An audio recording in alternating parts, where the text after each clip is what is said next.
Chapter 327. Within a day and a night, hundreds of people were transferred out of the mine. At the same time, Yun Sunlong also arrived at the hunter branch in the south of the border and showed the elder's order to the local director. Seeing the elder's token was like seeing the elder himself. After listening to Yun Sunlong's explanation of the situation, the hunter branch immediately gathered all the hunters above Class D who were on a mission nearby. After counting, there were more than 200 people. That night, Yun Sunlong took these elite hunters and rushed to the mine. "Little magic doctor, I'll do whatever you say. I don't want anything else. As long as Liuzi can go out safely and leave a descendant for my family, I'll be satisfied." Yun Sheng suggested that Liuzi's mother put poisonous cardamom in the food of the mysterious men 3 days later. Liuzi's mother did not ask about the specific reason. Although she was just an illiterate peasant woman, she knew that there were some things that she should not ask. She carefully hid the poisonous cardamom given by Yun Sheng. "Sister-in-law, don't worry. Your family can go out safely. During this period, I need your and uncle's cooperation." Yun Sheng found Liuzi's father and whispered a few words. Liuzi's father nodded repeatedly. Because of the sudden loss of 100 people, the head of the mysterious men was a little confused. Liuzi's father volunteered to give a suggestion to the mysterious man. "Sir, I have an idea for you. If the idea is suitable, please let my family of 3 live after the mining is done." Liuzi's father had a face full of loyalty as he begged the leader. The head agreed quickly, but sneered in his heart, "How stupid. The day when the mining is finished will be the day you die." Liuzi's father's idea was very simple, which was to increase the number of miners. The number of miners was increased from 20 to 100 a time.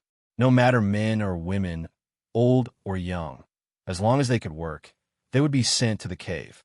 The remaining 100 people were also rushed to the cave to transport the ores excavated at the site to the magic transmission formation. "Quick, everyone, hurry up. We have to collect all the ores within 5 days." As a result, those mysterious people had to supervise the miners' day and night.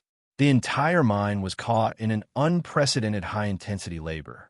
Due to the lack of manpower, the mysterious people were also on the lookout, so they relaxed a little. After the third watch, the mining in the cave was still in full swing. Several mysterious people walked out of the mine, yawning again and again. "When will these days come to an end? If this goes on, even I won't be able to hold on, let alone the miners," one of them complained. "Who asked us to be so unlucky? If we were lucky enough to be assigned to the smelting team, we wouldn't have to suffer like this. I heard that this time, the extraction of the purple gold vein was very successful. They extracted over 10,000 gene of the best quality purple gold ore. Even if we secretly hid a piece, it would be equivalent to 10 years of our salary." As the two of them were talking, they suddenly felt a piercing pain on their necks. In the next moment, the two heads rolled to the ground, and their eyes did not even have time to close. Yi Baiming and Cheng Bai deftly took off the waist tags of the two mysterious people who were talking. More than 60 to 70% of the mine has been excavated. It's time to act. Yi Baiming had been lurking in the mine for a long time. Due to Yun Sheng's sudden appearance, he had a premonition that the atmosphere in the mine was a little unusual. His sharp intuition told him that he had to act as soon as possible. Otherwise, he was afraid that the little wildcat would ruin his plan. The two of them took out the purple gold ores that they had prepared beforehand and walked towards the transportation area of the mine. When they passed by the defensive area of the mine, Yi Baiming glanced at the powerful magic thunder explosion formation. He suddenly stopped in his tracks. "What's wrong?" Cheng Bai saw that he suddenly stopped and thought that something was wrong. Yi Baiming did not say a word. He raised his hand, and his hand emitted a black magic element. He fearlessly put his hand into the magic thunder explosion formation. In the eyes of others, the violent magic formation that would explode with a touch seemed to have no power in front of him. The magic element in the magic formation disappeared all of a sudden, and the magic formation became ineffective in an instant. Yi Baiming walked along and destroyed more than 10 magic thunder explosion formations in a row. He secretly said in his heart, "Little wild cat, don't let me down." Yi Baiming and Cheng Bai walked all the way to the transportation area. "What you two doing?" The magicians guarding the magic formation saw the two mysterious people and stopped them. "There's a shortage of manpower in the mine. We were ordered to send the ores for smelting," Cheng Bai smoothly said. The two magicians checked the two's waist tags before letting them enter the magic formation. Inside the magic formation, magic elements flickered. Under the effect of space-time magic, Yi Baiming and Cheng Bai found themselves in an unfamiliar area in the blink of an eye. Yi Baiming wrinkled his nose. He felt that the temperature around him and the soil under his feet were somewhat different. What a brilliant space-time magic. If he guessed correctly, the two of them were no longer in Zhou State's territory. To be able to use space-time magic for hundreds or even thousands of miles in an instant, there must be a magician in the other party's camp who could use high-level elemental magic. Baiming, look. Cheng Bai's expression changed, and there was a hint of surprise on his face. The other end of the magic formation led directly to a large-scale smelting plant. At this moment, the smelting plant was bustling with activity. Hundreds of magicians in magic cloaks were hurriedly bustling about. The purple gold ores that were transported through the magic formation were piled up at the side. First, the magicians with the thunder attribute would break down the large pieces of purple gold ores. Then, the wind attribute magicians would transport them to a huge smelting pool that was the size of 2 basketball courts. There were a total of 30 fire attribute magicians using fire attribute magic at the same time. Not long after the purple gold ores were thrown into the furnace, they were quickly melted by the magic fire. Then, through the smelting pool, they were quickly channeled into another cooling pool. The purple gold ores that had been smelted by the magic fire were more than twice their original size. However, their color had also become more intense. That was the best purple gold. They only needed to be minted into coins before they could be circulated. It was estimated that the purple gold ores that had been transported here in the past 10 days were enough to be made into tens of millions of purple gold coins. Those busy magicians did not notice that there were 2 strangers in the smelting plant. It's actually a large-scale magic smelting plant. Even though Bu Jiuxiao had already infiltrated this place, Yi Baiming and Cheng Bai did not expect that behind this group of mysterious people there would be such a powerful magician background. Yi Baiming suddenly understood the true identity of this group of mysterious people. In fact, he should have guessed it long ago. On the mainland, only Tang Yuan could have the support of such powerful magicians. Chapter 328. What? You're saying that those ruthless and mysterious people are actually working for Tang Yuan's crown prince, Li Xiao? Cheng Bai's expression changed. This time, Tang Yuan had joined forces with Grand Emperor City to first obtain the location of the purple gold mine. Then, they would wantonly capture the citizens of Zhou State to mine the mine. The entire plan was concealed very well, and there was no indication that Tang Yuan's people were involved. Cheng Bai and the others' investigation was also focused on the hunters at the borders of Zhou State and the later Qin crown prince. They did not expect Tang Yuan Kingdom to appear at this time. Tang Yuan was located at the easternmost part of the Boundless Land. Crown Prince Li Xiao was known as the first of the Wuji Five Walls. He was also a rare genius. He could recite poems at the age of 3 and was familiar with the art of war at the age of 8. The rarest thing was that Li Xiao was modest and loved the people as if they were his children. He had always been known as a benevolent person in Tang Yuan. No matter what, destroy this smelting factory first and send out a signal for Jiu Xiao to start the operation. Yi Baiming's eyes darkened. A magic scepter appeared in his hand. On the magic scepter, 5 magic soul stones as dark as the night emitted a terrifying aura. At the same time, Yun Sheng's eyebrows twitched. She felt a chill down her spine. What's wrong? Lu Zi looked nervous. Nothing. I don't know why, but I have a bad feeling. Yun Sheng suddenly felt uncomfortable, as if she had been schemed against. At this time, Yun Sheng and Lu Zi were in the mine. The mysterious people who were careless did not notice that the two of them had sneaked into a tunnel. A layer of soil had already piled up in front of Yin Sheng. Behind the soil, there was a tunnel that was beginning to take shape. Just 2 days ago, after Yin Sheng managed to send the 100 weak villagers out, she began the second step of her rescue plan. To Yun Sheng and the Heaven Extermination Hunting Group, finding the purple gold mine was a small matter. Saving the lives of hundreds of villagers was a big matter. Yun Sheng was very confident that she could escape unscathed in the chaotic environment of the mine. However, she could not protect so many weak villagers. That day, when she used the fantasy gold beast to mine, Yun Sheng had an idea. Why not use the fantasy gold beast to sneak around the mine and let the villagers sneak out of the mine? She gave it a try and found that a golden illusion beast could dig a tunnel that was nearly 1 mile long in a single night.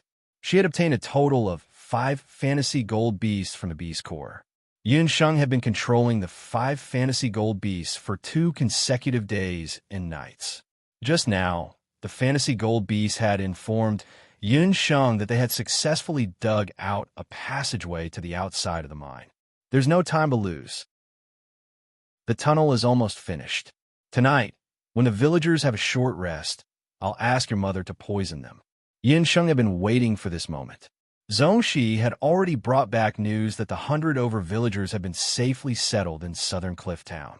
Second Uncle also successfully mobilized hundreds of hunters to ambush outside the mining area. Tonight, when she gave a signal, they would immediately attack and occupy the mining area. What Yin Sheng needed to do was to evacuate as many villagers as possible when night fell. Night came as expected. Just like a few days ago, around dusk, the mysterious people began to distribute food and water. Because they had to protect the villagers from mining, the food had improved a lot during this period. The villagers, who were tired after a day of hard work, sat in 2s and 3s and rested. The mysterious people took out good wine and meat and ate by themselves. Yin Sheng stole a glance. Because it was mealtime, the mysterious people were relatively relaxed. At this time, there were still more than 20 mysterious people, 10 fire lizards, and a few flying dogs in the mine. The mysterious people gobbled up the meat and drank the wine. No one noticed that there was an inconspicuous bean in their food. Yun Sheng took a dry steamed bun and slowly moved to the side of Fire Lizard. The rank 5 Fire Lizard skin exuded a flame-like fighting aura. Little brat, go away. Be careful that the lizard will spit fire at you and kill you. The mysterious people saw that Yun Sheng was thin and small and wanted to reach out to touch the Fire Lizard, so they laughed at her. None of them were on guard. The Fire Lizards, who usually looked like strangers approaching them, all began to tremble when Yun Sheng approached them. The magic beast's instincts told them that the other party was emitting a terrible wave. It was the unique wave of Summoner. It was a wave that was emitted by the summoning hand on Yun Sheng's body. It was a wave that only Emperor Zhao had. Now, Yun Sheng had absorbed more than 20% of the summoning power from the summoning hand. It was easy for her to control these rank 4 and 5 magic beasts. 1. Yun Sheng seemed to be stroking the fire lizard out of curiosity, but in reality, the moment her hand touched the fire lizard's skin, the fire lizard was quickly tamed by her in just a few breaths. It was a pity that those fierce wind hounds had been lying next to the mysterious people. Yun Sheng did not find a chance to tame them. In the time it took to eat, more than a dozen fire lizards were tamed by her. "We've finished eating. Don't be lazy. Hurry up and dig." After the mysterious people finished eating, they burped a few times. Just as they were about to wave their whips to urge the villagers to get up, one of them suddenly felt that he could not lift his hand. Not only that, they could not move their feet. Then they could not even move their eyelids. Plop, plop. One after another, more than a dozen mysterious people fell to the ground. There's poison in the food. Among them, some of the mysterious people had higher cultivation. The poison of the poisonous cardamom could not kill them in a short time. They shouted and drove the wind hound away. They wanted to immediately inform the people outside the cave. But just as they were about to escape from the mine, more than a dozen fire lizards under their command spat out bursts of flames and fought with them. Seeing so many fire lizards suddenly turn against them, The villagers were dumbfounded. Everyone, let's go together. We can't let these evil thieves escape. Lu Zi's father had long been prepared.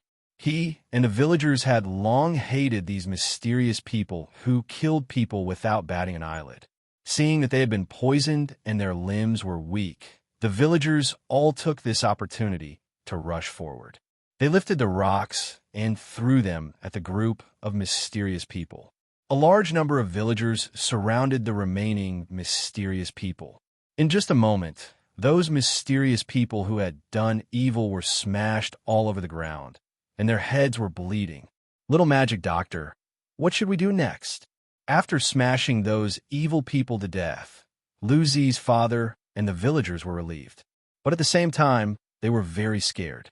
They knew that if the mysterious people outside knew what had happened in the mine, they would definitely die. I think most of the mysterious people outside have also eaten the poisoned food. When they find out, they will definitely enter the cave. We must make good use of this period of time. Everyone takes a piece of purple gold, but don't be greedy. Follow me. Yun Sheng led the villagers to the tunnel located at the fork. The villagers did not dare to be greedy. Each of them picked up a piece of purple gold Oregon. In Yun Sheng's words, these ores would fall into the hands of the Zhou state military anyway. The villagers' villages were destroyed, and some of them had lost their relatives. They needed a lot of money to rebuild. Chapter 329. There's a tunnel here that my companions dug. Yun Sheng vaguely explained the origin of the tunnel. At this moment, the villagers were full of admiration for Yun Sheng. They did not resist anymore and followed Yun Sheng's arrangement. One by one, they walked down the tunnel. When it was Lu Zi and his father's turn, Lu Zi's father hesitated for a moment and turned around. Little miracle working doctor, I'm worried about my wife. I want to go with her. You also need someone to help you. I was a hunter in my early years and know some martial arts. I'll stay and help you. Lu Zi also asked to stay. Well, Lu Zi, Uncle will stay. You and the rest of the villagers go all the way down the tunnel. When you reach a safe place, immediately go to Southern Cliff Town. My people will meet you halfway. Yun Sheng was very emotional about Lu Zi's father and mother's deep affection. She also knew that Lu Zi's father would not leave. After a few words of persuasion, Lu Zi reluctantly went into the tunnel. In just half an hour, the mine was empty, leaving only the bodies of more than 20 mysteries and magic beasts on the ground. Yun Sheng walked forward and pulled off the mask of one of the mysterious men. Lu Zi's father searched the mysterious man's body again, and he actually found token. Yun Sheng looked at the token and found that the word Shao was written on it. She could not recognize the specific origin of this token, so she put it away first. Uncle, do you know how to set traps? Later, after you and I sneak out, Yun Sheng remembered that there were still a few animal traps that she had taken from Banana Leaf Village in her storage ring. Yun Sheng commanded the fire lizard and Lu Zi's father to sneak out quietly. Although more than 200 people had been successfully transferred, there were still more than 100 villagers, including Lu Zi's mother, outside and in the area of the livestock shed. Yun Sheng asked Lu Zi's father to change into the clothes of the mysteries and escorted her out. Lu Zi's father walked out of the mine. Outside the mine, there were still a few mystery men on guard. They were waiting for the next batch of mystery men to take their shifts. The people outside the mine were completely unaware of the riot that had happened inside. What did this kid do? Seeing the dejected Yun Sheng, the guard asked. His hands and feet are dirty. He secretly hid a piece of purple gold Oregon. If it was in the past, we would have beaten him to death long ago. Now that we don't have enough manpower, let's take him to the barn first. Lu Zi's father was very flexible. He even glared fiercely at Yun Sheng. Go to the kitchen and urge them. Those guys who changed shifts haven't come yet. Do they want to starve me to death? The man guarding the mine waved his hand impatiently. He didn't know that the group of mysterious people in the kitchen had already been poisoned by the poisonous cardamom and had fainted. Got it. Thank you for your hard work, brother. Lu Zi's father pushed Yun Sheng and walked quickly in the direction of the kitchen. Along the way, Yun Sheng suddenly found that the thunder explosion magic array, which was originally full of thunderstorm power, had all failed. God is really helping me. Yunsheng couldn't help but feel happy. Everything had gone incredibly smoothly today. It was so smooth that it was as if someone was secretly helping her. Yunsheng asked Lu Zi's father to set up a lot of animal traps along the way. The two came to the kitchen. As soon as they opened the door of the kitchen, they heard a gust of wind coming at them. "Uncle, be careful." Yunsheng immediately pulled out her magic scepter. The wind magic elements knocked away the wind coming at them. "Mother, it's us." Lu Zi's father took a closer look and saw Lu Zi's mother and a group of women from the village and neighboring villages. They were all holding kitchen knives in their hands and surrounding the door of the kitchen. He hurriedly pulled off his mask. The knife just now was swung by Lu Zi's mother. After she slashed out, she saw that it was the little miracle-working doctor and her husband. These women, who usually didn't even dare to kill a chicken, had all been stimulated by the life-or-death experience. They held kitchen knives and looked fierce, as if they were going to fight to the death. Yunsheng, who was still a little nervous, didn't know whether to laugh or cry. "You scare me to death. Father, I just thought you were the accomplices of these villains. I followed the little miracle-working doctor's instructions and poisoned them all." Lu Zi's mother touched her chest and pointed behind her. Sure enough, dozens of mysterious people fell behind her. Yunsheng's eyes turned cold. She asked Lu Zi's father to go up and slit their throats with a knife. She had no sympathy for these villains. Yunsheng counted. Including those who had been killed earlier, at least half of the mysterious people in the mining area had been killed by them. The most troublesome ones now were the leader of the mysterious people with the highest cultivation and the Xian siblings in the mining area. "Everyone, don't panic. Your families and children are safe. Don't leave the kitchen first. Annie, do you know where the leader and the Xian siblings live?" Yunsheng asked Lu Zi's mother. "Yes, I know. Every day at this time, I and several little cooks here deliver food to them." Lu Zi's mother was relieved when she heard that Lu Zi had gone out safely. "How about this? I'll disguise myself as a cook and go with Annie." Yunsheng quickly changed into a little cook's disguise. She and Lu Zi's mother each carried a heavy food box and rushed towards the residence of the leader and the Xian siblings. They walked forward with their heads down. They walked through more than half of the mining area and came to a temporary tent. The tent was lit with luminous pearls. There was only the leader of the mysterious people in it, and the Xian siblings were nowhere to be seen. The mysterious people who were keeping watch outside looked normal. Obviously, they didn't know what had happened in the mining cave. "Your Excellency, this is today's meal." Lu Zi's mother put down the food box. "Wait a minute. Why haven't I seen you before?" The leader of the mysterious people was cautious. He looked at Yunsheng's beautiful face and fair skin, and suddenly grabbed Yunsheng's hand. Because of the jade marrow technique, Yunsheng's hand was slender and fair, completely different from the rough hands of ordinary village women. The leader recognized the difference in Yunsheng at a glance. "Your Excellency, bad news." Several mysterious people ran in from outside. "There's a problem with the magic array." "What?" The leader was shocked and let go of Yunsheng's hand. Could it be that they had found out that the thunderstorm magic array had failed? Yunsheng also noticed that when she and Lu Zi were first brought back to the mining area, there were many magicians in the mining area. But these days, there were almost no magicians in the mining area. It seemed that for some special reason, all the magicians had been transferred away. It was also because of this reason that these mysterious people, who looked like ordinary warriors, didn't notice that the magic array had been tampered with. After listening to them, Yunsheng realized that the magic array they were talking about was not the thunderstorm magic array, but the space-time transmission magic array used to transport the purple gold ore. "Thank you to May Dai and Smoke Ring for your tips. I will work hard to write the novel. The female lead will be big. Remember to come back and visit me on the weekends when school starts. The tips I owe will accumulate, and I will pay them all back." Chapter 330. The leader was obviously shocked. He grabbed the person who came and asked sternly, "Say it again. What happened to those teleportation magic arrays?" "They don't work anymore. Our people brought a batch of newly collected purple gold ore. As usual, when they were about to go through the magic arrays, everyone who went in was ejected. The mysterious man was also at his wit's end. He could only immediately return to report to the leader. Impossible. The magic arrays that Master had people draw were all made by the best magicians in the country. The leader's face was full of disbelief. He immediately rushed to the magic arrays with his men. Take those two women with you. He looked back at Yun Sheng and Lu Zi's mother and ordered his men to bring them along. Yun Sheng remained calm and collected. She and Lu Zi's mother followed the mysterious men to the teleportation magic arrays. Just as the mysterious men had said earlier, those teleportation magic arrays were now dim and lifeless.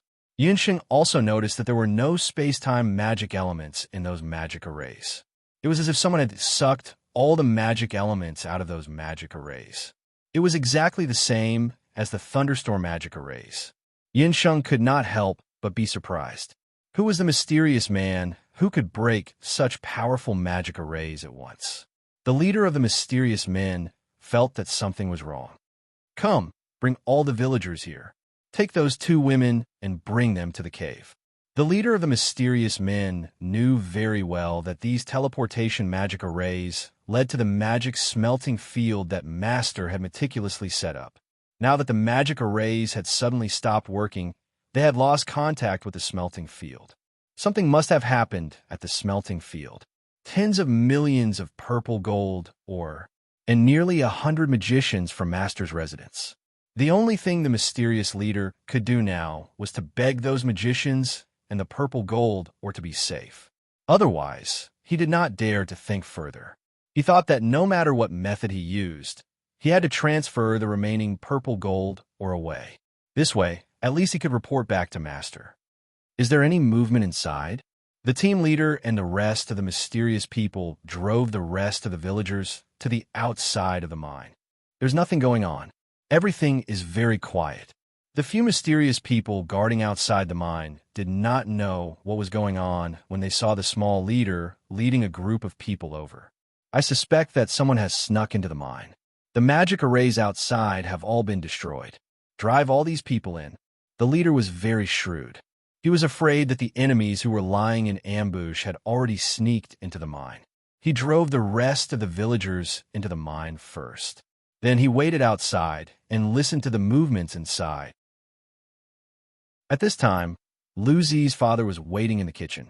After waiting for a long time, Yun Sheng and Lu Zi's mother did not come back. He was a little anxious. Calculating the time, it was about time. He took out a signal rocket that Yun Sheng had given him before she left and threw it into the air. The fire beacon arrow flew into the sky and exploded in midair. A smoke signal floated into the air. Almost at the same time, Yin Songlong and the hundreds of hunters who were lying in ambush outside the mine received the signal. Everyone, let's charge inside. What's that sound? After the leader of the mysterious men drove the group of villagers in, there was no movement for a long time. When he heard the signal of the fire beacon arrow, his expression changed. Sir, it's not good. There are many hunters outside rushing in. The mysterious man who was keeping watch outside reported in horror. Capture all the people inside. A few hundred hunters? When the leader of the mysterious men heard this, he understood that he had fallen into the other party's trap. More than half of the mages under his command were gone, and there were less than 100 people left. Once the other party's elite hunters were out, it would be difficult to resist. He could only use the hundreds of hostages at hand, who knew that when they rushed into the mine, they would find that there were no villagers inside. Not a single one. How is this possible?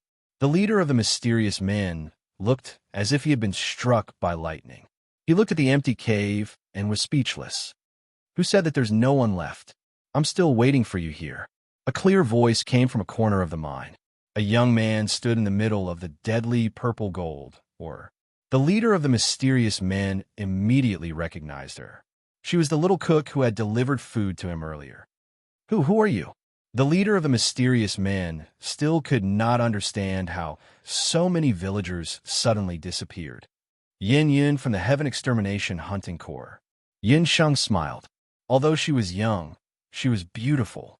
When she smiled, The group of mysterious men only felt that their eyes were dazzled. Hunters. You're with the hunters outside. What a heaven extermination hunting corps. I didn't think that we would fall into your trap. However, you're really not afraid of death. Do you think that you could defeat us alone? The leader of the mysterious men could not help but shake his head. This young lady was also stupid. At this time, she should be hiding. Who told you that I was alone? Yin Sheng pursed her lips and pulled out her magic scepter. Mage. So what if you're a magician? Even if you're a high-level magician, we'll be able to capture you while you're chanting. The leader waved his hand, and the dozens of mysterious men beside him pounced on Yun Sheng like hungry wolves.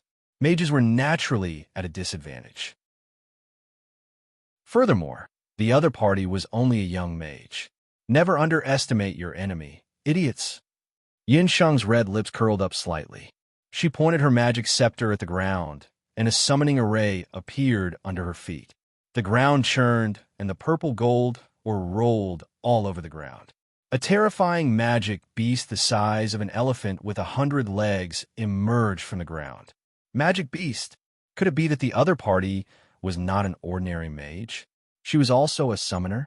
When the unknown species of magic beast appeared, the leader realized that the wind hounds beside him were all trembling in fear. Although he was not a summoner, he could feel that the magic beast was emitting a terrifying aura. This aura had not appeared even on the Crown Prince's mount, the level 9 dragon horse. Could it be that it was an existence that surpassed level 9? What a pity! If you obediently ate the poisoned food I prepared for you, you could still be full. Now, you can only be used to feed my centipede ants. Leave no one alive. Yin Sheng's eyes flashed, and a murderous look appeared on her pretty face. The magic scepter in her hand shot out several fire arrows at the same time. The centipede ants flapped their wings and spat out venom from their mouths. Blood and flesh rained down in the mine. The leader of the mysterious men was quickly forced to retreat. Chapter 331. Escape. He had to escape. Only now did he understand how terrifying this female summoner of the Heaven Extermination Hunting Corps was. Her small figure shuttled through the group of mysterious people, each hand releasing a flame explosion. The crimson flames made her eyes look blood-red. When she killed, her black hair fluttered in the wind. She was like a demon from hell, taking lives with every move. In front of the centipede ant, these martialists, who had undergone strict training, were torn to pieces and swallowed in one gulp. The pleas and cries for help from her subordinates were like a never-ending song. Under the cover of a few mysterious people, the leader finally managed to kill his way out of the mine. However, when he stepped out of the mine, he was met with hundreds of hunters waiting for him outside. Originally, everyone was prepared to fight to the death and see a tragic scene of corpses everywhere. However, when they entered, they felt that it was inconceivable. They found the dozens of villagers who were still in the kitchen and rushed to the mine. Just as they were about to kill their way in, they saw a few cultivators covered in blood running out in a sorry state. Their expressions were as if they had seen a ghost. The person in the lead was like a god, unstoppable. Heaven Extermination Hunting Corps, Yin Songlong. We have been waiting here for a long time. Without the lightning explosion magic array, Yin Songlong and the hundreds of hunters killed their way in. Zhou State, Yin Songlong. When he saw the godlike Yin Songlong and his intact arm, the leader of the mysterious people could no longer support himself. His knees went weak, and he collapsed to the ground. How did this person end up like this? Where were the other mysterious people? Second uncle, you came just in time. Yin Songlong was puzzled when he saw his niece walk out of the mine with a relaxed expression. When he saw Yun Sheng, the leader of the mysterious people shouted, "Don't come over! Don't come over!" He looked as if Yun Sheng was a demon. Yin Songlong had a headache. It seemed that this group of people had been messed with by his niece. Second uncle, Yun Sheng still wanted to say something, but suddenly, Yin Songlong's expression changed. The hunters also looked behind them vigilantly. Warhorses neighed. At the entrance of the mine, military flags fluttered in the wind like the clouds in the sky. Above the flags were embroidered the words Zhou State. Shu. a general from Zhou State galloped over. Behind the horses were the Xian siblings from Grand Emperor City. Zhou State's Marquis of Jiyuan's army has come under orders to encircle and suppress bandits. All of you, quickly retreat. That general was precisely the nephew of the Marquis of Jin that Yin Songlong had met earlier, the general of the southern border garrison, enrich.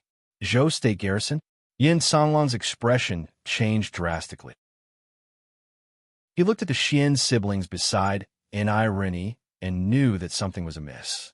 Yin Sheng also didn't expect that the situation that had been completely under control would suddenly change because of the sudden appearance of the southern border garrison.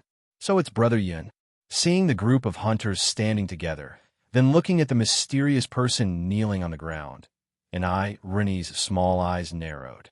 He and Yin Songlong could be considered old acquaintances. The two of them were about the same age. It was just that when Yin Songlong joined the army, he had always suppressed him in every aspect. This made the petty enrich very dissatisfied. Several years ago, Xian Wuji had plotted against Yin Songlong and caused him to be crippled. When enrich found out, he even held a banquet in his official residence to celebrate. Without Yin Songlong as an eyesore and with the help of the Marquis of Jin, enrich had a meteoric rise. He even managed to obtain a lucrative position as the general of the southern border garrison. These years, he had acted like a tyrant in the border area. He had colluded with Emperor Hansheng, later Qin, and Tang Yuan. He had originally reaped great benefits from the purple gold mine this time. Who would have thought that Yin Songlong and the local hunters would appear halfway and ruin his plans? The Xian siblings were also cunning. They had discovered that the magic array in the mine was damaged before the mysterious person's team leader. They knew that something was amiss, so they informed enrich overnight and let him take over the mine in the name of Zhou State Garrison before Yin Songlong and the others interrogated the mysterious person. General and I, long time no see. His Majesty had us investigate this mine when we were in Yujing earlier. Yin Songlong also knew that something was amiss, but he had already resigned from his position as the general of Zhou State. In terms of status, he was now a citizen and enrich was an official. In Zhou State, he couldn't make an enemy of enrich. He could only tell enrich about the appointment of the Emperor of Zhou State. The Marquis has already mentioned this matter to me. Since the mine has been found, let us deal with these villains who have seized the mine. Also, let me take over the mine behind you. Enrich coveted the mine when he thought of the remaining half of the purple gold mine. This group of damn hunters, they don't know what's good for them. How dare they take away my source of income? Let him take over the mine and the mysterious person. Yun Shen couldn't help but frown. But if she didn't agree, it would be tantamount to disobeying the military order. The hunters of the Hunter Union wouldn't agree to make an enemy of the army. She and second uncle obviously couldn't confront the army head-on. Enrich had come prepared today. He had brought thousands of elite defenders with him. The Xian siblings were secretly pleased, especially Xian Wuji. When he saw Yin Songlong's dissatisfaction, he felt even more delighted. Wait, which idiot said to hand over the mine? Zhongyi sat on the dragon-clawed bat in the sky. He looked down at enrich with a fierce expression. The Xian siblings also recognized Zhongyi, a sacred beast summoner. Enrich's heart skipped a beat when he saw the huge bat below him. Since when was there a holy beast summoner in the great Zhou dynasty? Sir, you are. Enrich was a general of the border guards after all. He had seen the world. He also knew that he couldn't fight force with force when facing someone as strong as Zhongyi. Master Summoner, according to the agreement of the Boundless Continent, this mine is a purple gold mine. This purple gold mine is located in the territory of the Great Zhou Dynasty, so it naturally belongs to the Great Zhou Dynasty. You see, enrich thought that even a sacred beast summoner could not openly snatch a mine from the Great Zhou Dynasty. Who said so? 50% of the ore found in this mine belongs to me. This was said by the Emperor of Zhou State himself. Zhongyi glared, and the dragon-clawed Bat King flapped its wings continuously. After the dragon-clawed Bat King leveled up, its body was more than a third bigger than before. Its flapping wings were like a small tornado. The soldiers below were blown all over the place. Enrich struggled to steady himself. He stammered, "Sir Summoner, are you telling the truth? You have no proof." "No proof. Look at what this is." Zhong Yi threw down a piece of cloth. Chapter 332. When she saw the cloth, the corner of Yun Sheng's mouth couldn't help but twitch. This Zhong Wei was really a clown. Earlier, he had forced the Zhou State's emperor, Yi Chengtian, to cut out 50% of the mine's ownership. He was also afraid that the Zhou State's emperor would go back on his word. In order to prevent others from saying that his imperial seal and signature were fake, he tore off a piece of the Zhou State's emperor's robe and forced the Zhou State's emperor to sign it himself before stamping it with his imperial seal. Only then did Enrich see the ownership of the mineral vein. Enrich was skeptical. He carefully looked at the ownership of the mine. That piece of cloth was an imperial cloth. The imperial seal and the words were all written by the Zhou State's emperor himself. In this way, Enrich had nothing to say. "I see. Since Lord Summoner has proof, then half of the mine's ownership belongs to you." As for Enrich wanted to continue. "The ownership of the mine is not enough. The ores that are dug out must also be divided into two. Leader Yun, find someone to enter the mine and record all the purple gold ores that have been mined. Half of these ores belong to this old man." Zhong Wei looked old-fashioned, but his brain worked faster than anyone else's. When Enrich heard this, he almost spat out a mouthful of blood. The Shin siblings' faces were also as black as the bottom of a pot. They had originally planned to tamper with the purple gold ores that had been mined. With Zhong Wei's plan, even if they wanted to tamper with the ores later, they would have no way to do so. Xian Wuji's eyes turned. Suddenly, he thought of a plan and whispered in Enrich's ear. When Enrich heard this, he put on a smile. "Lord Summoner, this official has something to discuss with you. Earlier, you said that His Majesty gave you half of the mine's ownership in order to find the mine. Why don't we divide the ownership of the mine now? This mine is divided into two directions, north and south. Most of the mines in the south have been mined by my Zhou State's villagers. This official thinks that since this is the case, why don't we use the north and south as the boundary? The south belongs to our Zhou State, and the north belongs to Lord Summoner?" Enrich's words were very clever. However, when Yun Sheng heard this, she sneered in her heart. With north and south as the boundary, Enrich and Xian Wuji were truly cunning. Zhong Yi did not enter the mine, so how would he know the distribution of the purple gold ores on the north and south sides? In fact, this purple gold mine was very unevenly distributed on the north and south sides. Most of the purple gold mines that were easy to dig were on the south side, while the north side was barren. However, Yun Sheng remembered the strange wall on the north side. Enrich and Xian Wuji exchanged glances. They were certain that Zhong Yi had never entered the mine before and would not know the situation inside. Zhong Shi glanced at Yun Sheng and saw her nod. "All right, I won't take advantage of Zhou State. I'll divide the remaining mine into two. The south will belong to you, and the north will belong to me. Neither the north nor the south is allowed to interfere." When Enrich heard this, he nodded his head like he was pounding garlic. He was still afraid that Zhong Yi would go back on his word, so he ordered his subordinates to write a contract. Both parties signed it separately, one copy for each person. Thus, the matter of the mine came to an end. Enrich ordered his men to escort the mysterious people away. After Yin Songlong thanked the hunters who came to help, he settled the villagers down, and the Heaven Hunting Corps members returned to Southern Cliff Town. The rescued villagers thanked him profusely. They firmly remembered the kindness of the Heaven Hunting Corps. The Heaven Hunting Corps' reputation also rose because of this incident. However, this was a story for later. After Yun Sheng returned to the inn, she showed the token with the word Shao on it to Yun Songlong. After Yun Songlong checked it, his expression changed. "Sheng, are you sure this token was found on the mysterious people? This token seems to belong to Tang Yuan and Li Shao's personal guards. It's a pity that the mysterious people have already been taken away by Enrich. If I'm not wrong, Dihong City, Enrich and Tang Yuan must have colluded with each other. Yin Sheng felt that it was a pity that 2/3 of the purple gold had fallen into the hands of Tang Yuan's people. Li Xiao is Tang Yuan's second prince. This person is also a top figure, so we need to be more careful. Also, we must have offended Di Hong City this time. We need to be more careful in the future. Yin Songlong thought of the sinister glance Xian Wuji gave them when he left the mine. Second uncle, Shenger knows what to do. I want to stay at the border for a few more days and develop the purple gold or vein in the north. The Heaven Hunting Corps' current equipment and members are still too few. After developing the purple gold or vein, we can obtain more funds. Yin Sheng told Yin Songlong her thoughts. I'll leave the matter of the ore vein to you.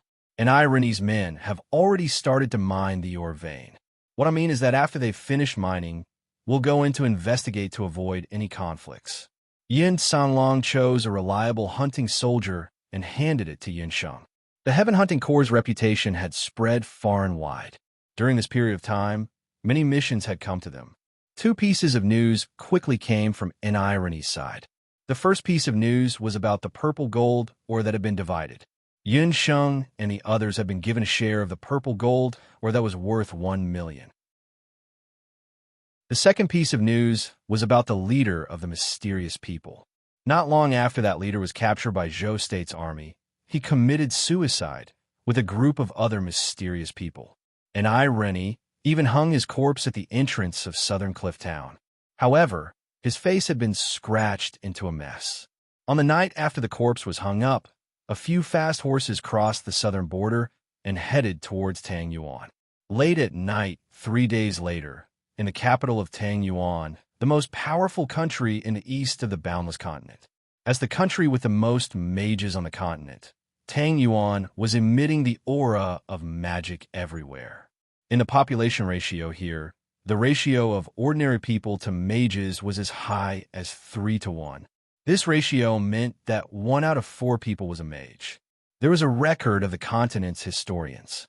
Among the 5 major countries on the continent, other than the East Imperial capital, the other 5 had their own characteristics. Their characteristics could be seen just by looking at the city walls of their respective imperial capitals. For example, Zhou State and later Qin, countries that worshipped martial arts, most of their imperial capital city gates were built with huge stones. The city walls were sturdy and could withstand the impact of thousands of troops and horses. Peng Lai was a natural sea country. They used the sea as their wall, and countless sea beasts were their best defense. As for the immortal abode, it was a country of elves. The everlasting elven forest was the most natural city wall. As for Tang Yuan's imperial capital, Bianliang, it looked no different from an ordinary city. However, upon closer inspection, one would realize that there were countless magic arrays drawn on the city walls of Bianliang. This was a country of magic. Chapter 333. The streets of Biantong were not lit by ordinary lamps, but by magic lamps that would not be extinguished for decades. At night, a few horses galloped along the street, led by Xian Wuji and the mysterious leader who should have killed himself long ago. Outside a quiet mansion, the courtyard was deep and bustling. The lanterns of the crown prince's residence were like a long dragon, emitting a frightening light in the dark night. When Xian Wuji and the mysterious leader saw Li Xiao, the second prince of Tang Yuan, Li Xiao, he was sipping tea. This man, known as the first of the Wuji 5 Jade Walls, had a picturesque appearance. In terms of appearance, he did not have Yi Baiming's exquisite features, nor did he have Xiao Wenxu's aura that made people unconsciously feel close to him. But Li Xiao's uniqueness was that he was just right, neutralizing Yi Baiming's exquisite handsomeness with Xiao Wenxu's temperament. In addition, he had been trained in the royal family since he was young, so no matter the occasion, he could shine like the most precious purple gold. In the pavilion, Li Xiao personally boiled the water, placed the tea leaves, and washed them. Every movement was very elegant and almost impeccable. Second prince, I deserve to die. The purple gold vein has been taken away. When a mysterious leader saw Li Xiao's peaceful expression, he knelt on the ground. In front of this elegant master, He didn't even dare to say a word. There's more. Li Xiao picked up the fragrant cup and blew on it. The smelting field has been destroyed. More than 100 mages and tens of millions of top-grade purple gold that have been refined are missing. When the leader of the mysterious people heard the news, he gritted his teeth so hard that they almost broke. He had wanted to die, but when he thought of his wife and children, he had no choice but to bite the bullet and return to Tang Yuan. He knew that if he dared to defect, what awaited him would be endless pursuit. Do you know who did it? Li Xiao's face was still calm and elegant, but there was a dark undercurrent in his eyes. Those familiar with Li Xiao knew that this was a sign that he was enraged. After nearly a year of planning, they obtained the purple gold mine from the Grand Emperor's city at a high price. Everything went smoothly with more than 100 elite magicians. Whether it was Zhou State or later Qin, no one discovered their secret. But just a few days ago, several bad news came one after another. Zhou State's army launched a surprise attack on the purple gold mine. More than 100 magicians in the smelting factory were slaughtered, and the smelting pool, which was originally filled with purple gold water, flowed with blood. All of his hard work had been destroyed in a single night. The most despicable thing was that tens of millions of purple gold had disappeared in a single night. The casualties were heavy, and these people were all elites under Li Xiao. I don't know. The leader's voice was filled with fear. I don't know. Captain Lin, please get up first. Li Xiao put down the cup in his hand. A silver light flashed in the cup. Although I don't know who destroyed the smelting factory, in this mine incident, a new hunting corps called the Sky Expedition Hunting Corps played a major role. They saved the villagers. This subordinate suspects that the tens of millions of purple gold that disappeared without a trace also went into their pockets. That hunting corps' strength is not to be underestimated. Their leader is the former military general of the Great Zhou Dynasty, Yun Songlong. They also have a summoner who can summon commander-level magical beasts. The leader of the mysterious group only knew that he had been captured. He did not know how he had fallen into the encirclement of the Heaven Expedition Hunting Corps. Yin Songlong? Wasn't his hand crippled? When did Zhou State have a summoner who can summon commander-level magical beasts? Li Xiao's expression changed slightly. Zhou State's national fortune was declining, but he didn't expect that several powerful people from Zhou State would be implicated this time. I saw it with my own eyes. Yun Songlong's hands are as good as new, and his cultivation is not inferior to before. As for the summoner, she is young, but very sinister and cunning. Her name is Yin Yun. The leader of the mysterious people described Yun Sheng's situation. Captain Lin, you've worked hard these days. Li Xiao changed the topic and raised the cup of tea he brewed earlier. This cup of tea is for you. When the leader of the mysterious people heard this, his forehead immediately broke out in a cold sweat. The crown prince's tea. He trembled and took the cup of tea. The silver light of the tea reflected the bright moon in the sky. I know that I have committed a capital offense. I only hope that your highness can spare my wife and children on account of my years of loyalty. The mysterious person drank the cup of tea in one gulp. Very good. Lin Xiaowei, you can leave. Li Xiao walked to the leader of the mysterious people. He raised his hand and patted Lin Xiaowei's shoulder. Lin Xiaowei only felt a cold finger caressing his shoulder. The crown prince didn't blame him. The leader of the mysterious people was overjoyed. He hurriedly kowtowed to express his gratitude and couldn't wait to leave. He had only taken 3 steps when his eyes suddenly widened. A layer of ice quickly condensed on his lower limbs. The ice layer quickly spread to his entire body. In the end, even his hair and eyebrows were completely frozen. With a crack, the leader who was kowtowing to express his gratitude a moment ago turned into an ice sculpture. The ice sculpture shattered inch by inch and quickly turned into a puddle of water. This, Xian Wuji, the young castellan of Grand Emperor's city, who was originally sitting at the side and sipping his tea, couldn't help but shake the teacup in his hand. A drop of hot water splashed out. The water splashed on his hand, but he didn't feel hot. He seemed to feel a wave of icy magic elements surrounding him. That pat just now. Xian Wuji finally realized that Tang Yuan and Li Xiao's seemingly careless pat was a fatal one. Even with Xian Wuji's cultivation, he couldn't tell when exactly Li Xiao had injected the fatal ice magic elements into Lin Xiaowei's body. The Wuji 5 Annulus was indeed worthy of its name. It was rumored that Tang Yuan and Li Xiao were adept at water magic and could kill people without leaving a trace. Xian Wuji watched as a living soldier turned into a puddle of water in the span of a few breaths. His heart was filled with fear.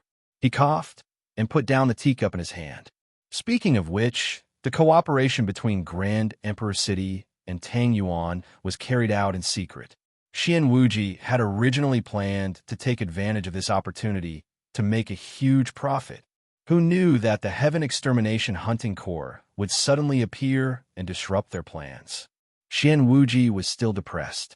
Seeing that Yun Songlong had recovered, Xian Wuji came to Tang Yuan this time to ally with the second prince, Li Xiao, and think of a way to deal with the people of the Yun residence. According to his understanding of Li Xiao, this person looked benevolent but was actually sinister and narrow-minded. He definitely wouldn't let the loss of tens of thousands of kilograms of purple gold go. September 1st, a new month, a rush for votes. Chapter 334. Li Xiao's face was still warm, as if the person who had just died in front of him was not a person, but an ant. Compared to Li Xiao, Xian Wuji was far inferior in terms of viciousness. He thought to himself that he must not have any conflicts with Li Xiao in the future. This time, it's all thanks to Brother Xian for sending the person back. Otherwise, if my identity was leaked, it would definitely cause unnecessary diplomatic disputes.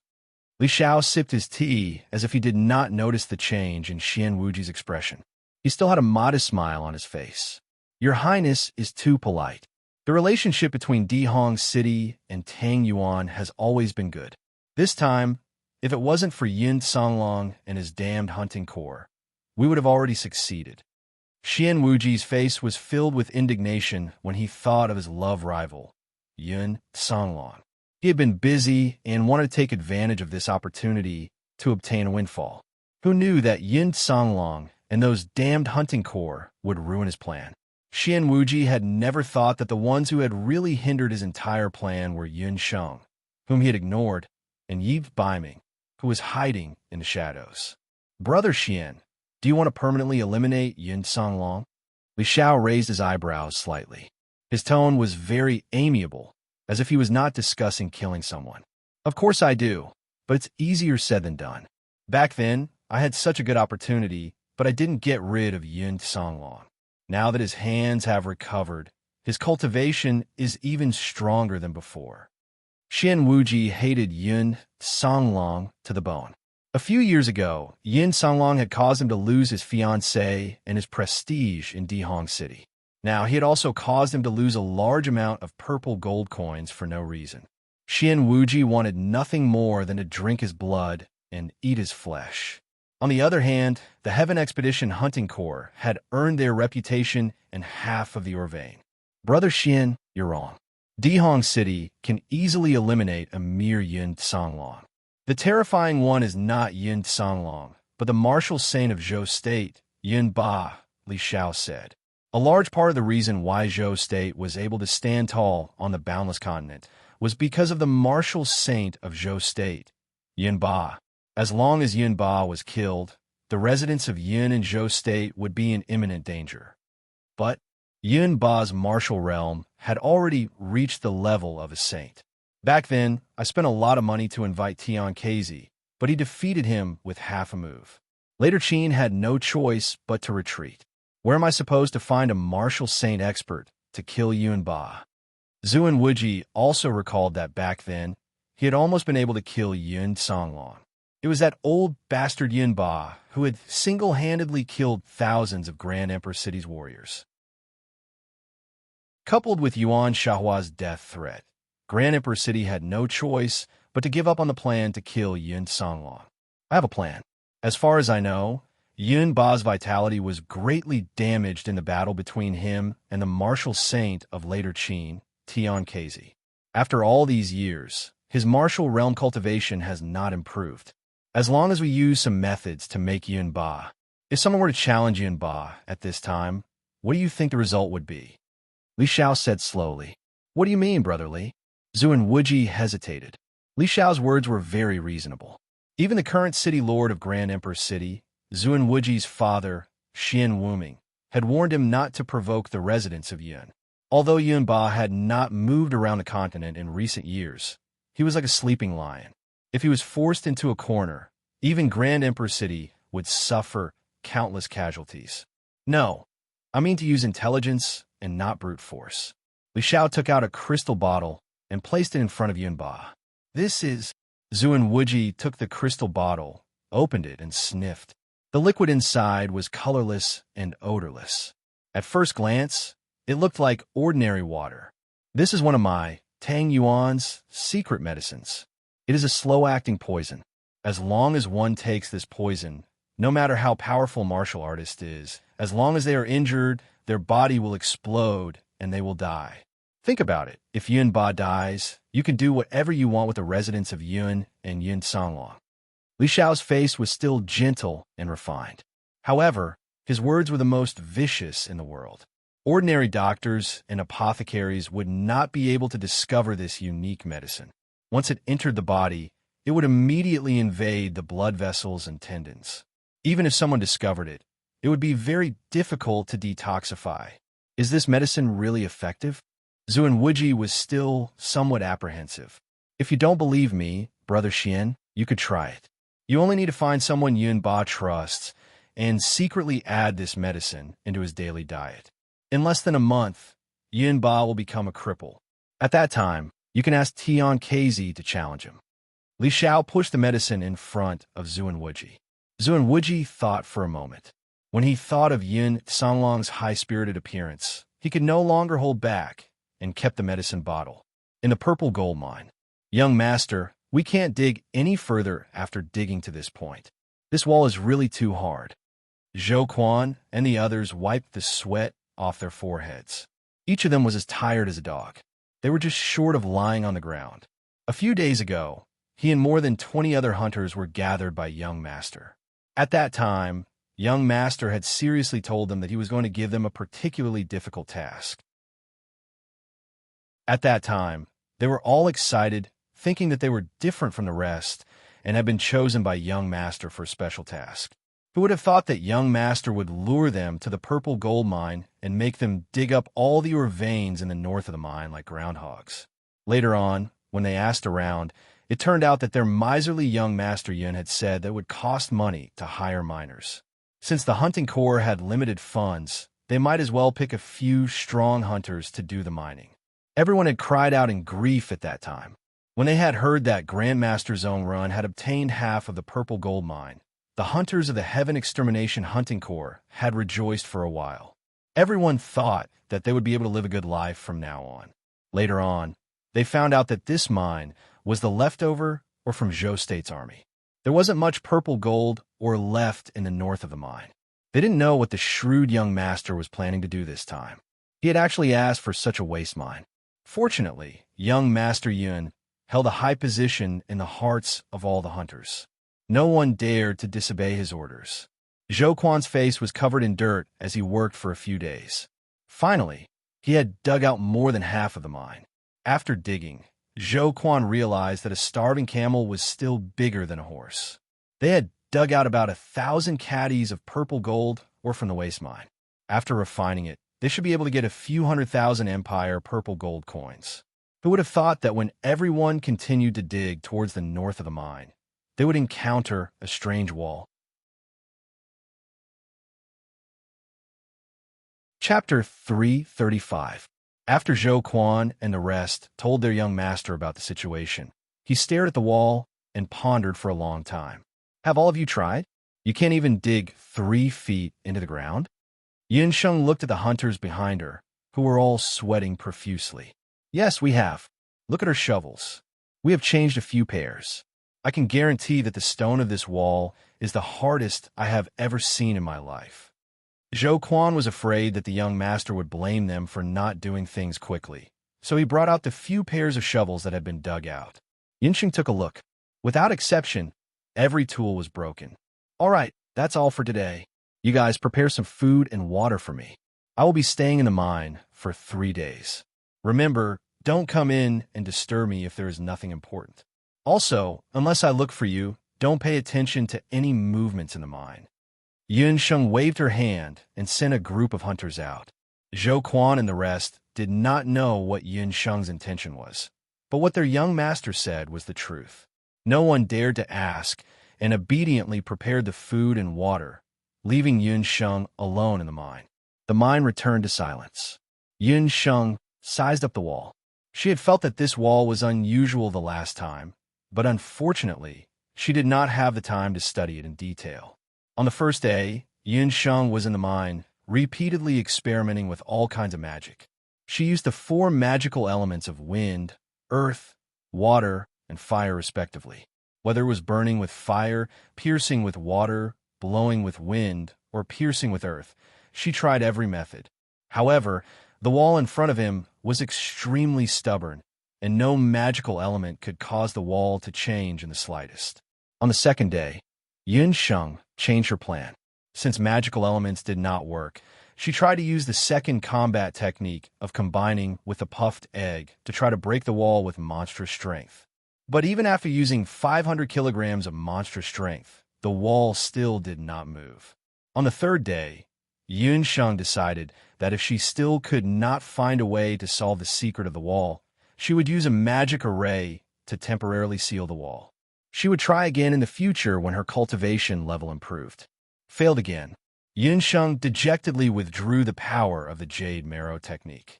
The Jade Marrow technique was her last trump card, but even a mysterious Jade Marrow technique had no effect on the wall. Looks like I can only give up. Yunsheng had to collect her emotions. She turned and left to meet up with Zhou Quan and the rest. Just as she walked out of the mine, she noticed a large pile of gravel at the entrance of the mine.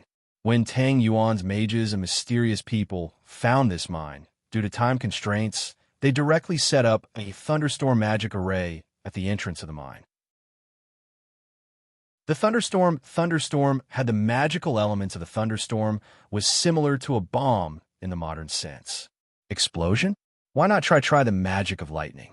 Yunsheng suddenly thought of her own profound magic. Because the power of the thunderstorm vortex was too astonishing, Yunsheng could only use it a limited number of times. After she entered Wushuan Everlasting Hall, she had never used this kind of magic again. Ordinary magic would not work. Perhaps under the effect of the water and fire magical elements, it could produce unexpected effects. Yunsheng was wild with joy. She immediately turned around and rushed to the position of the wall. After walking around the wall, Yunsheng used her hand to lightly hit the wall. Listening to the sound, she roughly identified the thickness of the wall, which was the weakest point. It's here. Yunsheng first activated the Jade Marrow technique in her body. When the Jade Marrow technique came into effect, a jade-like translucent light appeared on Yunsheng's right palm. That was the power of the Jade Marrow technique. As long as she had this level of power, even water and fire magical elements would not be able to hurt Yunsheng's palm. This was the safest method that Yunsheng came up with after countless practice in the magic tower of the Royal Magic Academy. She immediately raised her magic scepter and chanted. When the 2 soul stones on the bone enchantment scepter lit up, 2 magical elements, one red and one blue, appeared on Yunsheng's fair palms. The red one was the aggressive fire magical element. The blue one was the relatively gentle water magical element. Among the 4 natural magical elements, fire and water were 2 completely different elements. Most mages were unable to use and control these 2 magical elements at the same time. But Yunsheng, who possessed 5 magical spirits, was an exception. Her 5 fingers moved quickly. Under the effect of her fingers, the red and blue magical elements were like countless flexible water plants, dancing. They were like small tadpoles, mixing with each other. When the water came into contact with the fire, only a piu-piu sound could be heard. The sound became more and more frequent. As Yun Sheng's fingers moved faster and faster, more and more of the fire and water magical elements merged together. There was a shocking repulsive force between the two magical elements. But under the effect of Yun Sheng's trillium hand, the repulsive force was dispelled by Yun Sheng's fingers once it was formed. From the initial repulsive force, they gradually merged and spun, gradually forming a spherical magic lightning vortex. Condensing an arcane magic lightning vortex consumed more than 50% of Yun Sheng's magical elements. Her forehead was covered with sweat. Raising her eyebrows, Yun Sheng secretly said in her heart, "Victory or defeat depends on this. Go!" Arcane magic lightning vortex. When Yun Sheng's hand collided with the incomparably sturdy wall that had not been broken by any battle technique or magic, the wall did not budge at all. But as the arcane magic lightning vortex spun faster and faster, Yun Sheng injected more and more magical elements. A shocking scene happened. The wall began to tremble. At first, it was only trembling, but later on, the wall was stimulated into pieces of stone debris. It looked as if someone was using a drill bit and crazily drilling into the wall. There's hope. Yun Sheng was pleasantly surprised. But at this moment, she did not dare to relax. She kept replenishing the arcane magic lightning vortex in her hand while staring at the wall. Slowly, more and more debris flew out and smashed onto Yun Sheng's face. But Yun Sheng did not dodge. She excitedly watched the hole in the wall slowly expand. On the wall, cracks similar to tree roots appeared. "Oh no, my magical power seems to be running out." Yun Sheng could feel that the magical elements in her body were being consumed little by little. This feeling was stronger than any previous time. But Yun Sheng was at a critical juncture now, and she could not stop to take meditation water to replenish her magical power. "I'll go all out. No matter what, I'll blast open this wall first." Yun Sheng gritted her teeth. No longer caring about the depletion of magical power, she clenched the magic scepter in her hand and injected the last of her magical power into the arcane magic lightning vortex. Just when Yun Sheng thought that she couldn't hold on any longer, Yun Sheng's eyes lit up. Bang! The wall that hadn't been opened by anyone for who knows how many years exploded. The moment the wall exploded, the entire mine began to shake. Chapter 336. Countless rocks came crashing down from the top of the mine. Behind her, the mine was rapidly collapsing. Yun Sheng did not expect that this wall was actually the inner wall of the mine. At this moment, a large stone slab came crashing down from the top of her head. Yun Sheng's strength was exhausted, and she did not have a trace of magic power in her body. She could not dodge it in time. Her vision turned black. Yun Sheng only heard a beast-like roar, and then she did not know anything else. The moment the mine collapsed, the hunters stationed in the mine also heard the sound of the mine collapsing. Zhou Quan hurried over with a group of hunters. However, by the time they arrived, the mine had already completely collapsed. The entrance had already been destroyed. Not to mention a human, even a dog would have a hard time entering. "Oh no, young master is still inside." Zhou Quan was shocked by this sudden turn of events. His expression immediately changed. He ordered people to clean up the cave immediately and sent people to inform Yun Songlong and the rest. When Yun Songlong arrived, it was already 2 to 3 hours later. What happened? Where's Sheng?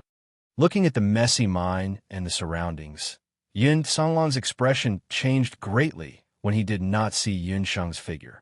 Leader? We don't know either. This mine was still fine a few days ago. Young master was buried inside. Zhou Quan stuttered. Just as he finished speaking, Yun Songlong roared and rushed into the cave.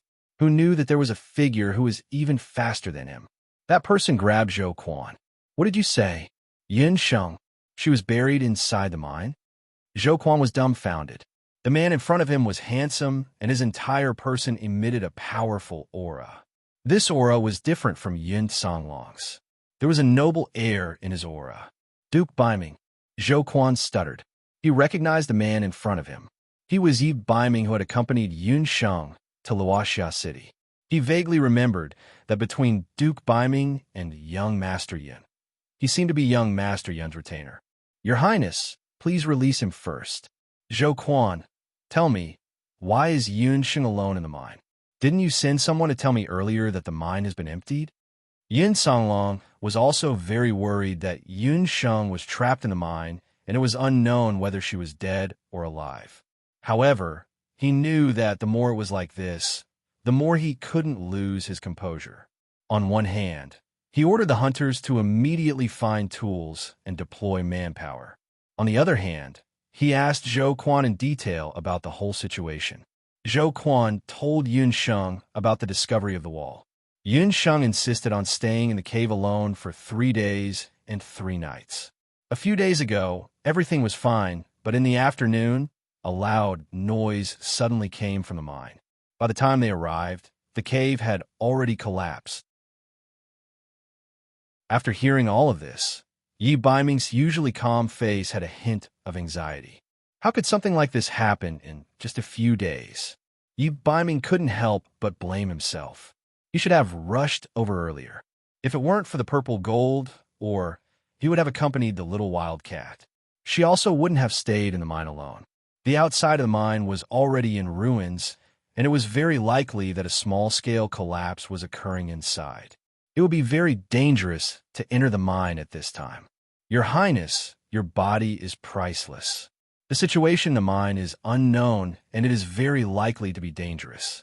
Please go back first. Yin Songlong had just met Yi Biming not long ago. He didn't even have time to ask why Yi Biming would appear at the border.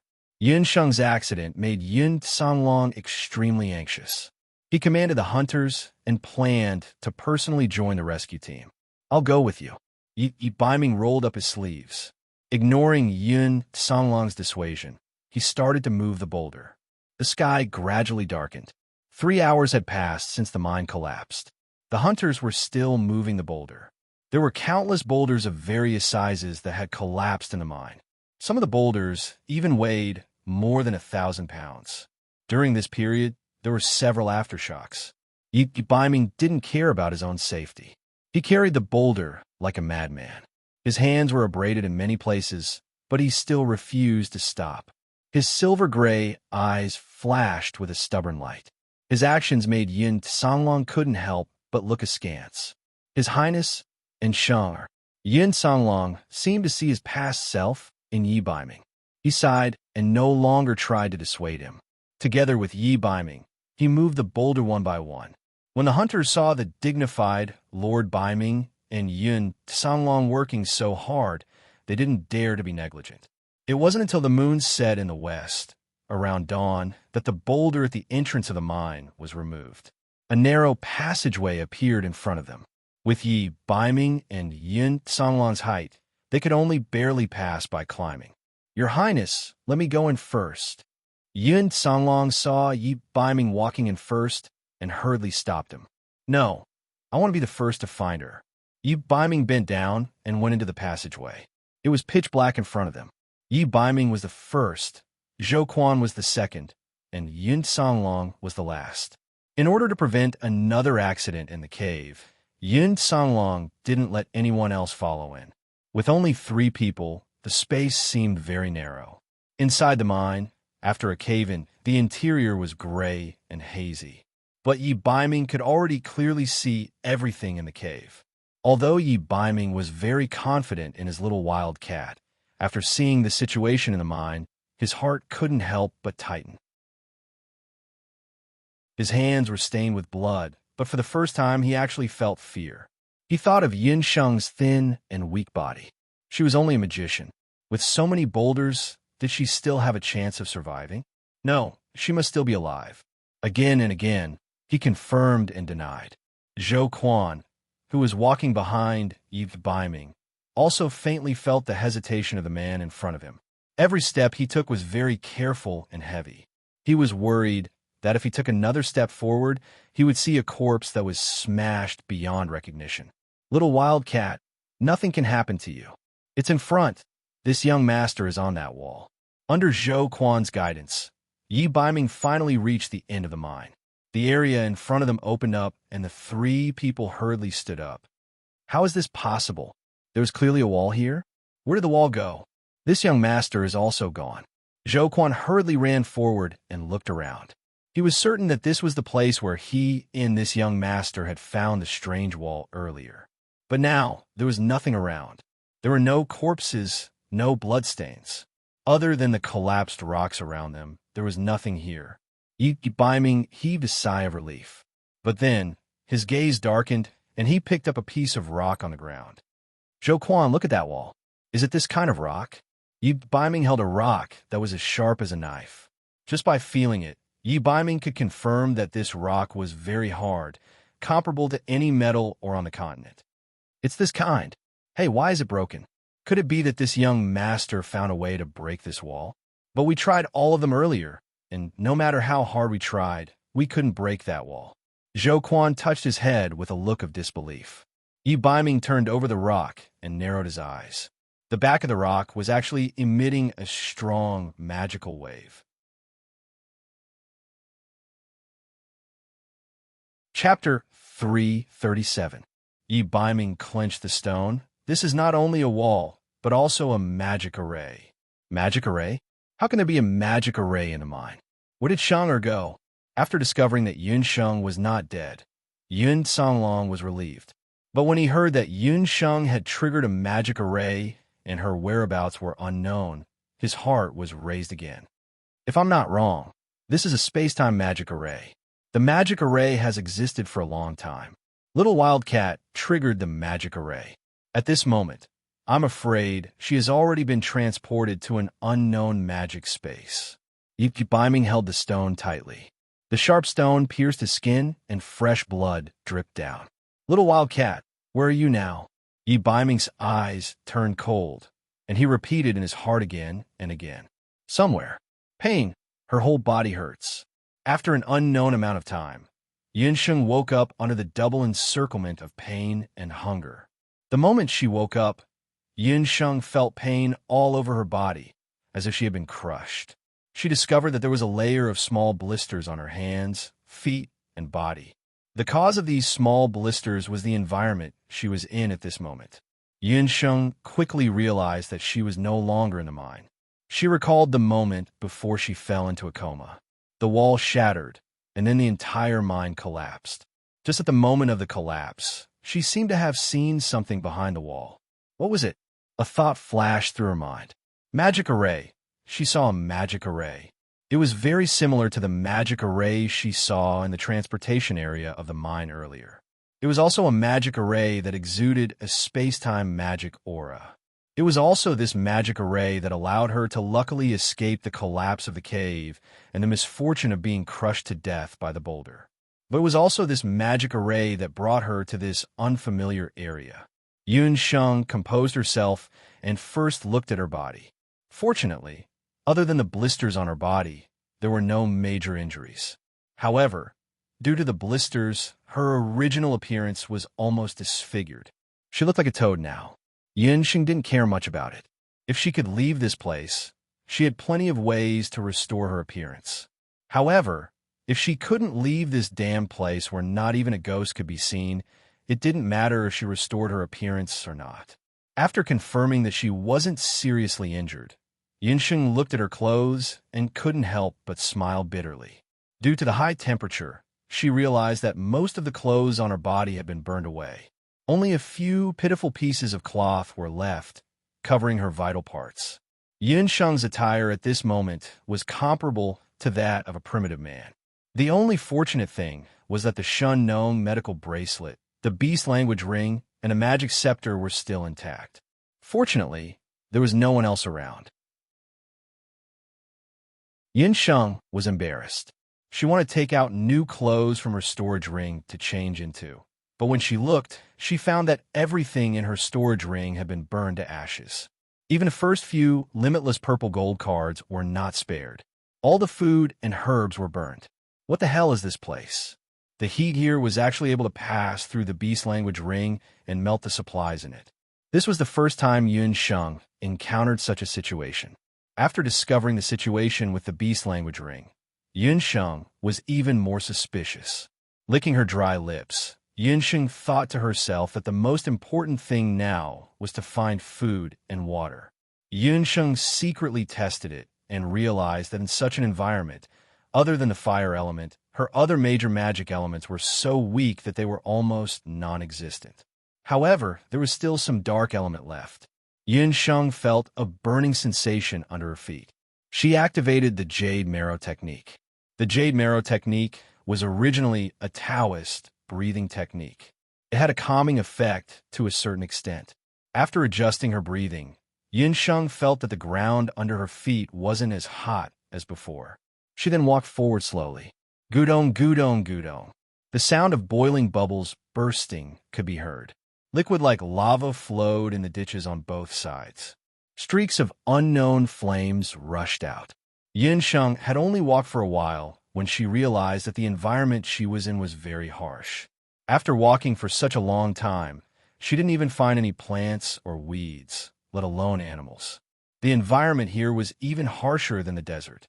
Yunsheng felt as if she had arrived at the mouth of an underground volcano. Other than lava and all kinds of dark flames, she didn't find anything else. If she continued walking like this, even if she didn't starve to death, she would die of thirst. She didn't know how long it had been since the cave collapsed. Yunsheng could imagine that at this moment, second uncle and Zhou Quan must be very worried about her. If she didn't go back quickly, everyone would go crazy. It was all her fault for being too confident in her own abilities and being blindly impulsive. This resulted in such an outcome. Yunsheng couldn't help but blame herself. The water in her body was slowly sucked dry by the scorching environment. Yunsheng still didn't find anything. There was no water, no food, no life. In this mysterious magical space, there was always bubbling lava and spewing flames. The roads here were winding and twisting. There were so many forks that one couldn't recognize them. After a long time, Yunsheng slowly started to hallucinate. Relying on her remaining willpower, Yunsheng walked forward step by step, hoping that she could find the exit at the next step. But countless times, she was disappointed. Am I going to die here? Yunsheng smiled bitterly. She was not willing to accept this. The Heaven Extermination Hunting Corps had just been formed, and the problem of the medical hall's herbs had not been solved. Father, second uncle, Hunting Corps, Night Fox. When Yi Baiming's name appeared in Yunsheng's mind, she suddenly felt a strange fluctuation in the Dharma soul in her body. Little Wildcat. A voice suddenly appeared in her mind. Was it a hallucination? At this time, how could she hear Night Fox's voice? At this time, he should be in the Jade Capital, being a free and unfettered prince. Yunsheng shook her head. It must be the lack of water and her overly tense nerves that gave her the illusion that she was in a desert. She was hallucinating. Little Wildcat, do you hear me? In Yunsheng's mind, this voice clearly appeared again. Night Fox, it's really you. Just like seeing an oasis in the desert, Yunsheng's originally drowsy mind immediately woke up after confirming that she heard that voice. But why would Yi Baiming's voice appear in her mind? Yunsheng looked around and didn't see Yi Baiming's figure. This was the first time she wished to see Yi Baiming so much. In this monotonous and despairing environment, she desperately needed someone to accompany her. Even if it was just a voice, it would be fine. You stupid girl. You. Yi Baiming's voice was filled with excitement and anger, but more than that, it was joy. Chapter 338. In fact, after he successfully resonated with Yunsheng's consciousness, Yi Baiming was overjoyed. He felt as if he had found a treasure, and his heart ached. Why are you resonating with my thoughts? Yunsheng was still a little confused. Because of our Dharma souls. We once cultivated magic together, and our Dharma souls come from the same body. As long as our consciousness resonates, we can sense each other's existence. Yi Baiming's tone was still reproachful. Then can you see where I am right now? So it was because of the Dharma soul again.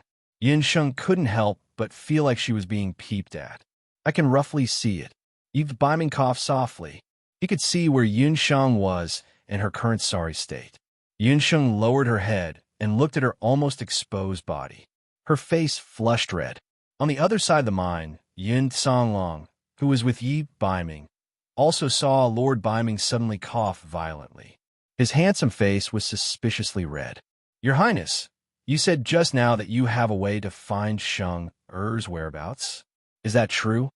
Yin Songlong had almost dug 3 feet into the ground to find Yun Sheng these days. However, Yun Sheng had completely disappeared. This made Yin Songlong almost go crazy. Yi Baiming was also very alarmed. However, this morning, he informed him that it was very likely that he could find Yun Sheng. Little Wild Kitten is safe for the time being. Yi Baiming's heart also eased a lot. That's good. How is her situation now? Yin Songlong treated Yun Sheng as if she was his own daughter. Although his niece was still young, she had already become the backbone of Yin Songlong and the Heavenly Expedition Hunting Corps in the past 6 months. Yi Baiming coughed and thought of Little Wildcat's current situation. Just now, her face was full of anger and she looked like a bun. He could not help but smile warmly. He rarely saw Yun Sheng so flustered and exasperated. In his impression, Little Wild Kitten was always overly calm. Now, it seemed that she was very cute when he saw her sullen expression occasionally. She's fine. It's just that her situation is a little bad. Yi Baiming didn't say anything else. He focused and connected with Yun Sheng's thoughts again. Although their Dharma souls were inextricably linked, Yi Baiming wasn't sure that their thoughts could be 100% in sync. He tried dozens of times before he finally connected with Yun Sheng. In this world, only Yun Sheng and Yi Baiming could do this kind of special connection between their Dharma souls. However, this kind of connection couldn't be maintained all the time. Usually, they could only communicate for about 15 minutes each time, and only once or twice a day. You're not allowed to see what you shouldn't see. Tell second uncle not to be anxious. I will definitely find the way back. I will continue to move forward. I will contact you when I need to, Yin Sheng warned Yi Baiming. Yi Baiming touched his nose helplessly. This wasn't what he wanted to see. Are you sure where you are now? Yi Baiming stopped joking. He could also see that although Yin Sheng wasn't injured, her situation was very bad. Yin Sheng had already told Yi Baiming about the items in her storage ring being burned. Even the items in her storage ring could be burned. One could imagine how bad the environment was. With Yun Sheng's knowledge of modern geography, she even suspected that she was now thousands of meters underground in the boundless land. It seems to be underground, or at the mouth of a volcano. I seem to have sensed a different wave of magical elements. Let's not talk about it for now. Remember to take care of my second uncle and the people from the Heaven Hunting Corps for me. Pay attention to Xian Wuji's movements in the Grand Supreme City. Yun Sheng didn't know how long she had walked, but she felt that the surrounding environment seemed to have cooled down. She hurriedly bade farewell to Yi Baiming and walked forward quickly. Why is there a lotus pond in this place? Yun Sheng had been searching for a long time, and her stomach was already rumbling with hunger. She didn't expect that there would be an unusually beautiful lotus pond in this scorching magical space that she suspected to be devoid of living things. In the lotus pond, there was boiling hot lava. Yin Sheng kicked a rock down. The hard rock fell, but before it could fall into the pond, it was burned to ashes by the scorching heat. The lava in this lotus pond seemed to be even hotter than the lava and flames that she had encountered along the way. The scorching environment did not affect the growth of the lotus flowers in the lotus pond at all. It was just that what grew in the lotus pond were not ordinary green lotus leaves. The color of the lotus leaves and stems was also fiery red, like the lava here. There were about a dozen lotus flowers in the middle of the lotus pond. Most of the lotus flowers only had a few leaves, and there was only one lotus bud that was half open. The petals of the lotus bud were as bright as rouge and emitted a natural fragrance. However, it was also because of this lotus pond that the surrounding temperature dropped significantly. Looking at the plump and tender lotus leaves, Yun Sheng's stomach, which was so hungry that it twitched violently. I don't know if it's poisonous, but it's better to be poisoned to death than to starve to death. Yun Sheng swallowed her saliva and looked at the boiling lava.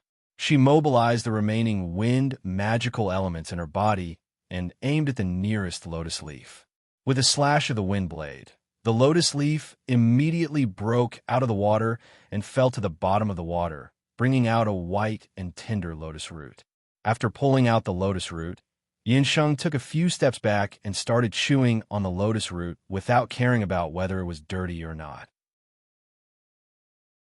When the lotus root entered her mouth, a sweet and refreshing juice that she had never experienced before flowed out instantly. Yinsheng's dry and bitter mouth was immediately filled with sweetness. Yinsheng felt the lotus root juice moisturizing every pore and hair on her body, and she couldn't help but click her tongue. In a few bites, Yinsheng finished the tender lotus root that was as thick as an arm. Once the tender lotus root entered her stomach, not only was she full, even the scorching heat disappeared. This tender lotus root could obviously resist the scorching heat here. Not only that, when Yinsheng secretly mobilized the magical elements in her body again, she realized that the magical elements that were almost depleted in her body were actually replenished in an instant. Even the magical elements that were suppressed earlier were vigorous. The most terrifying thing was that she actually realized that the Dharma soul in her body had increased by a full circle. It seemed that it was about to break through again. What great a plant is this exactly? Yinsheng only knew that the lotus roots in the pond in front of her were actually rare treasures. Based on her experience as a doctor, even if the grade of the lotus roots here could not be compared to the previous 9-leaf divine grade sage ginseng, it was at least a sacred grade or half-divine grade herb. Moreover, there were more than 10 lotus roots in this pond. If she could bring back the lotus roots in this pond or cultivate them in the boundless land, the value would be even more shocking.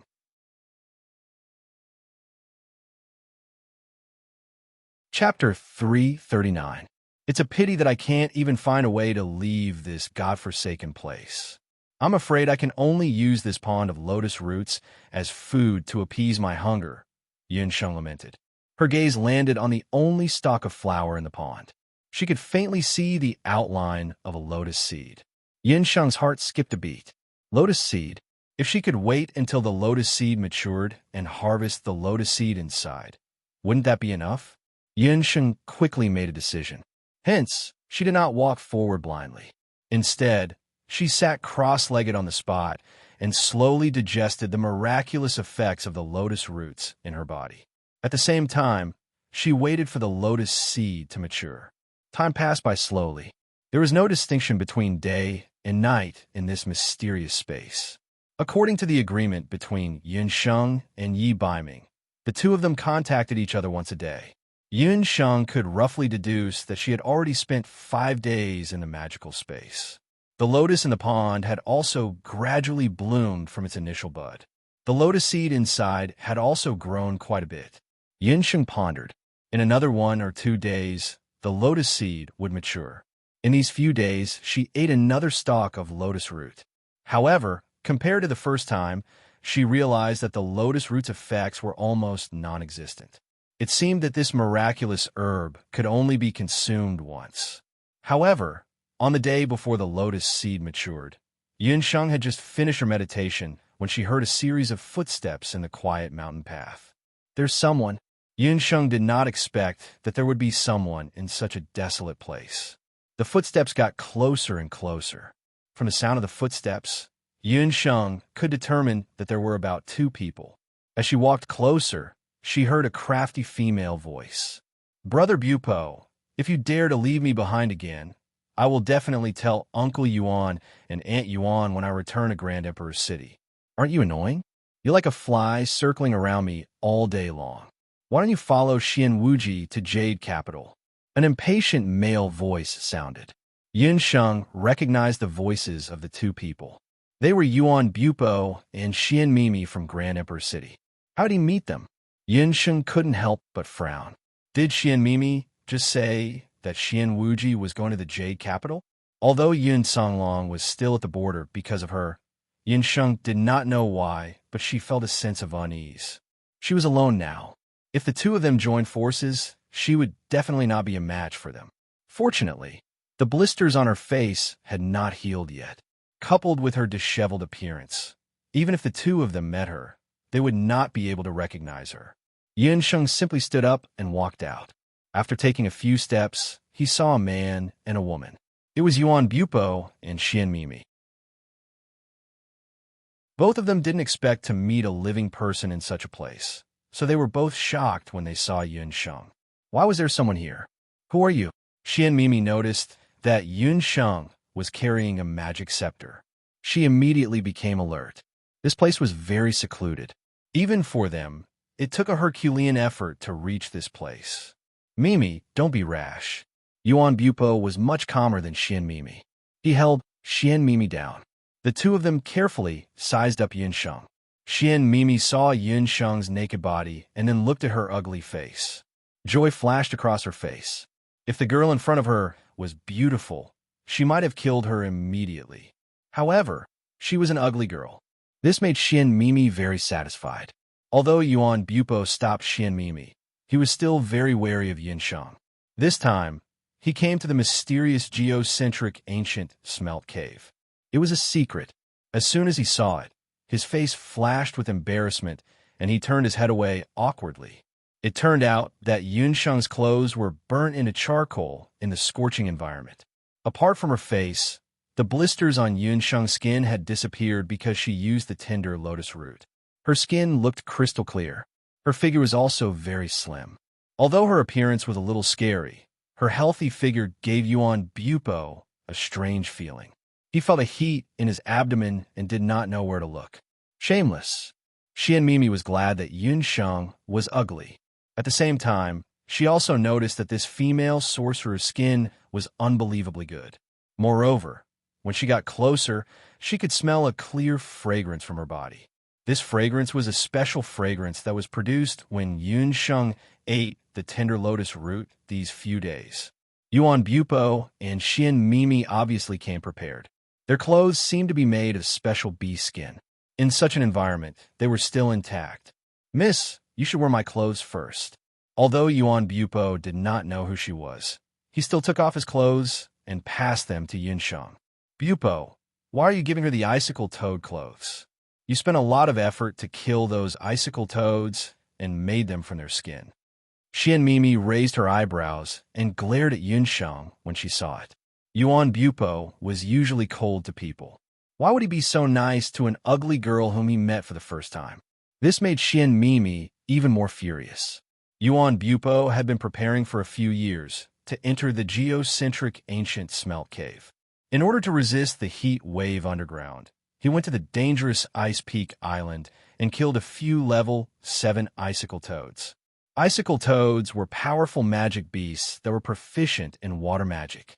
Although they were small, the icicles that they shot out could freeze a person instantly.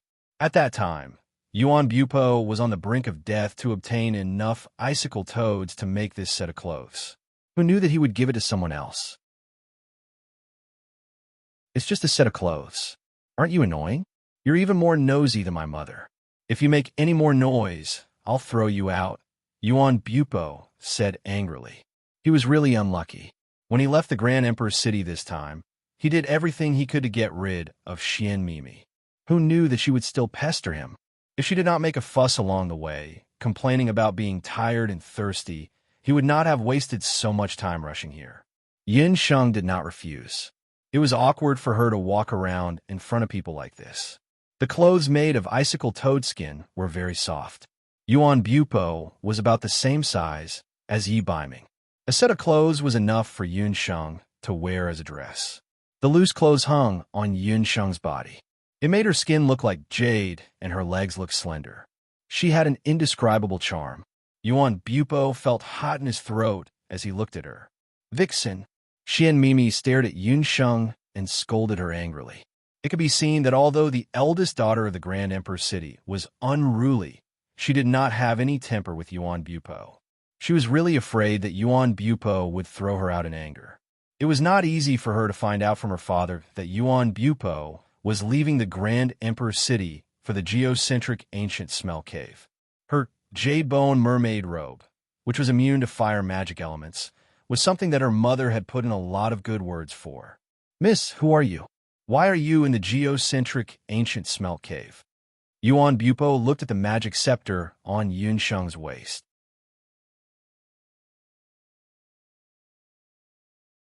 Chapter 340. Yun Sheng's magic scepter had 2 magic soul stones embedded in it. She was only an archmage. How could she break through the restriction outside the geocentric smelting cave and enter the cave with her abilities? Moreover, she looked like she had been in the cave for a few days. The geocentric smelting cave was the name of this place. Yun Sheng thought to herself. She did not expect her guess to be true. Yun Sheng had a better impression of Yuan Bupo since he was generous enough to give away his clothes. I didn't want to be here either. A few days ago, I accidentally entered a cave and activated a magic formation inside. I was already in the cave when I woke up. I've been trapped inside for a few days, and I've been looking for an exit. I only came here today because I heard people's voices. Yun Sheng was telling the truth. Yuan Bupo was no longer suspicious when he saw how calm she was. Yuan Bupo thought to himself, she doesn't look like she's lying. It's just that she's been in the cave for a few days. That's what I'm looking for, Yuan Bupo quickly asked. Miss, did you encounter anything in the cave? Or did you find a red lotus flower? There's nothing in the depths of the cave, but I've seen the lotus flower you mentioned. It's not far ahead. Yun Sheng knew that she couldn't hide it. Fortunately, she had already plucked all the lotus flowers in the pond a few days ago, leaving only the lotus flower with a bud. That's great. The ancient records are real. There's really a karmic fire lotus in the geocentric smelting cave. Yuan Bupo could not wait and immediately went to look for it. Sure enough, after a few steps, he found a karmic fire lotus standing gracefully in the lotus pond. However, in the time it took for Yun Sheng to leave, the karmic fire lotus that had yet to bloom had already bloomed. The karmic fire lotus that looked like a flame was waiting to bloom in the scorching lava. The lotus seed pod inside was bright red. The lotus seed pod was like a ruby that was crystal clear. Brother Bupo, are you saying that we can find the karmic fire beast with this thing? Xian Mimi looked at the lotus flower carefully. Other than the fact that its color was slightly different from ordinary lotus flowers, there was nothing special about it. In Grand Emperor City, there were many exotic flowers and herbs. There were dozens of types of lotus flowers. Among them, there was no lack of treasures like colorful lotuses. Compared to colorful lotuses, this karmic fire lotus was very ordinary. What do you know? Your hair is long, but your knowledge is short. The entire body of the karmic fire lotus was a treasure. Its tendons, stalks, and leaves were all saint-ranked herbs. Its roots, the karmic fire lotus, was an excellent medicine for purifying magic souls. However, the most precious part of it is its lotus seed. Yuan Bupa understood the karmic fire lotus very well. Yuan Bupo seemed to be worried about something as he did not continue speaking. Yun Sheng was watching coldly from the side. She already knew that Yuan Bupo was definitely waiting for the karmic fire lotus to mature. He wondered what kind of things would be attracted to the karmic fire lotus once it matured. He stared at the ruby-like lotus seed pod without blinking. The lotus head of the karmic fire lotus could bear the karmic fire lotus seed. This kind of lotus seed was also the favorite food of the karmic fire beasts that were rare in the mainland. Yuan Bu-pa did not know what kind of beasts the karmic fire beasts were exactly. However, he heard that the karmic fire beasts were born as commander-level sacred beasts. When it matured, there was even a chance for it to break through and become a divine beast. Yuan Bu-pa was a summoner. However, as he was different from the summoners in Grand Emperor City, he could only form a contract with a beast once in his life. Therefore, before he matured, he had never formed a contract with a beast. The way he formed a contract with a beast was very special. It was not the usual magic space contract in the mainland. Instead, it was a contract with pleasure. Yuan Bu-pa was talented and proud. Naturally, he was unwilling to form a contract with an ordinary beast. Therefore, he spent a lot of effort to find out about the karmic fire beasts that were made from the king of beast kings. Brother Bu-pa, this woman's background is unknown. When they saw the karmic fire lotus, Yuan Bu Pe and Xian Mimi had different reactions. Yin Sheng's understanding of Grand Empress City was very limited.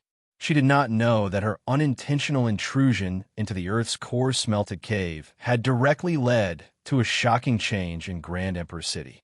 All of this was related to the origin of Grand Empress City. The people of Grand Empress City were mostly talented. Compared to the rest of the people in the boundless mainland, among the 30,000 people in the city, close to 80% of them were warriors, magicians, and summoners. The Xian and Yuan clans were the largest clans in the city. Their descendants' talents were even more shocking. However, there were not many summoners among them. They only took up about 10% of the population. According to the rules of Grand Empress City, the successive castellans of Grand Empress City were the most outstanding summoners from the Xian and Yuan clans. This was because the first castellan of Grand Empress City made use of Di Hong's song and his beast to create the legend of Grand Empress City. Therefore, in the Grand Empress City, there had always been a saying that only the strongest summoner and the strongest magical beast could truly play the Grand Emperor's 9 movements without either of them. However, since 500 years ago, there hadn't been a single talented summoner in the Yuan clan. On the other hand, the Xian clan had at least one outstanding summoner in their generation, all the way until Xian Wuji's father's generation. Yuan Bu Pe believed that his talent was much stronger than Xian Wuji and Xian Mimi. He had long made up his mind to become the #1 summoner in the Yuan clan in the past 500 years. Yuan Bu Pe did this out of selfishness. Firstly, he was not willing to accept a good-for-nothing like Xian Wuji as the castellan. Secondly, he knew that only when he succeeded as the castellan would he have the chance to let his eldest sister, Yuan Shahua, who had been banished from Grand Empress City, return to Grand Empress City one day. Back when Yuan Shahua was banished from the city, Yuan Bu Pe's mother missed her daughter day and night. This made Yuan Bu Pe determine that one day he would abolish the old rules of Grand Empress City. Of course, even Xian Mimi did not know about Yuan Bu Pe's plans. He would not tell Xian Mimi about his plans. Xian Mimi watched from the side with a greedy look in her eyes. Was that the karmic fire lotus that could lure out the karmic fire beast king? She recalled her father's advice when she was traveling this time. Mimi, remember this. After you leave Grand Emperor City, you must find a way to find Yuan Bu Pe. I heard that he might be in the geocentric smelting cave. Your brother is a disappointment. The future castellan position of the Xian clan depends on you. Xian Mimi was born in a place like the castellan's mansion. Naturally, she was not that naive. Although she and Xian Wuji were siblings of the same father and mother, Xian Wuji's reputation in the city had plummeted ever since his fiancée, Yuan Shahua, had broken off their engagement a few years ago. As a result, the city lord's mansion's reputation in the city had plummeted. In addition to the rise of the Yuan clan's prodigy, Yuan Bu Pe, there were rumors in Grand Emperor City that the Yuan clan would replace the Xian clan as the next castellan. This time, if Yuan Bu Pe really used the Di Hong song to contract the Hellfire Beast, it was certain that Yuan Bu Pe would become the future castellan. In the past, Xian Mimi still hoped that Yuan Bu Pe would marry her after he became a castellan. She did not expect him to confess his love to a lowly Yun clan youth. This made the narrow-minded Xian Mimi very upset. If I used the Di Hong song to contract the Hellfire Beast, Yuan Bu Pe would listen to me obediently. Xian Mimi thought to herself.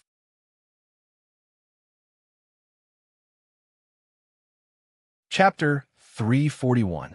At that moment, the three of them had their own thoughts. Yin Sheng watched from the side. With her sharp senses from being a healer in her previous life, it was not difficult for her to sense the tension between the two of them. Hey, why are you following us? Are you trying to get your hands on the karmic fire lotus too? Xian Mimi looked hostile. Miss, I'd like to go out too. However, I don't know the way without your company.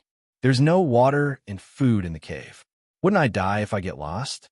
Yin Sheng believed that Yuan Bu Pe would not let her go easily before the karmic fire lotus was ripe. Although she could not figure out what the man and woman from Grand Empress City wanted to do with the karmic fire lotus, Since she was the one who discovered the treasure, she would not sit back and watch the treasure be taken away by someone else. Yuan Bupo thought to himself that the way in was indeed full of twists and turns. If he did not have a map beforehand, he would have gotten lost too. Moreover, he did not want to be alone with Xian Mimi. It would be more comfortable if there was another person. The three of them sat down with their legs crossed with their minds. Yinsheng had gotten used to the temperature in the cave. Coupled with the icicle toad coat, she soon entered a meditative state. On the other hand, Xian Mimi looked nervous as she kept looking at the karmic fire lotus pond. After midnight, he heard a strange fragrance coming from the direction of the lotus pond. Inside the ruby-like seed pod, there are 8 lotus seeds sparkling like diamonds. It's right. Yuan Bupo's movement technique was the fastest. He flicked a gust of wind from the tip of his finger, and a magic element that looked like a wind blade instantly swept up the mature lotus. With a tap of his feet, he soared up high like a great rock, gliding several meters forward. His legs brushed against the churning lava, not fearing the terrifying temperature at all. Clearly, he had come prepared and was wearing a special protective suit.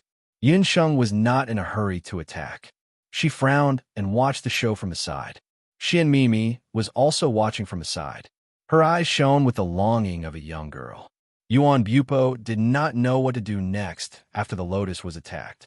That's strange. Didn't they say that the karmic fire lotus's fragrance would attract the karmic fire beasts when it matures? Why is there no movement at all? Yuan Bupo was suspicious as he looked around. Xian Mimi was also unusually calm. She didn't immediately make a move. She knew that she was no match for Yuan Bupo. In terms of skills, even her brother, Xian Wuji, might not be a match for Yuan Bupo. It turned out that when the last karmic fire lotus was uprooted, the lava in the lotus pond, which was originally more than 10 meters in size, actually slowly shrank and sank. Like boiling water, the lava slowly disappeared, revealing a huge magic array at the bottom of the pool. It was an ancient magic array. Yinsheng, Yuan Bupo, and the others could not understand the seal script on the magic. There were no ripples of magic on the magic array. It was obvious that this was a magic array that had been deactivated for a long time. The three of them were all magicians, and at the same time, they were also very intelligent. They all noticed that there was a small circular hole in each of the 4 directions of the magic array: east, west, north, south, southeast, southwest, northeast, and northwest. The size of the hole was exactly the same as the size of a karmic fire lotus seed. It was clear that the magic array would be activated as long as 8 karmic fire lotus seeds were placed into the 8 holes. The 3 of them were at a loss when they saw the sudden scene. Yinsheng was sent there by accident. Yuan Bupo and Xian Mimi were guided by an ancient book to look for karmic fire beasts. They did not expect there to be another world at the bottom of the karmic fire lotus pond. What happened today was considered a coincidence. There were 2 conditions that had to be fulfilled in order for the magic array that was buried under the lava to see the light of day again. Firstly, the karmic fire lotus had been uprooted. Yinsheng had taken all of the karmic fire lotuses earlier. Secondly, the karmic fire lotus seeds had to be ripe and placed into the 8 holes. Oh no, just when the 3 of them were in a daze, wondering if they should activate the magic array with the 8 karmic fire lotus seeds, a loud noise came from the other side of the cave. Yuan Bupo's expression changed. He immediately ran to the other side of the cave. The teleportation magic array that he had used to enter the cave earlier had disappeared. The surrounding atmosphere became strange. The 3 of them were left with only one way out. The entrance has been sealed. We're trapped here. It seems like we can only try this magic array if we want to get out, Yuan Bupo said. Yinsheng and Xian Mimi did not object. The 3 of them leaped down and stood on the magic array. Yinsheng was sure that the magic array was the biggest magic array that she had ever seen. It looked like a gigantic millstone. Yuan Bupo dug out the 8 karmic fire lotus seeds and placed them into the magic array. After a series of noises that sounded like a key opening a door that had not been repaired for a long time, a bright light shone from the magic array. The bottom of the pool sank. The 3 of them felt like they had stepped on air. They felt something pressing against their eyes, and their bodies were sinking rapidly. After a long while, they finally felt that they had stabilized. While the three of them were still feeling dizzy, a series of gurgling sounds were heard, and a black shadow jumped out. The black shadow was so fast that the three of them did not notice it earlier. They realized that they were standing in a gigantic magic array. "Brother Bupo, look, is that the karmic fire beast?" She and Mimi exclaimed. She covered her mouth and pointed at the demonic beast in front of them. It was a demonic beast that was the size of a giant elephant. Its body was covered in the most terrifying magic elemental suppression. The feeling was even more terrifying than the demonic beast suppression that Yun Sheng felt from the centipede ant general earlier. The demonic beast's body was huge. It looked like the lion that Yun Sheng had seen before. However, it was 100 times more ferocious than the lion. Its fur was covered in dancing flames. There was a ring of auspicious fire cloud around its neck. It looked up and its eyes bulged. The fangs in its mouth were spitting flames. Its tail was in the shape of a hollow flame. It curled up behind its back, and there were 5 sharp claws on each of its back limbs. At that moment, the demonic beast was squatting on the magic array. Although they had no idea what it was, they were sure that it was not the karmic fire beast. How could a level 9 karmic fire beast have such a powerful suppression? The few demonic beasts in the exquisite beast tower were in a frenzy. "I'm the ancient divine beast, fire-devouring Swanee. You ignorant ants dare to trespass into the sacred place of the fire elves. Leave now." The demonic beast opened its mouth and spoke in human language. Demonic beasts were different from humans. Demonic beasts at the level of holy beasts started to have the ability to think like humans. When they reached the peak of holy beasts, they would have the ability to transform into human form. Only then would they have the ability to speak human language and transform into human form. As soon as this magical beast spoke, the faces of the 3 people present turned green. "Thank you, matey, and you D for your tips. Thank you, everyone, for your votes." At that moment, the same thought flashed across their minds. Divine Beast.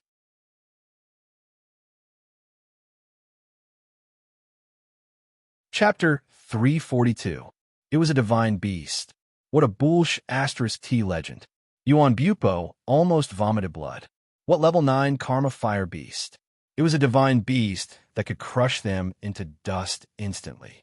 To the people of the boundless land, a divine beast was equivalent to the archmage god, the martial god among the martial artists, and the Emperor Zao among the summoners. Even the city governor of the Grand Emperor City only had a holy beast at the peak of the holy beast. The powerful demonic beast's aura engulfed the 3 of them. Compared to the Tao Wu's aura, the aura that Yun Sheng encountered earlier on was nothing. The Tao Wu seemed to be about the same age as the Earth's core smelted cave. It must be tens of thousands of years old. Under its aura, Yun Sheng felt as though she was petrified and could not move. At the crucial moment, Yun Sheng quickly calmed down. She recalled the detailed information about the Tao Wu-type demonic beast in her mind. It was rumored that there was a lion-shaped Tao Wu among the demonic beasts. It liked to grow with lotuses, and lotuses grew with every step it took. It turned out that the pond of karma fire lotuses came about because of that. Yuan Bupo also felt that his body was stiff and could not move. He gulped and said, "Lord Tao Wu, we didn't know that you lived here. Please forgive us if we have disturbed you in any way. I'm willing to offer you 8 ripe karma fire lotus seeds. Please let the 3 of us live." Who knew that the Tao Wu would spit out 2 streams of flames from its nostrils that were the size of 2 doorways? Lotus seeds? Ignorant ants. Don't mention the lotus seed to me anymore. If it wasn't for those damn karma fire lotus seeds, why would I have a toothache? Toothache. The Tao Wu looked furious. Yun Sheng looked at its mouth and saw that the left side of its mouth was swollen. No wonder the Tao Wu was indifferent when it knew that its favorite karma fire lotus seeds were about to ripen. It was because of a toothache. "Lord Tao Wu, I'm a doctor. If you have a toothache, I could take a look at it." Yun Sheng mustered her courage. Just as Yuan Bupo, who was standing aside, wanted to stop them, he was pulled back by Xian Mimi. She mouthed something at Yuan Bupo. What she meant was to let the ugly woman treat Bayan. That was a divine beast. If it suddenly showed its might, it would burn them all to ashes. It was better to take advantage of the time when the ugly woman was treating Bayan and escape through the magic array. Yinxing didn't know whether to laugh or cry at the thought of seeing the teeth of a mythological beast. But right now, this was all she could do. The Tao Wu seemed to be tormented by the toothache. It thought for a moment like a human and rolled its eyes. It stretched out its front paw and grabbed Yinsheng. "Aunt, I'll allow you to take a look from me. But if you have any ill intentions, I'll burn you to death with a single breath of fire." The divine bee Swanee was in a very bad mood. It let out a deafening roar that could tear Yun Sheng's eardrums apart at any time. It was said that toothache was not an illness, but it could be fatal. The same saying was applied to the divine bee Swanee. Fortunately, although it was angry, it did not make things difficult for Yun Sheng. It was because the Tao Wu had lived underground for too long. Due to special reasons, it could not leave the place without permission. Therefore, it could not find a way to treat its toothache. Think about it. If a divine beast had a toothache for almost 10,000 years and suddenly heard that a healer had come, it would naturally be lucky.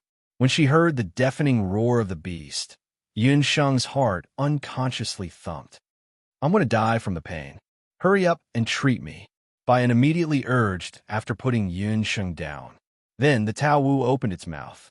The Tao Wu, who had not brushed its teeth for 10,000 years, almost suffocated Yun Sheng with its heavy breath. Yun Sheng could only hold her breath and clench her teeth. Half of her body was in the Tao Wu's huge mouth. Yuan Bupo and Xian Mimi were dumbfounded again. They even forgot to carry out their original plan of escaping. This female sorcerer actually dared to climb into the Tao Wu's mouth. Wasn't this like a lamb entering the tiger's den? But unexpectedly, the Tao Wu opened its mouth obediently. Yun Sheng looked in the beast's mouth for a while and finally found the reason why the Tao Wu had a toothache. Speaking of which, it was laughable because the Tao Wu had a wisdom tooth in the left lower corner of its mouth. The wisdom tooth was inflamed. If it was in a modern era, a shot of anti-inflammatory medicine would be able to cure it. But now, because of the lack of equipment, Yun Sheng simply smeared some anesthetic on the scalpel and did a crude local anesthetic to dig out the wisdom tooth. After digging out the wisdom tooth, Yun Sheng kept the divine beast's wisdom tooth without any reservation. A divine beast's entire body was a treasure. The wisdom tooth of the Tao Wu was at least 5 to 6 kilograms. It would be an excellent tool to refine anything. It doesn't hurt anymore. The Tao Wu suddenly felt refreshed. When Yun Sheng almost suffocated and climbed out of its mouth, the Tao Wu actually let out a happy hum. Yun Sheng wiped the sweat on her forehead and spread out her hands. "The toothache is cured. Pay the consultation fee." Consultation fee? Oh my God, how greedy was this woman? Yuan Bupo and Xian Mimi were petrified again. That was a divine beast. A divine beast that could turn a city into ashes in an instant. This female sorcerer actually asked the divine beast for a consultation fee. Consultation fee? What is that? After the Tao Wu's wisdom tooth was removed, it instantly felt refreshed. Looking at Yun Sheng, it also felt that she was more pleasing to the eye. In fact, it also realized that Yun Sheng's scent was very pleasant. It was very similar to the scent of its favorite karmic fire lotus. The consultation fee is a valuable thing. For example, do you have any divine herbs or sacred tools? The lowest you can give me is 1 million or 800,000 purple gold. Yun Sheng demanded an exorbitant price. This time, she suffered a great loss in the Earth's core furnace cave. Most of the herbs were melted, and there were also a few purple gold cards. Fortunately, she had given most of the cards to second uncle. Otherwise, she would become the poor Yun Sheng again. Moreover, the Tao Wu was a divine beast. It must have a lot of wealth. Only the heavens knew how heavy the Tao Wu's breath was. She almost died in its mouth just now. This divine beast looked silly. If she didn't take advantage of it, she would feel sorry for herself. The consultation fee you mentioned, I don't have any of it. I'm not like those greedy dragons. I don't like shiny things. The Tao Wu tilted its head and thought for a long time. It sadly realized that it was a very poor divine beast. It even despised itself a little. If you don't have consultation fee, then you could be my mount and get a discount. I won't scheme against you. 10 years will do. Yun Sheng started to have ideas about the Tao Wu.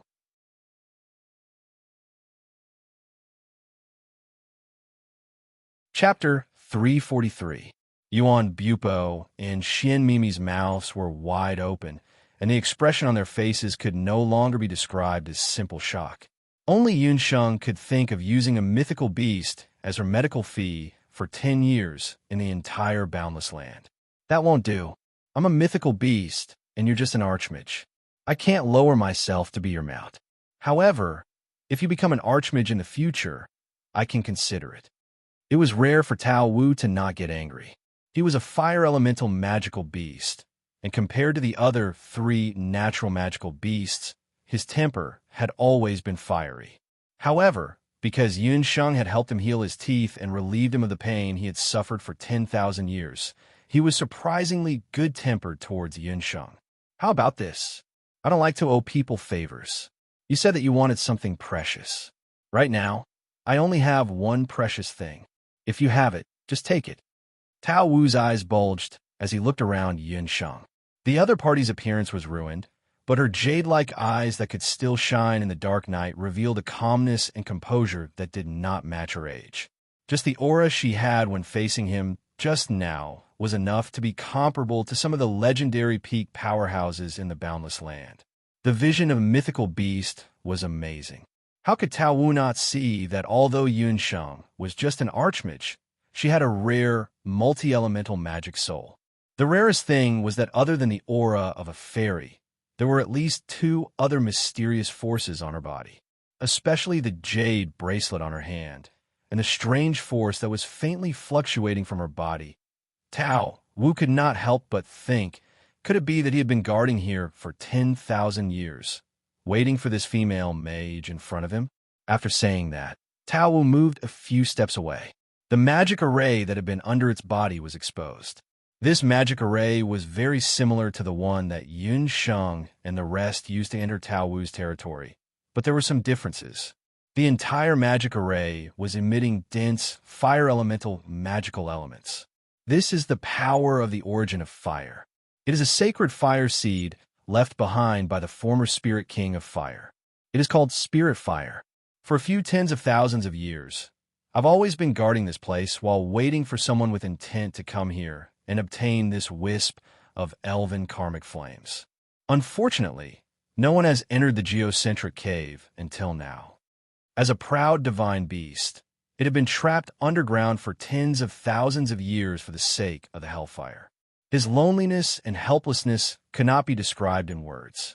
Are you saying that you want me to try and obtain this elven hellfire? Yun Sheng's eyelids twitched. The elven hellfire is the fire that all fire mages have dreamed of for a long time. It will be purified as the level of your magic increases. When you become a mage deity, you can even use it to kill everything in the world. Tao Wu's words made the few people present feel tempted. Xian Mimi couldn't wait any longer and said, Madam Bayan, I'm also a magician. My magic realm is even higher than hers. Perhaps I'm more suitable than her to obtain the elven hellfire. Greedy ant. Since you want to try, go ahead. Tao Wu saw the greed in Xian Mimi's eyes, but did not stop her. Mimi, don't be rash. Yuan Bupo immediately advised Xian Mimi. Both he and Xian Mimi had a high magic cultivation base. However, even they could not see through the so-called elven magic formation. They had no idea what level the magic formation was. However, a magic formation that could be guarded by the divine beast, Tao Wu, must be extraordinary. Yin Sheng had her concerns too. She had the same thought as Yuan Bupo. Ants, you better think carefully. I'll only give you one chance to choose. Bon looked like he was watching a good show. In reality, the geocentric cave's existence was not as secretive as the legends made it out to be. Tao had stayed underground for so many years, and there would be some ant-like humans who would come here. Those who were timid would be devoured by Tao Wu. Those who were brave enough would try to obtain the elven hellfire's tinder. Unfortunately, none of them succeeded. Those who failed, Tao Wu snickered coldly. "I'll try." Yinxing thought for a moment and quickly made her decision. She and Mimi immediately took a step forward. "I'll try too. I'll try before you." There was only one chance to obtain the precious elven hellfire. If Yinsheng took it first, it would be too late. She and Mimi walked into the magic formation as soon as she finished speaking. However, there was no reaction from the magic formation after she walked in. "How can this be? Where's the elven hellfire?" She and Mimi looked around. Stupid ant. You're cunning. The hellfire won't accept you. Get lost," Tao Wu roared. The fire elven hellfire was the purest tinder in nature. Only those with pure minds could pass the hellfire's test. She and Mimi did not even have the basic qualification. Naturally, the magic formation would not be activated. What hellfire? How can I not trigger the hellfire? She and Mimi did not give up. She stomped hard on the magic formation under her feet. She wanted to crush the magic formation. Unexpectedly, the elven hellfire magic formation, which was originally still, spewed out a flame that was as tall as a person. The flame was ferocious. The fire was strong enough to melt any kind of hard or on a continent. She and Mimi was not prepared for it. Her face was hit by the flame. She let out a cry. Her entire head and face were on fire. If it was not for the defensive equipment on her, she would have turned into a fireball. "Mimi, get down immediately." Yuan Bupo was also shocked. Xian Mimi was a member of the Xian clan in Grand Emperor City. He could not sit and watch her being burned alive. Xian Mimi rolled and crawled. Tao Wu leaped in a magic formation and kicked Xian Mimi out. Xian Mimi rolled a few times on the ground. Her body was covered in blood and mud. Although she was treated with magic medicine, her appearance was terrifying. Her originally pretty face was like a smashed persimmon. It was a mess of flesh and blood. Yun Sheng could clearly see the bones on her face. "Idiot! How dare you challenge the hellfire?" Tao Wu looked at her with disdain. This time, Xian Mimi really became an ugly girl through and through. "Brother Bupo, my face, my face. I want father to destroy this place." Xian Mimi felt a sharp pain on her face. "Mimi, don't cry. I will bring you to Grand Emperor City later. The City Lord will definitely have a way to heal your face." Yuan Bupo did not expect the Elven Hellfire magic formation to have a temper like a human. The people of Grand Emperor City can't heal her face. That's the Elven Hellfire. It won't be easy to heal the damage caused by the Hellfire. Yin Sheng did not have much sympathy for Xian Mimi's injury. The people of Grand Emperor City had killed so many Yin army brothers and crippled Yin Songlong's hands. They had been dispirited for so many years. However, as a doctor, she could give them a reminder.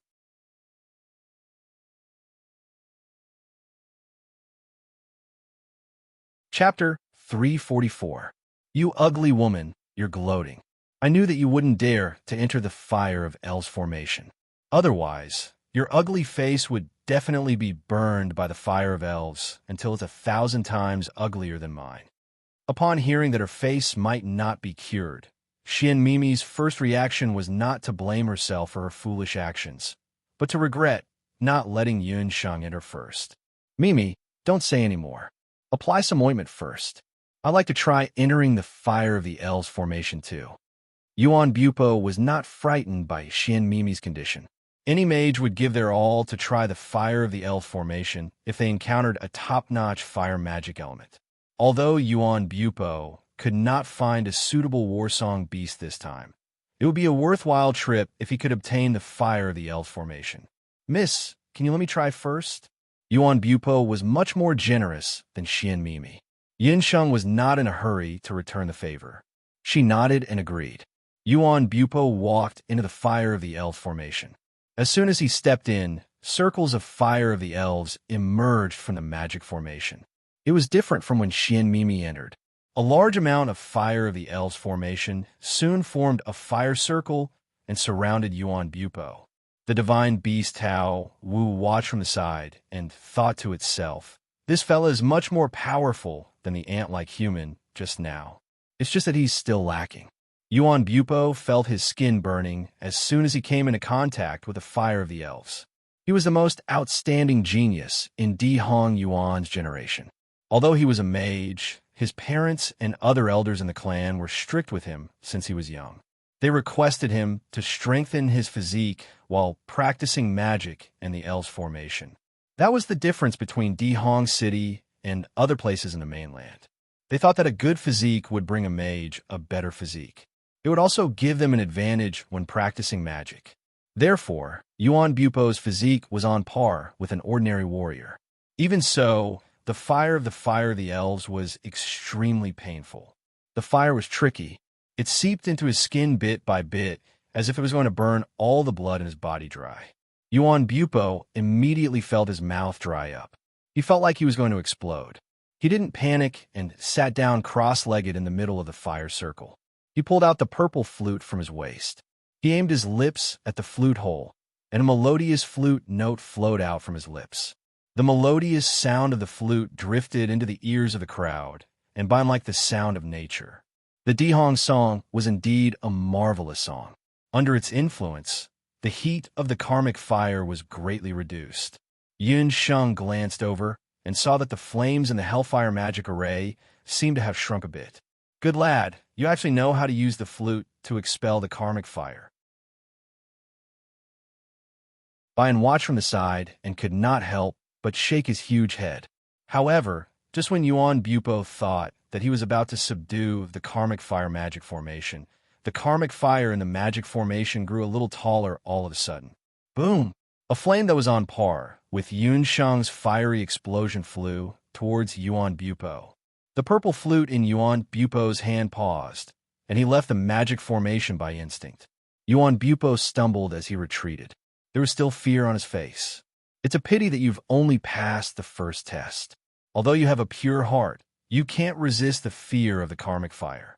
By inside, the karmic fire of the elves was spiritual. It needed a master who could accept it completely.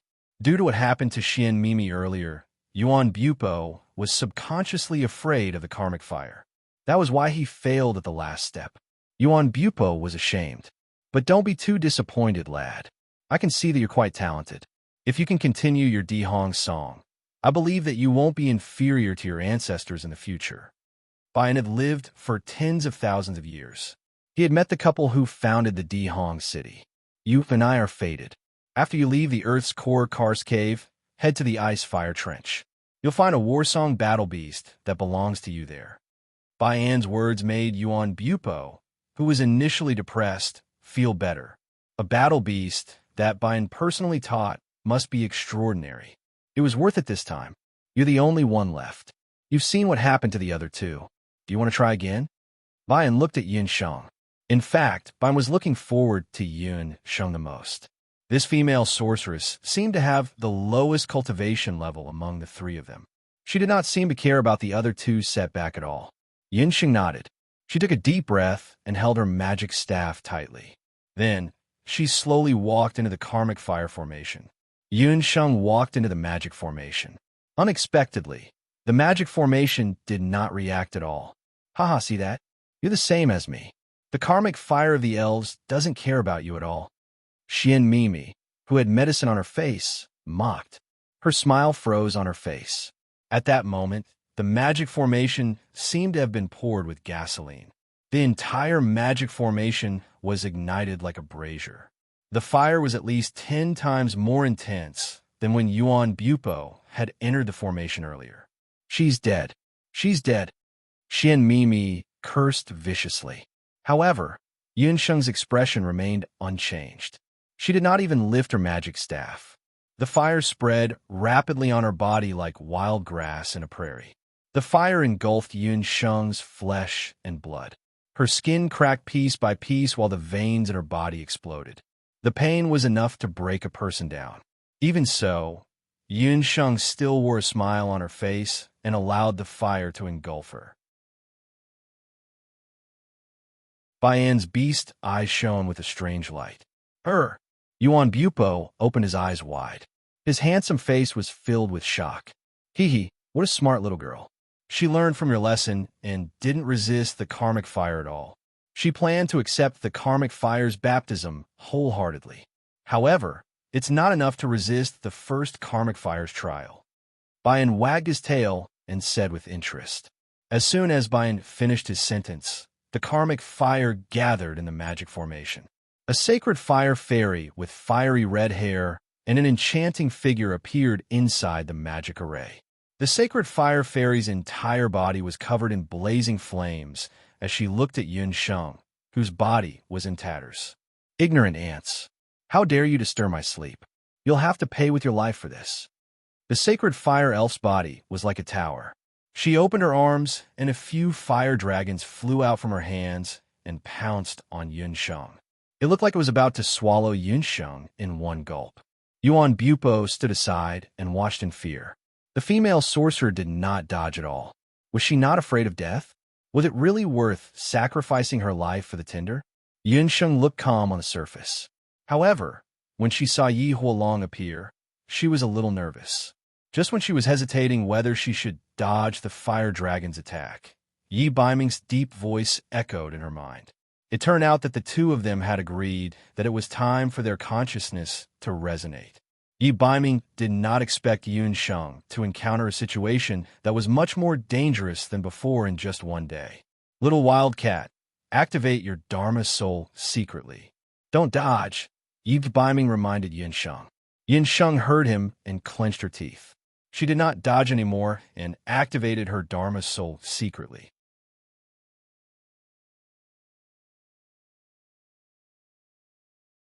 Chapter 345. A five-colored radiance was released from her body. The fire dragon swallowed Yun Sheng in one gulp. Just when everyone present thought that Yun Sheng would not have a chance to survive, Yun Sheng suddenly changed her mind. The Hellfire Fire Dragon let out a painful roar, and its body exploded with a boom. A five-colored radiance pierced through the fire dragon's chest like a sharp blade. The fire spirit's beautiful eyes narrowed slightly, and a gorgeous smile appeared on her face. She shook her body and turned into a ball of flames, drilling into Yun Sheng's magic scepter. A third soul stone appeared on Yun Sheng's magic scepter. Everyone looked over and saw that there was a graceful figure inside the magic array. Yun Sheng was like a female elf walking out of the forest in the moonlight. She was beautiful and lively. In the fire, Yun Sheng's skin fell off quickly. She was like a phoenix bathing in fire. Her new skin was as tender as a baby's. She was like a fire elf in the fire. She was beautiful and enchanting. Her eyes were as black as fine black jade. Her new skin was as tender as a baby's. The most different thing was that there was a flame-shaped brand on her forehead.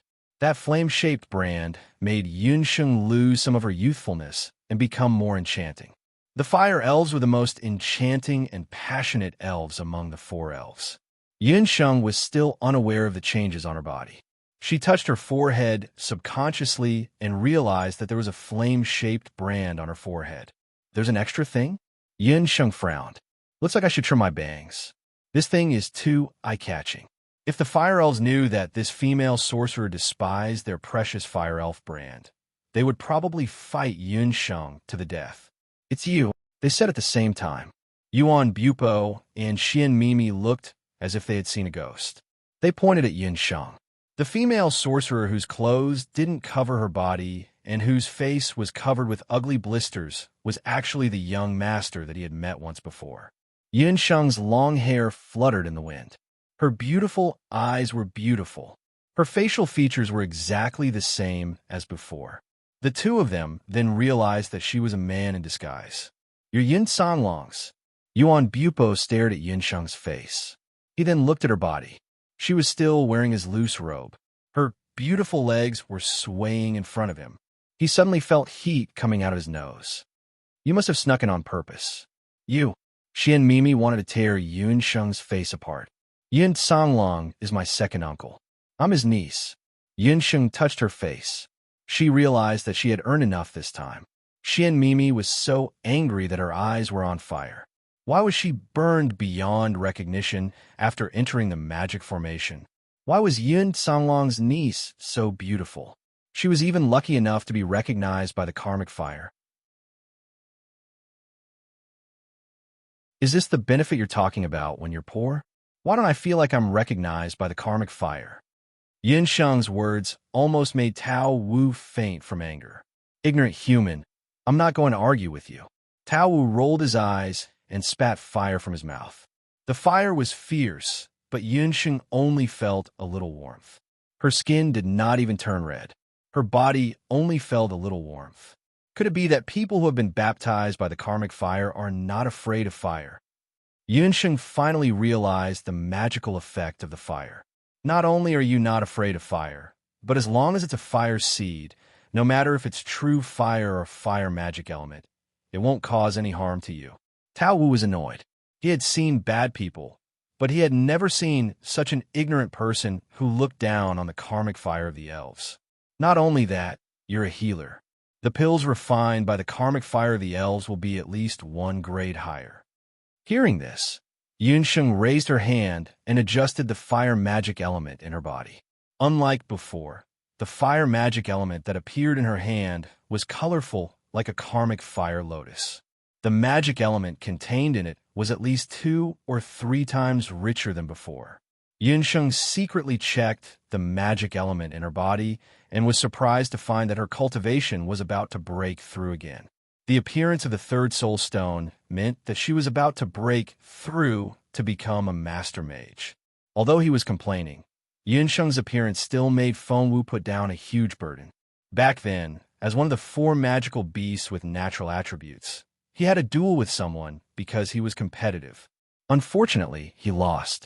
In the end, he kept his promise and was trapped in the Earth's core furnace for tens of thousands of years. He could only leave when he found someone who was recognized by the karmic fire of the elves. He did not expect to wait for tens of thousands of years. The karmic fire has found its owner. It's time for me to leave the Earth's core furnace. Little girl, and that guy, both of you have been baptized by the karmic fire of the elves. You're considered to be my fated people. I'll give you some advice. The 8 karmic fire lotus seeds that you obtained earlier will be very beneficial to your cultivation in the future. Remember to treasure them carefully. That's all I have to say. I hope we can meet again in the future. The Bayan roared at the sky. Its body leaped into the sky and turned into a ray of fire. This ray of fire was extremely cold. It directly broke open the lava cave and soared into the sky. Tao Wu's figure was hard to find in the blue sky. After Tao Wu left, Yun Sheng and the other 2 were speechless. She and Mimi tugged on Yuan Bupo's sleeve tightly.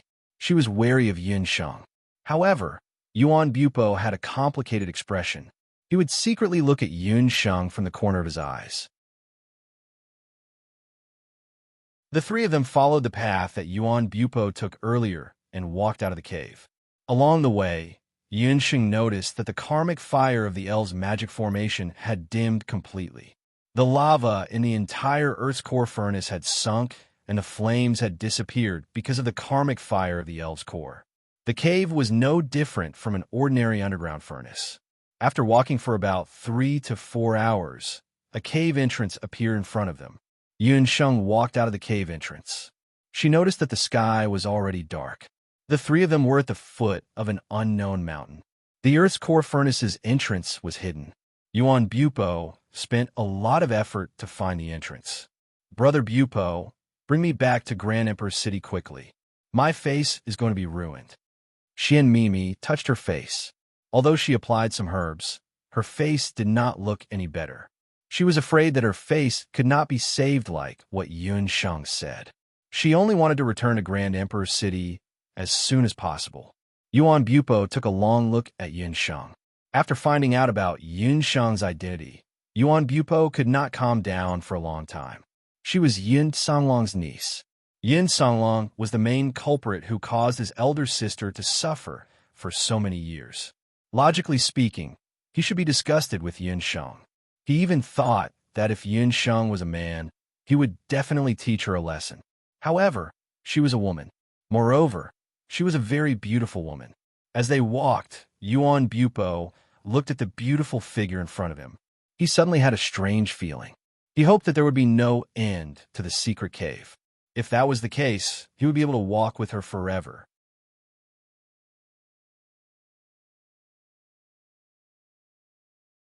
Chapter 346. Yuan Bupo was shocked when he realized what he was thinking. What was wrong with him? Was he sick? When he was in Hong City, he did not discriminate between men and women. Countless girls in the city tried to be nice to him, but he ignored them all. But now, what was going on with this heart-pounding heartbeat? Yes, he must be sick. It was Yun Sheng who spoke first. We're out. Your friend's injury will be incurable if it's not treated soon. Let's go our separate ways. After saying that, she didn't even turn back and walked straight ahead. Wait, you. Yuan Bupo felt that his tongue was not working well. He stuttered for a long time before asking, "What's your name?" This was the second time they had met, but he didn't even know the other party's name. Why is he asking for my name now? Yun Sheng grumbled in her heart. However, seeing that she was still wearing his clothes, she reluctantly told him her name.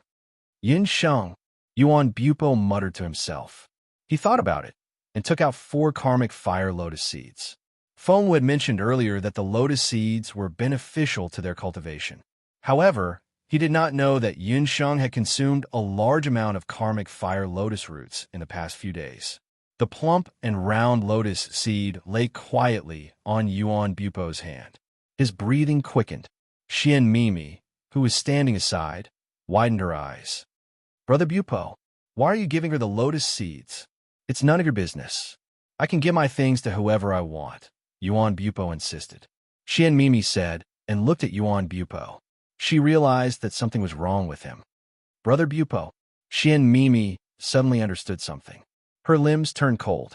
Yuan Bupo liked Yin Songlong's niece. "Give it to her." Yin Sheng did not notice the strange atmosphere between Yuan Bupo and Xian Mimi. Yin Sheng wanted the karmic fire lotus seeds. Since Yuan Bupo was being generous, she did not hesitate. "Then I won't stand on ceremony." Yin Sheng simply accepted it. When she took the lotus seed, her finger gently brushed across Yuan Bupo's palm. Yuan Bupo felt his heart clench and his breathing quicken. "Brother Bupo, let's go." Xian Mimi was shocked and angry. She felt that she was about to lose Yuan Bupo. Yuan Bupo remained silent until Yun Sheng disappeared without a trace. He then took a step forward reluctantly. Yun Sheng walked for most of the night and finally arrived at the nearest town around dawn. She asked around and found out that she was still near the border of Zhou State. She bought a set of clothes in the town and changed into them. After a short rest, she immediately rushed to Southern Cliff Town. Second uncle must be waiting anxiously in town. Also, Xian Mimi had said that Xian Wuji had gone to the Jade Capital, which made Yun Sheng very uneasy. Yun Sheng's return made the Heaven Expedition Hunting Corps in Southern Cliff Town overjoyed. "Young master, you're finally back."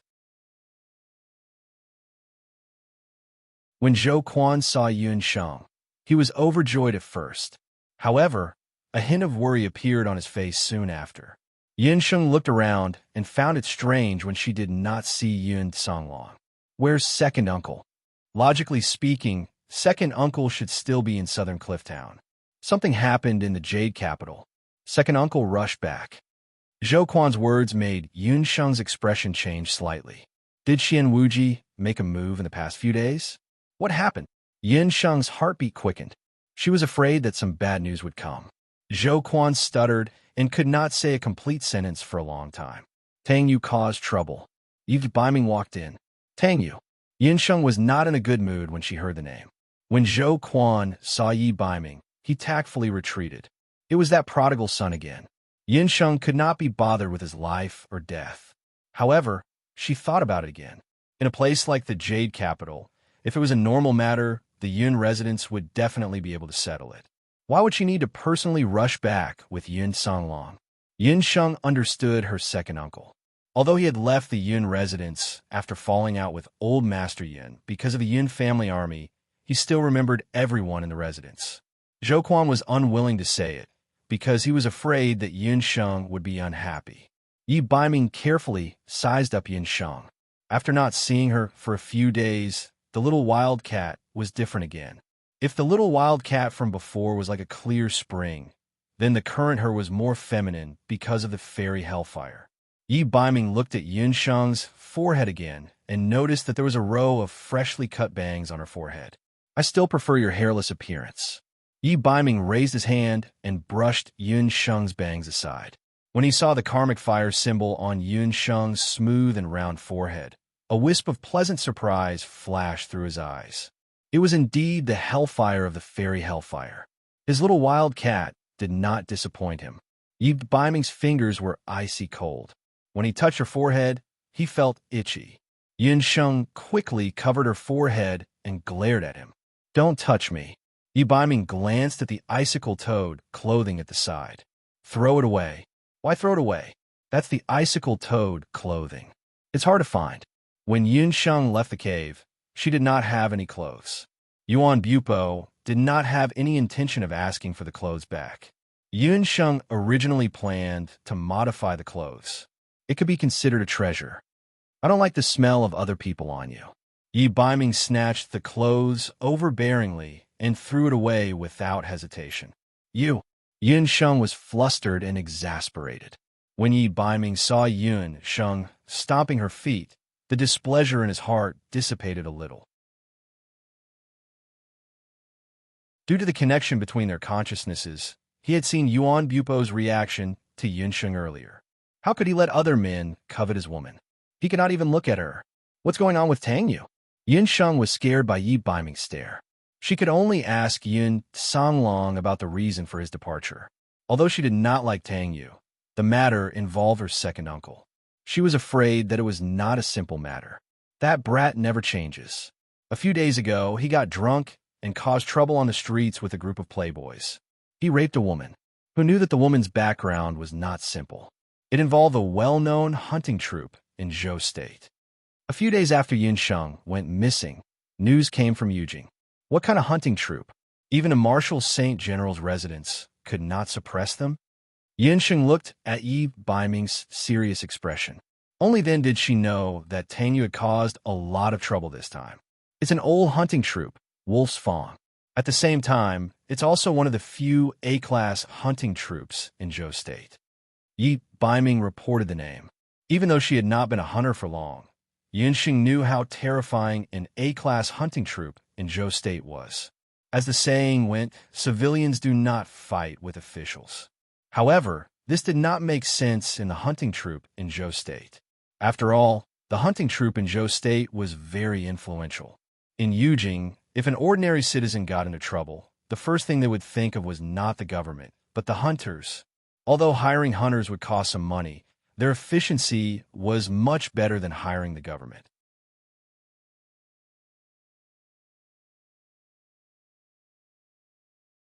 Chapter 347. The whole story of Tang Yu's incident was similar to what Yi Baiming had said. Tang Yu was a pervert and had defiled many women in the past few years. Yun Sangxue spent some money to get rid of those people and kept his secret. He had been scolded harshly by Yun Ba because of the Oriole incident and was punished to stay in the residence for 3 months to reflect on his mistakes. He had just been released a few days ago. However, he still did not change, especially when he knew that his second uncle was not in the Jade capital. He became even more impudent. The woman he had forcefully snatched was originally from an ordinary family. After he had raped her, Yun Sangxue had planned to give her a status and carry her into the Yun residence in a sedan chair in order to keep the peace. However, the woman had a strong temper and was unwilling to do so. That night, she hung herself on a tree outside the Yun residence. By the time the guards in the residence found her, the woman had already stopped breathing. When the guards of the Yun residence saw her, they hurriedly told old General Yun. When the woman's family knew about it, they immediately brought people to the Yun residence to make a fuss. This incident had caused a commotion in the city. Tang Yu was so frightened that he did not dare to leave the residence. He had been fooling around in the past, but he had never killed anyone. Yun Sangxue had planned to use his power to get rid of those people. However, he did not know that it would be better if he did not do so. The woman was 15 years old this year, and her father was a scholar with a little reputation in the city. She also had a fiancé whom she had been in love with for many years. They had been betrothed when they were young. That man had left the Jade Capital a few years ago and joined the Wolf Fang Hunting Corps. He even had a good position in the Wolf Fang Hunting Corps and was a B-grade hunter in the Corps. That man's fiancée was humiliated and committed suicide outside the Yun residence. When he heard the news, he could not get rid of his anger and went to the Yun residence to force them to hand over Tang Yu. How could Yin Sangxue hand over her precious son? She ordered the guard in the residence to beat up that hunter. When Yi Baiming said this, Yin Sheng already understood. Hunter squads valued glory the most, especially the A-rank hunter squads. Most of them valued reputation and would take good care of every single member of the squad. This time, not to mention the fact that someone was injured, even if the relative of a member was humiliated, the hunting corps would step in. So in the end, this incident turned into a dispute between the entire Wolf Fang Hunting Corps and the residents of Yin. Why didn't old General Yin do anything? What Yin Sheng found strange was that with Yun Ba's temperament, wouldn't he stand out at such a critical juncture? After all, this time, Tang Yu had offended the hunters who had no regard for military law, not the Yun army. Even if old General Yun wanted to intervene, he couldn't. Minister Chen joined forces with a few other civil officials in the imperial court to sue both the Yun residents and Tang Yu. Yi Baiming couldn't help but sigh. The memorial had a total of 30,000 words. It listed all of Tang Yu's misdeeds over the years, including how the residents of Yun had shielded her. No matter how domineering Yun Ba was, he was speechless in the face of such an interrogation in the imperial court. It was a pity that he had a clean reputation and was a senior official of Zhou State for 3 generations, a first-class lord, but in his later years, he had encountered such a disaster. After Yun Sheng heard this, she felt a sense of sadness in her heart. No matter how Tang Yu's incident was resolved this time, the residents of Yun Ba had lost its reputation. It was already an ironclad matter that the residents of Yun had declined and its reputation had been tarnished. If Yun Ba and Yin Sangxue were willing to hand over Tang Yu, there might be a chance for things to turn around. However, the residents of Yun would never hand over Tang Yu. The entire incident is full of loopholes. Tang Yu was set up by someone, Yin Sheng said lightly. It wasn't that she had never been to the Marshal Saint General's residence. The guards at the entrance were very strict. Even in the middle of the night, they would never allow a weak girl to be hung on a tree outside the residence. In addition, she had just found out that Xian Wuji had also gone to the Jade Capital. She felt that the entire incident sounded suspicious. It's no longer important whether it was a setup or not. What's important is what you plan to do. This is a muddy water. Yi Baiming narrowed his eyes and looked at Yin Sheng. A wild kitten was indeed a wild kitten. She had only heard it once, but she had already seen through the loopholes. Let's return to the Jade Capital first. Yin Sheng didn't make a decision immediately. When Yin Songlong returned to the Jade Capital, a portion of the hunters and the elders had already returned with him. After he rushed back to the Jade Capital, he felt that there was something wrong with the way the commoners looked at them. Just as he arrived at Waning Alley, he heard a melodious sound coming from the general's residence. Outside the residence of Yun, there was a coffin. Dozens of commoners in mourning clothes were crying and wailing. Some even burned paper money outside the residence of Yun. The gates of the general's residence were tightly shut, and a few white lanterns were forced to be hung outside. Not a single guard could be seen outside. The residence of Yun was also shrouded in gloom. Waves of crying and wailing could be heard outside the residence of Yun. Such a situation had been going on for several days. Everyone in the residence of Yun had to take a detour from the back door when they wanted to go out for errands. Even so, they couldn't avoid being pointed at and gossiped about. After the incident with the young master, the entire residence of Yun was under a lot of pressure. In these few days, there were many people quitting their jobs using various reasons, such as physical discomfort and old age. Even many of the retainers that the old master had provided for in the residence of Yun had packed up their belongings and left quietly. The old general had yet to fall, but the residence of Yun Songlong was already on the verge of collapse. When the general's residence was still prosperous, Those snobbish people had racked their brains trying to sneak into the residence of Yun Songlong to beg for a living. Now that the residence of Yun Songlong was in trouble, they couldn't wait to cut off all ties. Inside the residence, Uncle Yun stood guard outside Yun Ba's room with a worried expression. Ever since the day the old master came back from court and kicked the young master until he spat out a few mouthfuls of blood, he had been locked up in the training room. The old master didn't move an inch when they delivered food and water, and they all left. Uncle Yun tried to persuade him a few times, but he was all chased out by the old master. Bang! A rock was thrown through the wall and rolled to Uncle Yun's feet. There was a piece of paper tied to the rock. Uncle Yun didn't need to look to know what was written on the paper. It was full of insults directed at the residents of Yun. From a young master to the old general, if the upper beam isn't straight, the lower beam will be crooked, the lower beam will be crooked. All kinds of nasty words were directed at the old master alone. Did these people forget who led the army to fight when Zhou State was in turmoil and the people were displaced? Who was the one who emptied the entire residence of Yun Songlong's wealth to buy military provisions to support the front lines? Uncle Yun sighed and lowered his head to pick up the rock on the ground. Just as he bent down, he saw a pair of shoes in front of him. The shoes were covered in dust. Uncle Yun raised his head to look. When he saw Yun Songlong clearly, he excitedly shouted toward the training room. "Old Master, the second young master is back." After the incident at the residence of Yun, the third miss held a grudge against the old master for kicking the young master. For the past few days, she hadn't cared about the old master's daily needs. Only then did Uncle Yun send a letter to the second young master. In the training room, it was still silent.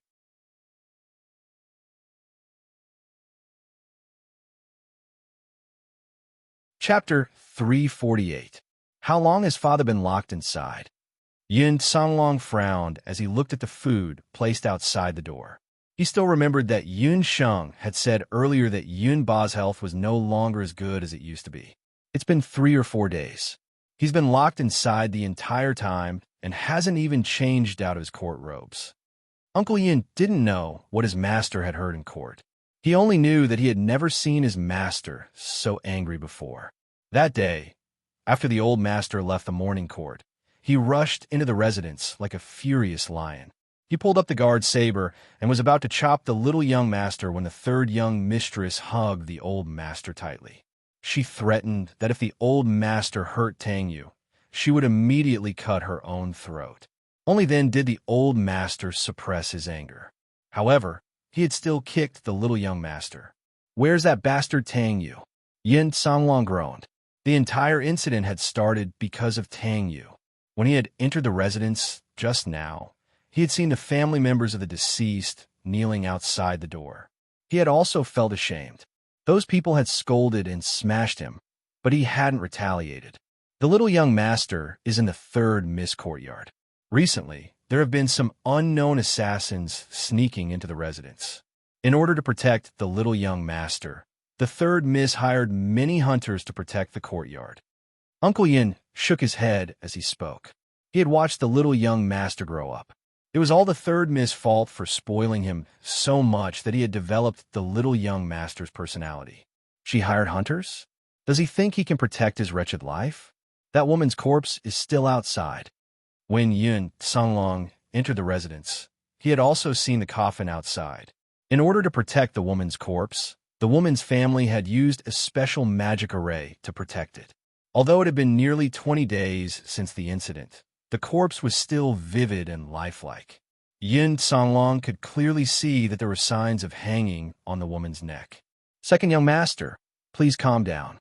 The little young master has made a mistake this time, but if we hand him over, only death awaits him. You also know that the third Miss dotes on the young master to the extreme. If anything happens to the young master, she won't be able to live on." Uncle Yin pulled up his sleeve and wiped the corners of his eyes. In his early years, Yun Ba fought on the battlefield and spent more time apart from the Yun family's matriarch. When the Yun family's matriarch was pregnant with the third Miss, she unfortunately died in childbirth. The third Miss was the youngest in the family, and because her appearance was similar to the late mistress, The master had always loved her dearly and doted on her a lot. Even if you can't live, you still have to. Tang Yu has to hand it over. I've already asked someone to contact the leader of the Wolf Fang Hunting Corps through the Hunting Union, Yin Songlong said in a deep voice. Before he rushed back to Jade Capital, he contacted the hunting branch at the border. On one hand, he wanted to ask the branch to keep an eye on his niece Yun Sheng's safety. On the other hand, he wanted to contact the Wolf Fang Hunting Corps through the Hunting Union, hoping to minimize the incident at the residence of Yun. If it wasn't for the fact that the Sky Expedition Hunting Corps had saved so many villagers recently, causing the reputation of the Hunting Corps to rise, as well as Yun Sheng's elder token, the Sky Expedition Hunting Corps, which is only a newly formed hunting corps, would not have the qualifications to talk to the Wolf Fang Hunting Corps. The Hunting Union had also just sent news that the Wolf Fang Hunting Corps members could meet together, but they had to bring along Tang Yu, the culprit. This was the main reason why Yun Songlong rushed back to the residence of Yun without stopping.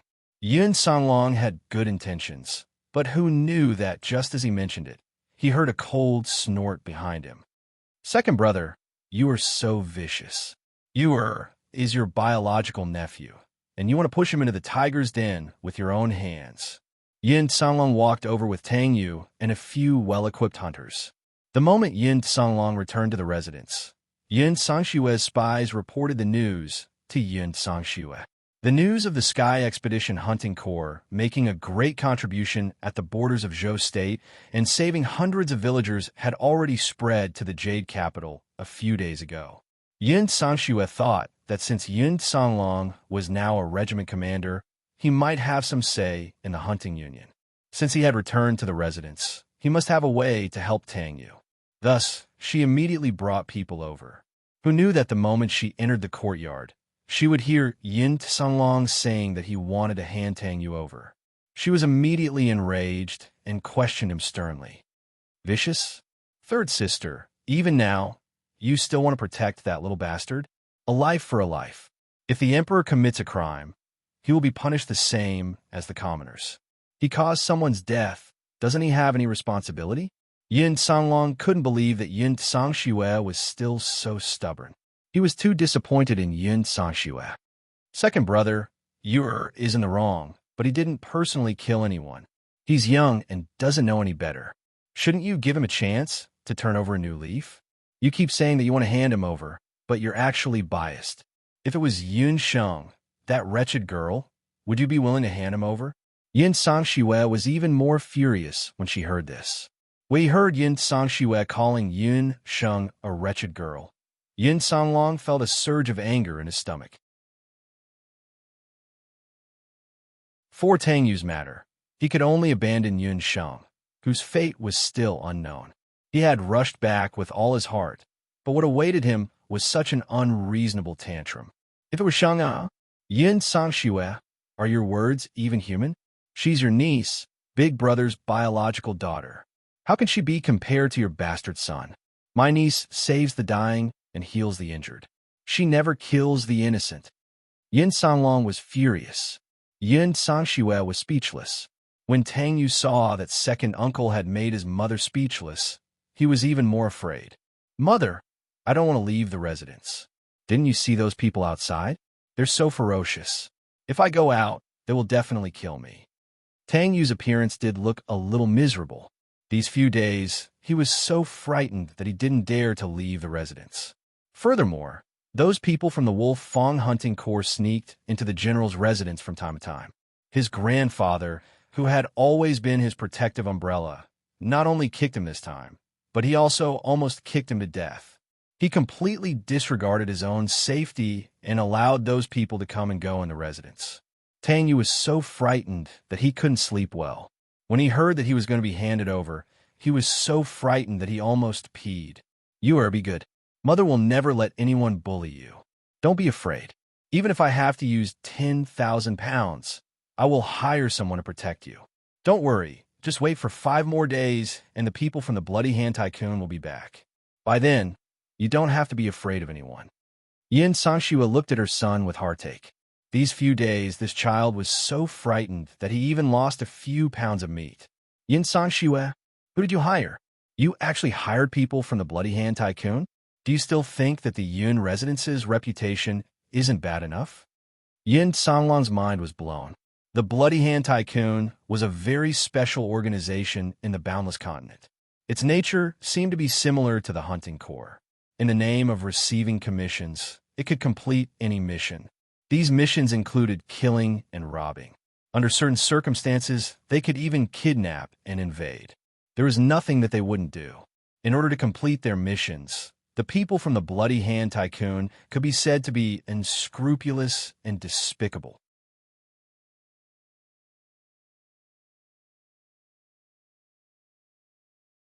Chapter 349. Yun Songlong had already realized that Yin Sangshue's hiring of the Blood Hand Tycoon when the Yun residence was facing such a huge crisis was undoubtedly adding fuel to the fire. The scariest thing about the Bloody Hand Trench was that no one knew the origin of the Bloody Hand Trench, and no one knew how many people they had. People only knew that once the Bloody Hand Tycoon was hired, its people would complete the mission.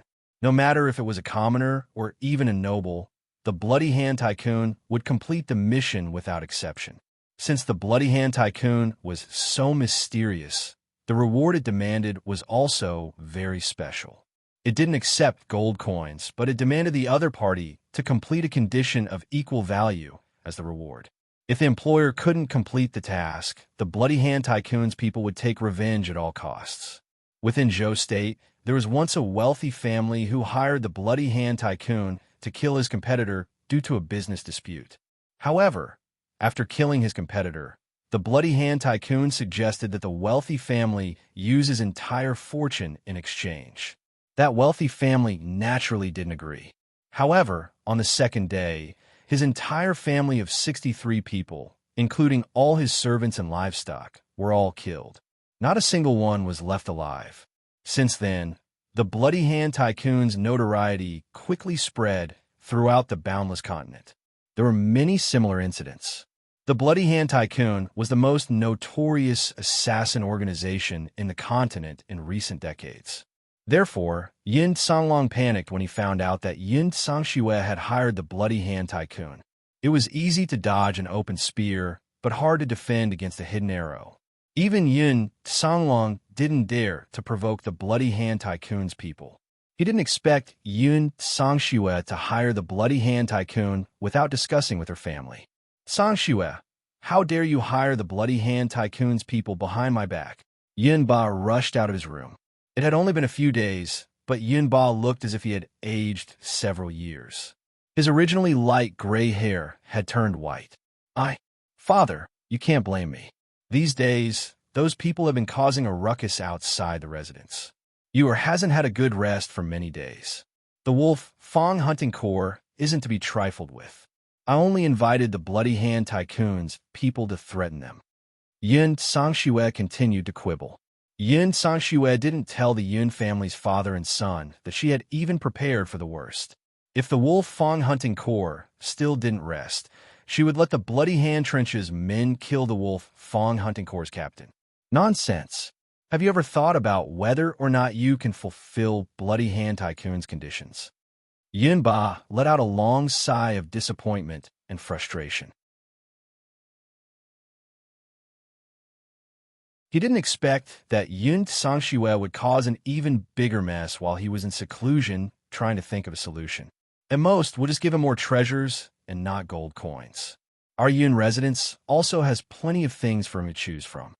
Yin Sangxue didn't feel that he had done anything wrong. How long has it been since you sent out the request? Is it too late to revoke it? Yin Songlong also blamed himself endlessly. If he had rushed back earlier, perhaps Yin Sangxue would not have acted rashly. Seeing that her father and Yin Songlong, who had always remained calm even if Mount Tai collapsed in front of them, had ugly expressions, Yin Sangxue realized that she had caused a huge disaster. It seemed like the Bloody Hand Tycoon she had provoked was even more troublesome than the Wolf Fang Hunting Corps. It's already too late. When I woke up this morning, I discovered that there was an extra card at my bedside. Yin Sangxue hesitated and took out an extra card from her sleeve. It was a gold-plated invitation card. It was squarish and had 4 golden tassels hanging from the 4 corners of the invitation card. It was made of a special metal and looked no different from an ordinary invitation card from a wealthy family. But the cover of the card was a bloody handprint the size of an adult's palm. That bloody handprint emitted a special smell that was like blood and also like a fragrance. Just by smelling it, one would feel flustered. The Bloody Hand Tycoon's card. This card represented that the Bloody Hand Tycoon had already accepted Yun Sangshue's deal. If they were to break the contract now, they would still face the crazy pursuit of the Bloody Hand Tycoon. Early this morning, Yunba frowned. Although he had been secluding himself in the training room these few days, he was still aware of everything that had happened outside. There was no lack of experts among the hunters from the Wolf Fang hunting corps that had barged into the Yun residence. These people, just relying on those third-rate hunters that Yin Sangshue had found, was simply not enough to resist them. Every time those people wanted to barge into Yin Sangshue and her son's courtyard, Yunba would warn them. The aura of a martial saint was still very shocking. Even if he did not step out of the house, he would still scare the hunters away. But early this morning, Yunba did not discover anyone barging into the general's residence. Could it be that there was a martial saint expert who was not inferior to him in the Bloody Hand Tycoon? Father, since things have come to this stage, the only way out is to settle the matter of the Wolf Fang hunting corps before the Bloody Hand Tycoon arrives. Tang Yu must go and apologize this time. Yin Sanlong insisted that Tang Yu go with him to the Wolf Fang hunting corps. One matter at a time, in case the Yun residence was attacked from both sides. When the time came, it would be even more difficult to deal with. No, grandfather, Yu does not want to go. Tang Yu did not expect that in the end. He still had to meet the people from the Wolf Fang hunting corps. Tang Yu, you are a man. Why are you crying endlessly? Yunba had heard how Yun Sangshue indulged his son and insulted Yun Sheng when he was in the room just now. Looking at Tang Yu's useless appearance, he thought of Yun Sheng's calm appearance during the free medical consultation. Why was it that they were all descendants of the Yun family, but they were so different from each other? There is no need to talk about this anymore. Sanglong, bring Yu to the Wolf Fang hunting corps. I will deal with the matter of the Bloody Hand Tycoon later. Although he was very disappointed in Tang Yu, Yunba could not harden his heart and watch Tang Yu be killed. Yun Sangshue was still arguing, but Yunba glanced at her coldly. Sangshue, you have disappointed me too much. You're not allowed to have any contact with Yu for these few days. Men, take her away. If anyone wants to help Third Miss during this period, immediately banish them from the general's residence and never hire them again. It was only now that Yunba realized how wrong it was for him to leave the matters of the Yun residence to Yun Sangshue all these years after such a drastic change. Amidst Yun Sangshue's discontent and Tang Yu's wails, the two of them were taken away. The hunters that Yun Sangshue had invited were also chased away by Yunba. Uncle Yun, investigate the servants and hangers-on who left the general's residence during this incident and blacklist them. I want to make it difficult for them to establish themselves in Zhou State in the future. Also spread some fake news. I think there must be a lot of spies in the Yun residence these days. Yunba had also calmed down after staying in the training room for a few days. Thanks to Liuli, Yu, and Modi for their tips.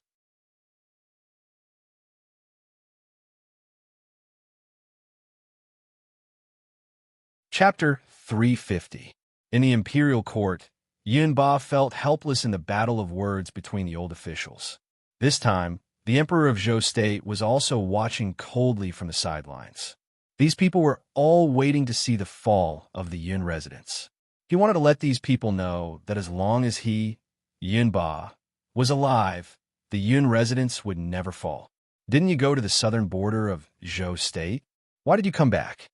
Yunba looked at Yun Sanglong with some anger in his heart. His good son had established the hunting corps on his own initiative and went to the southern border of Zhou State without his knowledge. That place almost took his life back then. If the people of Grand Emperor City knew that his hand had recovered, they would take revenge even more crazily. What will come will come. Father, have you investigated the matter clearly? Was that girl really killed by Yua? Although Yun Songlong hated Tang Yu for being a disappointment, he still understood his nephew's nature very well. The few times he had abducted women, it was mostly verbal teasing. However, this was the first time he had used force. Isn't it all because of that group of scoundrels? He drank for a long time that day, and I can't remember the details. I only remember that when he woke up, it was already too late. Yun Ba had also seen the coffin placed at the door. A 15 to 16-year-old flowery girl who was indeed beautiful was forced to her death by his own grandson. If it were him, he wouldn't be able to take this lying down. How confident are you about the Wolf Fong hunting corps? It's not convenient for me to accompany you. If necessary, I can let Uncle Yun accompany you. Yin Ba sighed. He was forced to the point that he had nothing to say in the imperial court. In the end, it was the Emperor of Zhou State who spoke. The Wolf Fong hunting corps was an A-class hunting corps. In the early years, they had assisted the military in transporting food and weapons, and even guarded the city. They definitely couldn't fall out with the Wolf Fong hunting corps because of Tang Yu. The Emperor of Zhou State's meaning was very clear. In the end, Yun Ba could only agree that no matter how the Wolf Fong hunting corps wanted to deal with Tang Yu, he wouldn't interfere. The most suitable person for this matter was actually Yun Songlong, who was a hunting corps soldier. I understand. Uncle Yun should stay in the residence and help you. I'll bring some brothers from the hunting corps over. Master Zong also came back with me. Where's that stubborn girl? What? She's still not willing to come to the general's estate. Yun Ba said, but he did not mean what he said. He shot a few glances behind Yun Songlong. Such a big incident had happened in the Yun residence. Yet that child still refused to come. He must really hate the Yun residence to the core. Something happened to Sheng when she was at the border, so she was delayed. Yun Songlong hesitated for a moment before telling Yun Ba what had happened in the southern realm. What? You said she was trapped under the mine? How is it?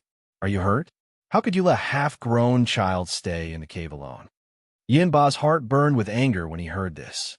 Sheng is not an ordinary child. She has the ability to protect herself. She is safe for now. I have already sent word that she will return to the Jade Capital in a few days. Yun Songlong looked at his father's reaction and laughed inwardly. His old man was the one who did not mean what he said. Yun Ba's expression softened. Only then did he relax. The father and son talked about the situation in the Jade Capital. In a private residence in the Jade Capital. From the outside, it looked like a very ordinary residence. Before and after the lantern was lit, a figure slid down from the eaves like a gecko. Like a drop of water dripping down from the eaves, he silently landed in the room. Sitting in the room was the young city lord of the Grand Emperor's city, Xian Wuji, whom he had not seen for a few days. The figure was wearing a scarlet robe that covered him from head to toe. There were no gaps except for a few holes where his eyes, mouth, and nose should be. Young city lord, everything has been done according to your instructions. Now we just have to wait for the fish to take the bait, the red-robed man said. I heard that Yun Songlong has returned to the Jade Capital.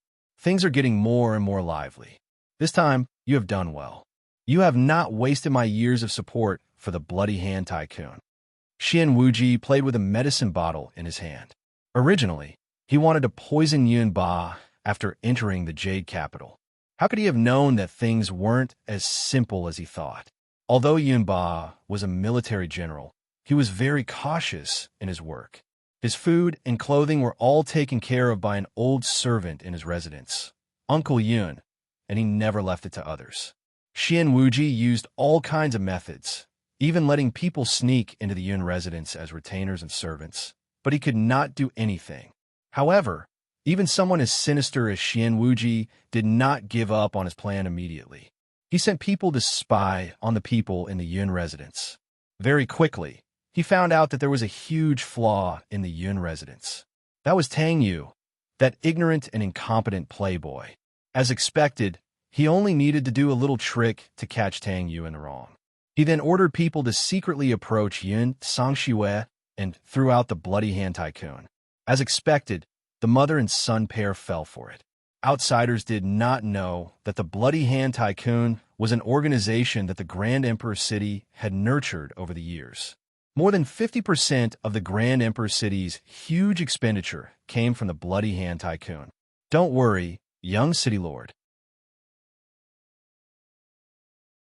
However, young city lord, I just received news from the city that young Miss Mei Mei was seriously injured and was just sent back by young Master Yuan. The member of the Bloody Hand Trench respectfully replied, "Useless thing, only knowing how to die for men. Don't worry about her. The city lord will take care of her. In these few days, keep a close eye on the Yun residence. If there is any movement, immediately report to me."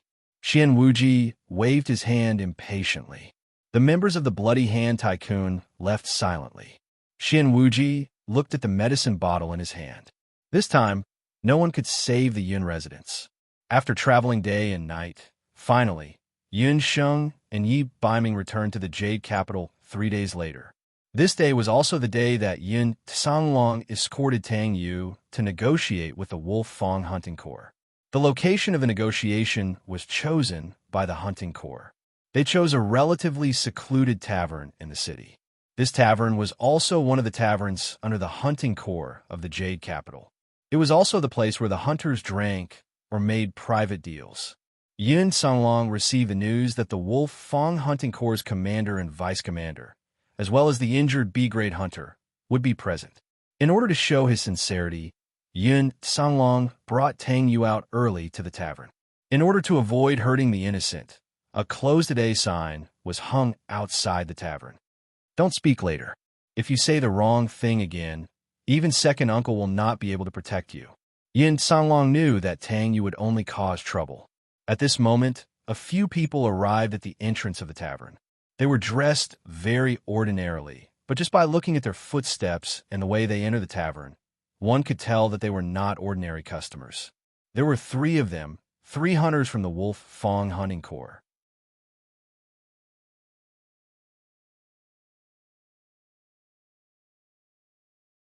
Chapter 351. The one walking at the front should be the leader of the Wolf's Fang troop, Song Lang. He was a burly warrior. Behind him was a heavy crossbow that was almost as tall as a person.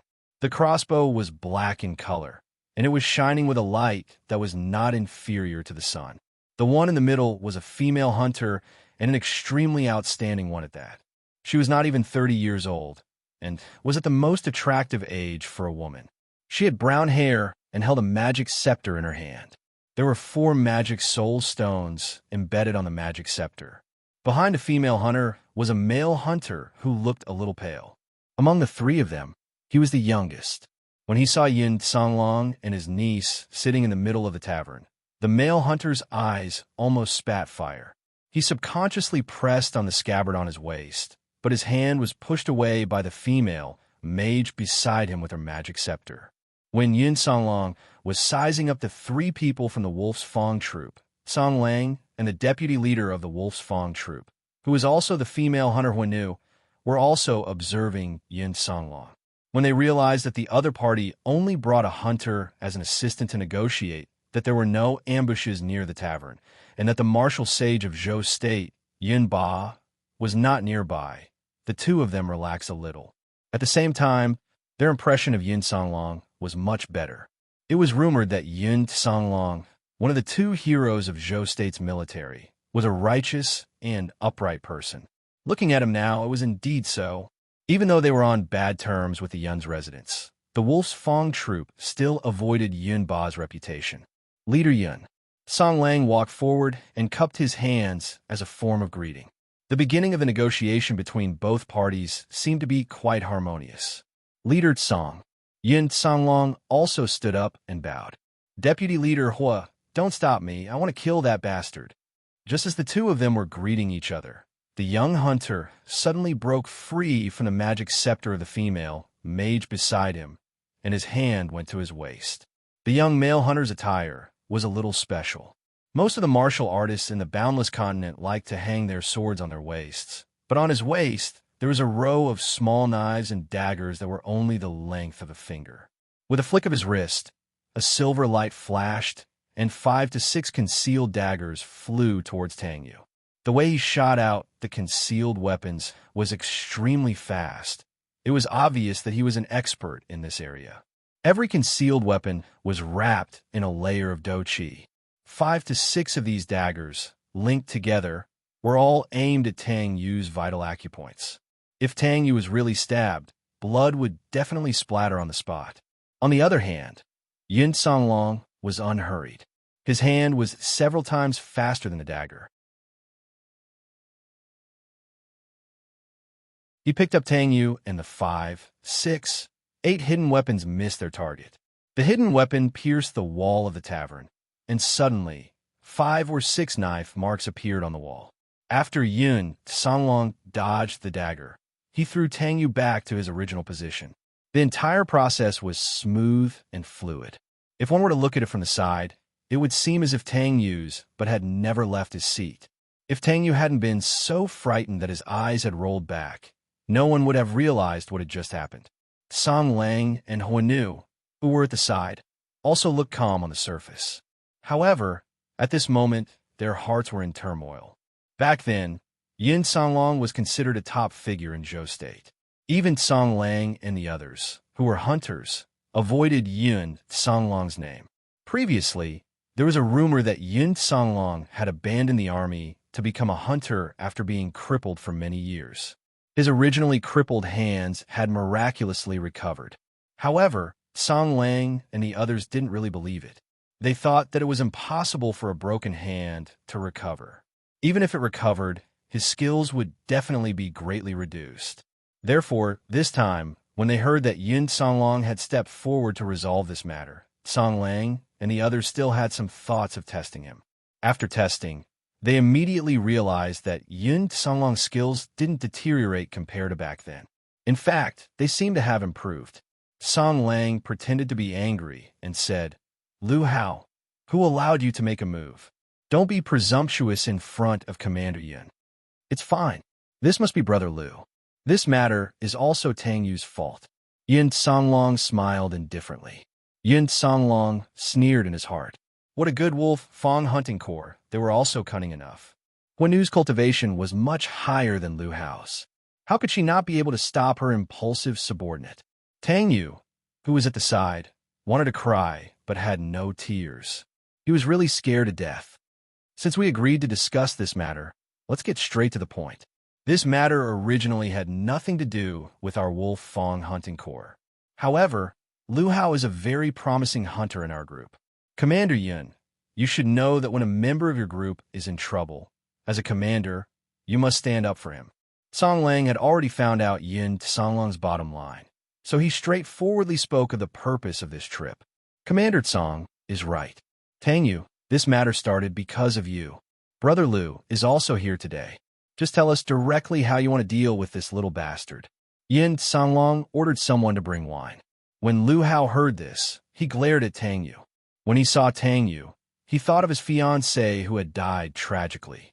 He wished he could drink the blood and eat the flesh of this damn fatty in front of him. A life for a life. I want his life. Lu Hao said word by word, his hand once again reaching for his dagger. But this time he did not act rashly. He knew that as long as Yin Songlong was here, even if he shot out a concealed weapon, he would not have the chance to hurt Tang Yu. I didn't kill her. She was the one who took things too hard. Why should I pay with my life? Moreover, that woman is only a commoner. When Tang Yu heard this, he also became angry. Today, his mother was not here, and his grandfather was also not here. If second uncle was impulsive and really wanted him to pay with his life, wouldn't he be dead? It would have been better if Tang Yu did not open his mouth. Once he opened his mouth, Song Lang and Huanu immediately glared at him. Most of the hunters were born poor, and they could not bear to hear the sons of officials discriminating against the commoners. Not only did Tang Yu humiliate the lady, he even dared to spout nonsense after her death. Such vile behavior was enough for him to die 1,000 times over. Shut up, you little bastard. The veins on Yin Songlong's forehead throbbed as he slammed his palm onto the table. A handprint appeared on the several inches thick surface of the table. The wine glasses on the table were all shattered. Wine dripped down. Inside the tavern, Only Tang Yu's frightened breathing could be heard. Yun Songlong's anger caused the temperature of the tavern to drop by several degrees. Tang Yu stole a glance at his second uncle. Song Lang and Huanu, on the other hand, had an indifferent expression as they drank the wine in their hands. After a while, it was Song Lang who spoke first. He put down his wine cup and said, "Leader Yun, I respect the residents of Yun for its loyalty and bravery. But sometimes a piece of rat poop will spoil the whole pot of porridge. In this case, the gains will not make up for the losses." Song Lang's words were light but heavy at the same time. The murderous intent in his words was self-evident.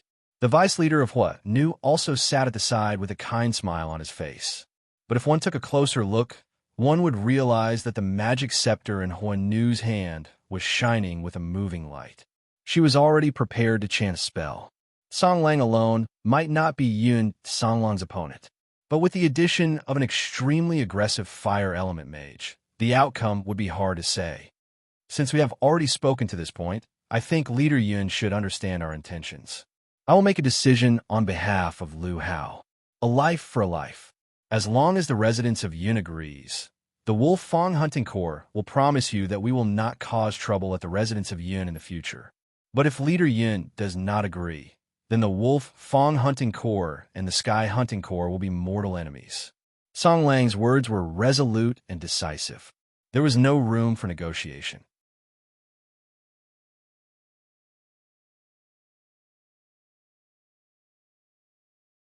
Chapter 352.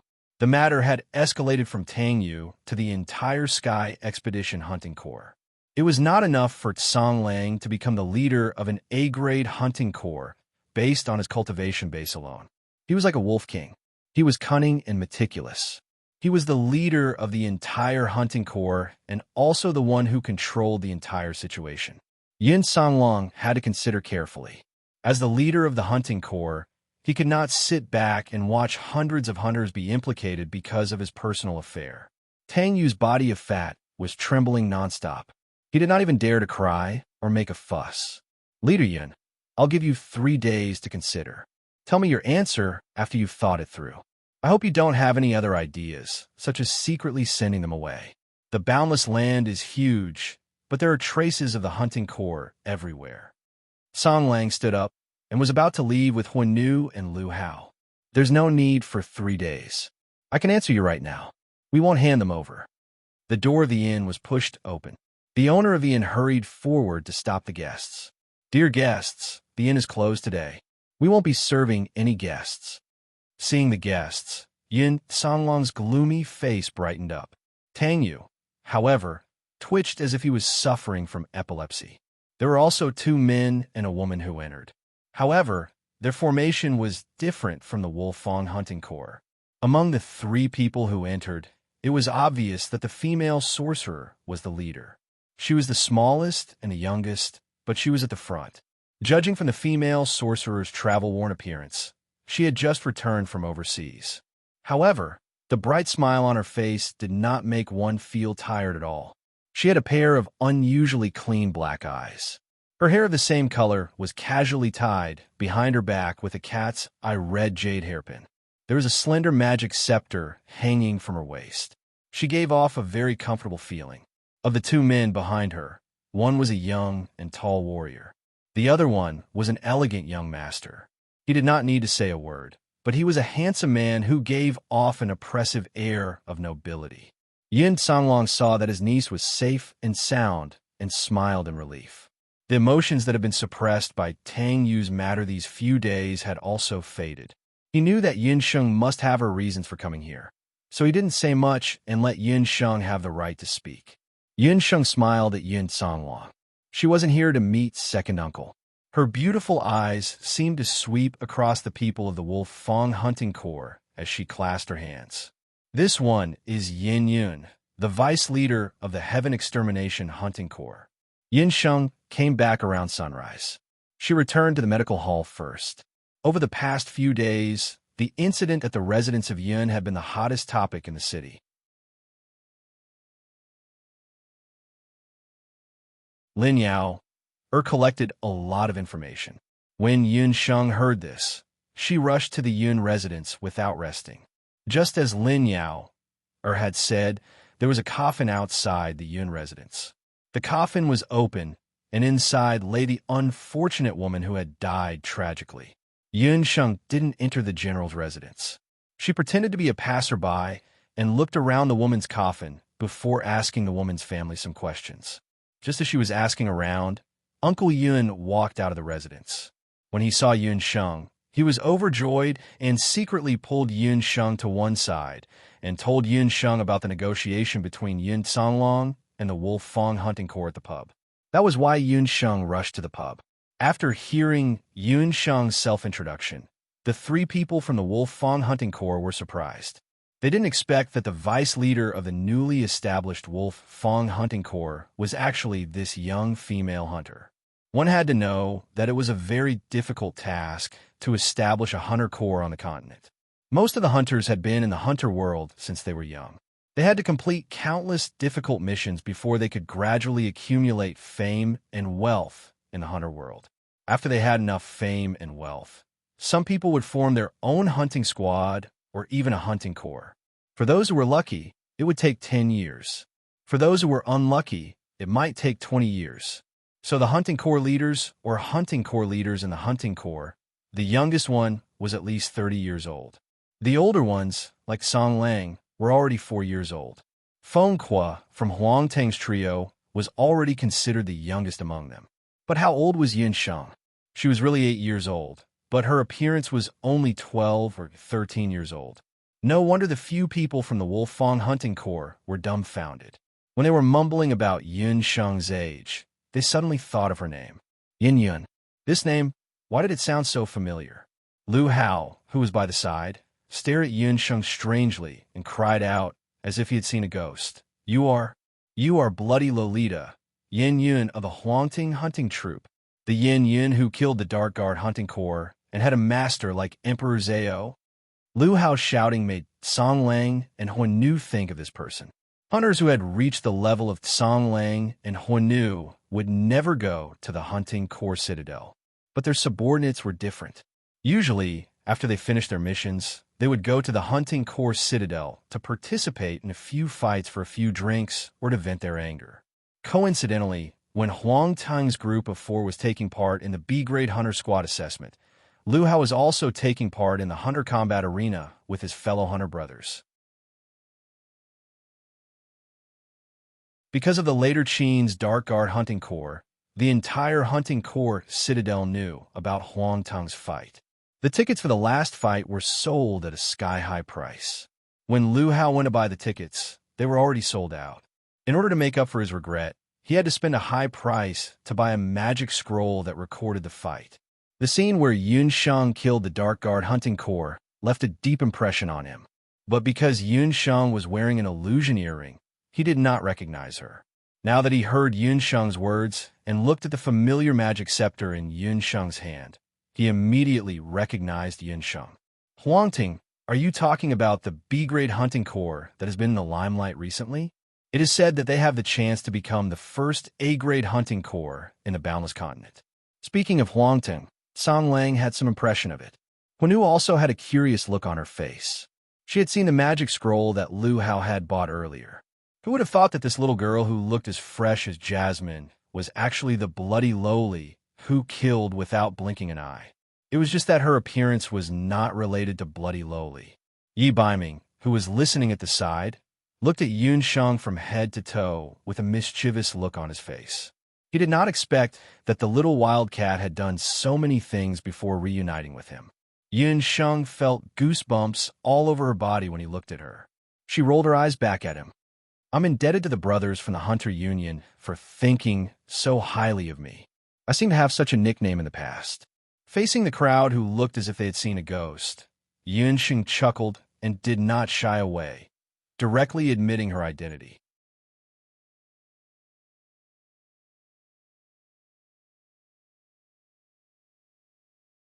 Chapter 353. Yin Yun was ruthless and had a good relationship with Huang Tang, a newly established hunting team. He also had the backing of a powerful figure like Emperor Zhao. Song Lang could not help but frown when all these factors were added together. However, he had already stated his conditions. If they were to speculate about the power behind Yin Yun and the news spread, the Wolf Fong hunting troop would no longer be able to survive in the underworld. Deputy Commander Yin, you're a little late. I've already discussed the conditions with Commander Yin. Also, this is a private matter between Wolf's Fong and Tang Yu. I don't think you're willing to let the Heaven Extermination hunting group get involved in this. Song Lang looked at Yun Sheng and Tang Yu and knew that they didn't have much of a relationship. He thought that Yin Yun would not be here to help Tang Yu. Don't worry, we don't have the time to clean up that kid's mess. He will get into trouble sooner or later. Yin Sheng was not in the mood to care about Tang Yu at first. She and the Tang family's mother and son had disliked each other for a long time. She did not even have the mood to talk to them.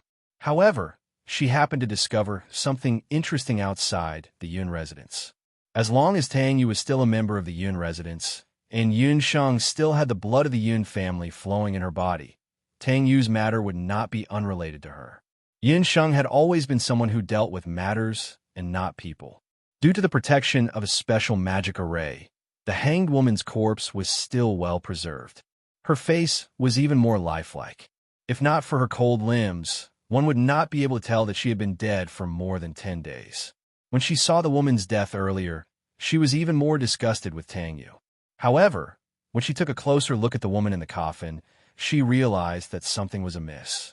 Although Yun Sheng was not a forensic doctor, she had seen many corpses in the dissection room of the university when she was studying medicine. Some of them died of natural causes, while others died of various reasons. Therefore, she had some understanding of corpses. Normally, when a civilian died, there were no forensic doctors or coroners in the Boundless Land. The local government would participate in the investigation of the cause of death and invite a doctor to confirm it. However, because this matter involved the Marshal St. General's mansion, the government had some scruples. In the end, it was still the family of the woman who invited a doctor from the Medicine Emperor Pavilion. Coincidentally, the doctor the woman's family invited was none other than Chung Si-hai. After Chung Si-hai examined the woman's body, he concluded that the woman had hanged herself. Yun Sheng also saw the woman in the coffin. There were obvious marks on her neck, and her face was blue. She had also asked the woman's family. When the woman was first found, her eyes were protruding and her tongue was hanging out. These were the physiological characteristics of a hanged person. Yun Sheng wanted to let it go, but she accidentally discovered that there were very faint marks on the woman's flat hand. Looking at the color of the wound, it was clearly a wound that existed before the woman died. Yun Sheng's eyebrows twitched. She remembered that in one of her autopsy classes, her teacher had unintentionally pointed to a corpse that was waiting to be dissected and said that it was a corpse that was disguised as a suicide. Yun Sheng briefly explained her suspicions. I also noticed that the place where the woman hanged herself was a banyan tree that was more than 3 meters tall. There was also nothing to stand on, and she didn't know any martial arts. How would she hang herself there? What do you mean by that? Are you suspecting that Xinyu was killed? The doctor from the Medicine Emperor Pavilion has already personally verified her cause of death. Are you saying that you are more capable than the people from the Medicine Emperor Pavilion? Lu Hao felt as though he was being humiliated when he heard Yun Sheng's analysis. His fiancée had died tragically, and now someone was suspecting her cause of death. Furthermore, the murderer, Tang Yu, was still at large. The more he thought about it, the angrier he became. Whether she committed suicide or was killed, we only need to examine the corpse carefully. Yin Sheng didn't say much. What she meant was that she wanted to bring them to the entrance of the Yun residence to investigate. Chung Si-hai's medical skills weren't bad, but Yin Sheng didn't think that he had the ability to be a forensic doctor. No, Xin Yu is already dead. It's not enough that bastard Tang Yu humiliated her. You guys still want to desecrate her corpse after she died. Lu Hao insisted. No matter what, he wasn't willing to let Yun Sheng examine Xin Yu's corpse. The people of the Boundless Continent were simple and simple. They had always been respectful towards the corpses of the dead. It was already very humiliating that Xin Yu's corpse couldn't be buried after so long. If he let Yun Sheng examine the corpse in front of everyone, Lu Hao wouldn't be able to get over this hurdle in his heart. Second uncle, you heard her. She also said that I didn't kill that woman. Tang Yu had originally thought that Yun Sheng was here to kick him when he was down. Now that he heard Yun Sheng's words, he immediately beamed with joy. He also felt that Yun Sheng was much more pleasing to the eye. It was as if he couldn't remember who it was that had chased Yun Sheng out like a beggar when she was at her lowest. Shut up. If you say another word, I'll make sure you can't open your mouth for the rest of your life. Yun Sheng glared at him. Tang Yu was so frightened that he shuddered. Tang Yu was a lawless existence in the Yun residence.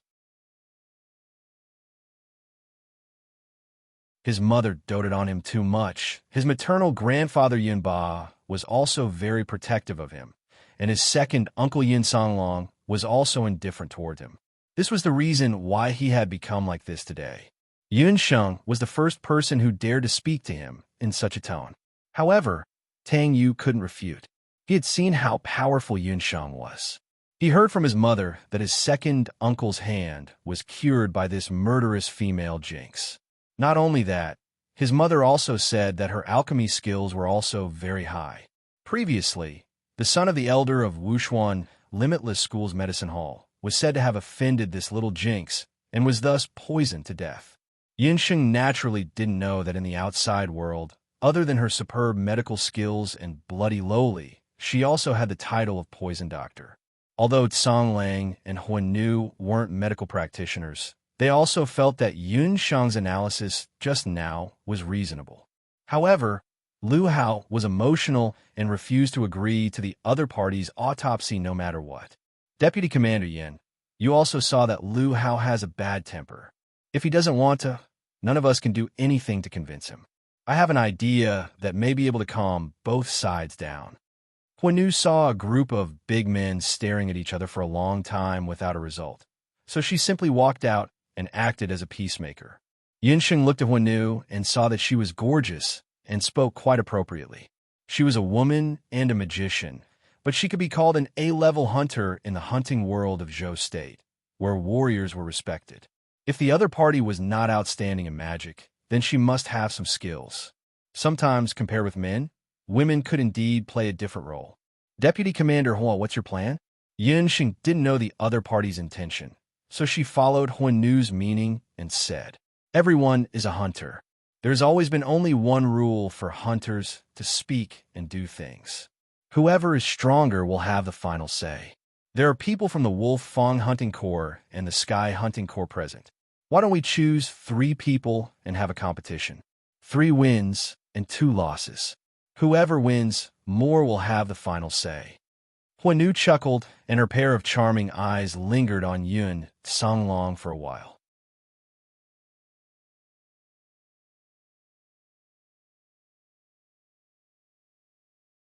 Chapter 354. Yinsheng looked around the arena. Second uncle, her, and Zhou Quan were the 3 of them. However, in terms of strength, second uncle Yun Songlong's strength was unquestionable. The leader of the opposing team, Tsang Lang, was not weak either. As for Huan Nu, she had 4 magic soul stones on her magic scepter. She was a holy sorcerer. As for Lu Hao, he was able to become a B-grade hunter at such a young age. His strength should be at the level of a martial honor. At first glance, the Wolf Fang Hunting Corps' strength was obviously stronger than the Heaven Felling Corps. After all, the current competition was 3 wins and 2 losses. There was a limit to the number of matches. Yin Songlong also noticed this point. Just as he was about to remind Yin Sheng not to be fooled, Yin Sheng spoke first. 3 wins and 2 losses is fine. However, we will decide the participants. Sure, but the participants must be from the Heaven Felling Hunting Corps. Huan Nu looked at Yi Baiming meaningfully. This unbelievably handsome man had not spoken a single word since he entered the tavern. However, no one would ignore him. Even with Huan Nu's cultivation, no one could tell his level of cultivation. He's not from our hunting corps. He won't participate. Yinsheng quickly distanced herself from Yi Baiming. She did not plan to let Yi Baiming fight. Little wildcat, you're making me very sad. Yi Baiming touched his nose and squeezed out an ugly smile on his handsome face. However, it was not convenient for Yi Baiming to investigate the affairs of the people. The residence of Yun was currently in a delicate situation in Zhou State. The Emperor of Zhou State obviously wanted to watch the tigers fight from the sidelines. He was a nosy prince who occasionally acted as a hunter. The Emperor of Zhou State would not have any objections. However, if he was directly related to the residents of Yun, it would be a different story. Straightforward. Since Deputy Commander Yin has spoken, we, the Wolf Fong Corps, will definitely accompany you to the end. If you win, I will persuade Lu Hao and Miss Xianyu's family to let you undergo a second autopsy. However, if you lose, you will have to hand over Tang Yu. A cold light flashed in Hua Nu's beautiful eyes. Tang Yu was so scared that he was sweating profusely. He actually wanted to say, "You people are betting on my life and death. You should at least ask for my opinion." But when she recalled Yun Sheng's warning and ferocious gaze, Tang Yu had no choice but to stand together with Yi Baiming with a red face, waiting for this evenly matched hunter competition. Since the words had already been spoken, it would be difficult to change them. Yin Songlong handed it over to Yun Sheng and lowered his voice. "Sheng, what are you planning? Huanu and Lu Hao's skills are obviously much higher than yours. If we want to win, we need to win at least 2 matches." He also knew that Yun Sheng had a lot of tricks up her sleeve, but no matter how clever she was, once it was a one-on-one competition, it was useless. He might be able to defeat Song Lang, but if Yun Sheng and Zhou Quan were to win another match, he was afraid that, second uncle, it's just 2 wins and 1 loss. We still have more than a 50% chance of winning. Yin Sheng glanced at Huanu. The magic scepter in her hand was filled with fire-type soul stones. In Yun Sheng's eyes, it looked like the horn of victory. If it was a month ago, she wouldn't be so stupid as to compete with a sacred magus like Huanu. A sacred magus magic cultivation was 2 magic realms higher than Yun Sheng's, who was only an archmage at that time. The difference between the 2 magic realms was not easy to cross. However, after Yun Sheng obtained the Fire of Elves, it was very different. "Captain Song, this humble one is Yi Baiming. I am Deputy Captain Yan's best friend. Today, I am fortunate enough to witness the competition between the 2 great hunting groups of Zhou State. Yi Baiming has a presumptuous request. I hope to be the referee of this competition." When Yi Baiming mentioned his best friend, he deliberately emphasized his tone. Everyone could hear the special meaning in his words. Yin Songlong and Zhou Quan looked at Yun Sheng with strange expressions. However, Yun Sheng rolled her eyes at Yi Baiming. The latter looked satisfied and returned her a coquettish glance. His surname was Yi Baiming. Yi was the surname of the royal family of Zhou State. In addition to Yi Baiming's noble aura, his identity was self-evident. Song Lang couldn't refuse. It was good that there were people from the royal family present. Otherwise, there would be other explanations later. Song Lang and Yun Songlong didn't have any objections to Yi Baiming taking the initiative to be the referee. Before the competition began, both parties had to have a short discussion to determine the number of people who would compete. The people in the tavern took advantage of this time to clean up the extra tables in the tavern so that the 2 hunting groups wouldn't raise the entire tavern to the ground. Yun Sheng pulled Yun Songlong and Zhou Quan to the side and deliberately lowered her voice. She was also afraid that others would hear her, so she simply cast a magic circle around her. On the other side, the people from the Wolf Fong hunting group were calm. "Is that Yin Yin stupid?" She actually agreed to Deputy Captain Hua's condition. "With their mediocre skills, how can they beat the 3 of us?" Lu Hao said with disdain.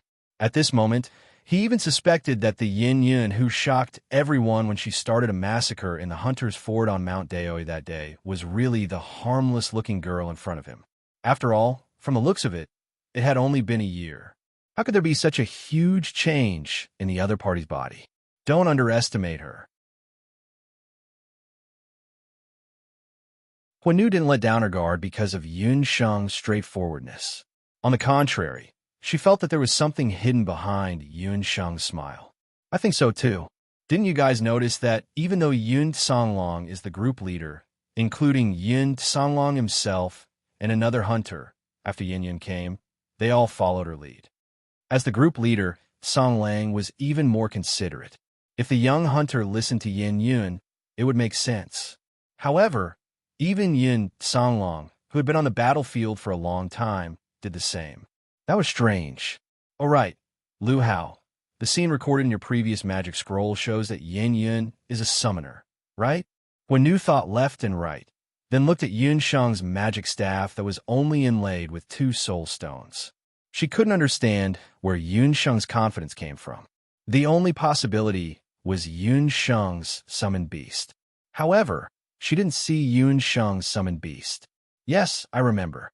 Her summoned beast doesn't seem to be anything special. It's just a dog? Lu Hao had seen the magic scroll countless times and was very familiar with the scene in the magic scroll.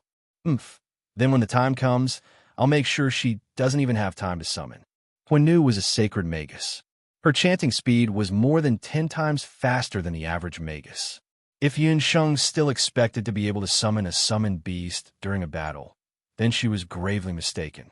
Yi Baiming and Tang Yu stood at the side. No one knew what the 2 sides were discussing. Tang Yu wanted to take this opportunity to escape.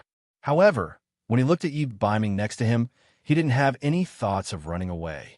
Although Yi Baiming was just standing at the side, Tang Yu felt his legs twitching just by standing next to him. If Tang Yu was afraid of Yun Sheng, then he was in absolute awe of Yi Baiming. Those people from the Hunter Corps might not know Yi Baiming's identity, but Tang Yu knew. He had stayed in Wushuan Everlasting School for a period of time. He was very clear about the legends of Yi Baiming's inhuman strength.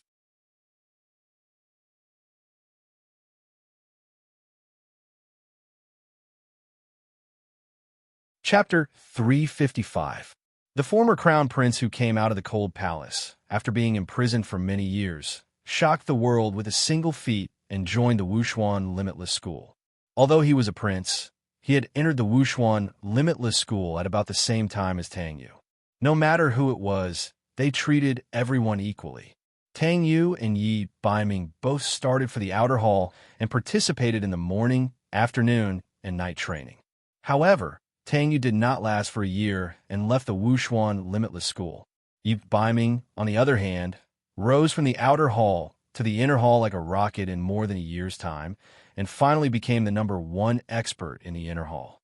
Tang Yu had never seen him make a move, but he had heard that the 2 great experts in the inner hall, senior brother Cheng Bai and Bu Jiuxiao, who were martial marquis, could only fight to a draw with Yi Baiming. That was just an old news from a year ago. He did not know what terrifying realm Yi Baiming's strength had risen to after a year had passed. Yi Baiming did not pay attention to Tang Yu's gaze. If not for Yun Sheng, he would not have interacted with someone like Tang Yu. Even with the soundproofing effect of the magic array, Yi Baiming's size, from beginning to end, only fell on Yun Sheng's body. Looking at her plump red lips, opening and closing, and her pitch-black eyes, a flash of intelligence, Yi Baiming suddenly felt very pleased in his heart. He actually wanted to tell Yun Sheng that he knew some lip reading, and he heard everything she said. As expected of a little wild cat, to be able to think of such a moral idea. Inside the magic array, Yun Songlong and Zhou Quan's expressions looked as if they had swallowed an egg. On the other hand, Yun Sheng's beautiful face was flushed red, and her face was beaming with joy. Yi Baiming watched in satisfaction, and his heart softened. During the time when Yun Sheng first disappeared, he felt that he was like a violent wild beast that wanted to tear apart everyone around him. It wasn't until he contacted Yun Sheng that he felt his anger disappear all of a sudden. He liked to stay with Yun Sheng, even if the 2 of them did not say anything. Just looking at her frown and smile from afar would make him feel relaxed. Perhaps she was the other half of his life. Inside the magic array, Yun Sheng did not notice Yi Baiming's gaze and repeated the plan. Second uncle, Zhou Quan, do you understand? If you understand, give me some reaction. Seeing her second uncle and Zhou Quan's dumbfounded expression, Yun Songlong for Yun Songlong. Yun Songlong fell silent. Why did he feel that his niece was so wicked? Yun Songlong, Yun, was Yun Songyun, Yun Sung Yun was Yun Song Yue was Master Yun Yun. Young Master Yun was the kind of ruthless character who could make people laugh even in death. Zhou Yu Princess Yun Yu was Yun Yun Yu Yun Masters Yun Yun Yun Yuns. I think that's too cowardly. Then what do you want to do? Or do you want to fight with that female magician? Let me tell you, a single fire magic from her can burn your entire body until it's as smooth as a white chicken. Yin Sheng threatened Zhou Quan with a fierce face. When Zhou Quan heard this, he felt even more embarrassed. Forget it. Who asked him to meet Yin Songlong? What dignity? Go to hell. Sheng'er, your arrangement already has the best chance of winning. But do you really want to fight with Huanu? You know her strength. Yin Songlong originally planned to fight with Song Lang and barely win the first round. Then let Zhou Quan fight with Huanu, and finally Yun Sheng and Lu Hao. However, Yun Sheng insisted that she must fight with Huanu. Both of them were magicians. If they really fought, Yun Sheng would definitely be at a disadvantage. Second uncle, I have my own way. Don't worry, as long as you follow my arrangement, the Wolf Fong hunting corps will definitely lose. Yin Sheng's face was full of confidence. Her confidence also infected Yin Songlong and Zhou Quan. After the discussion, Yin Sheng removed the soundproof magic array. The Wolf Fong hunting corps had also finished their discussion. There were a total of 6 people on both sides, each occupying one side. Tang Yu hid in the corner obediently. Yi Baiming walked forward and said loudly, "Today, I am honored to be the witness of the competition between the Sky Extermination Hunting Corps and the Wolf Fong Hunting Corps. Both sides have agreed to use the best of 3 method to determine the winner. The loser will follow the rules of the competition. If you're willing to bet, you must accept your loss. Also, this competition is not a life and death battle. Both sides must not overdo it." After Yi Baiming finished speaking, the leaders of both sides walked forward. They each raised a big bowl of wine and drank it. After Song Lang drank the wine, he smashed the bowl in a forthright manner. The sound of the bowl landing on the ground was unusually ear-piercing. "Leader Yin, I have long heard of your name. Today, I am honored to be able to compete with you. No matter if I win or lose, I will definitely not say anything." After saying that, he got into his stance and was about to start the fight. Yin Songlong held the empty bowl and paused for a few seconds. Then, he coughed and said regretfully, "Leader Song, I am afraid that your wish will not come true.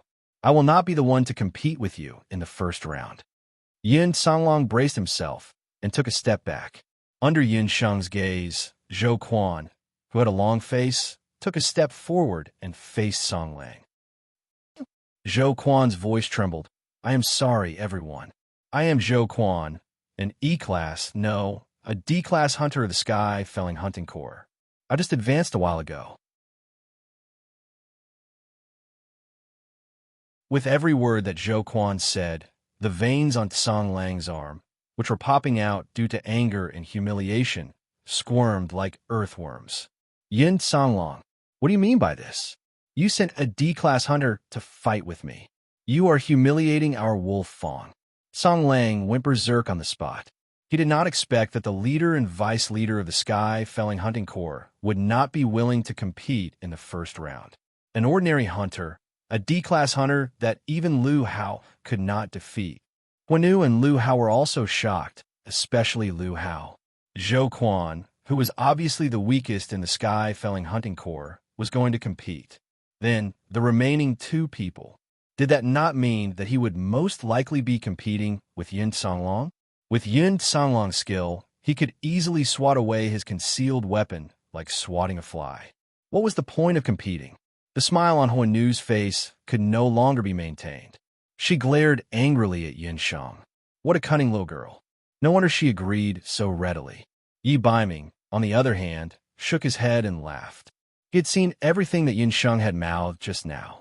This little wild cat, not only did she have strange medical skills, her way of persuading people was also very strange. The battle formation that Yin Sheng had arranged was Zhou Quan versus Song Lang, Yin Songlong versus Lu Hao, and herself vs Huanu. When such a battle formation was proposed, it was immediately rejected by Yun Songlong.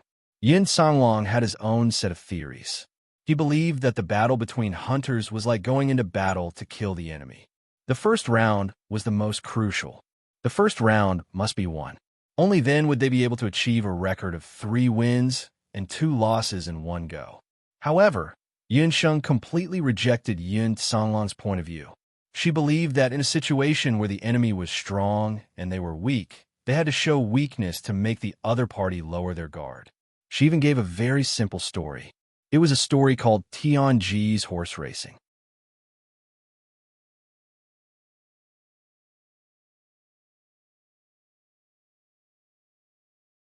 Chapter 356.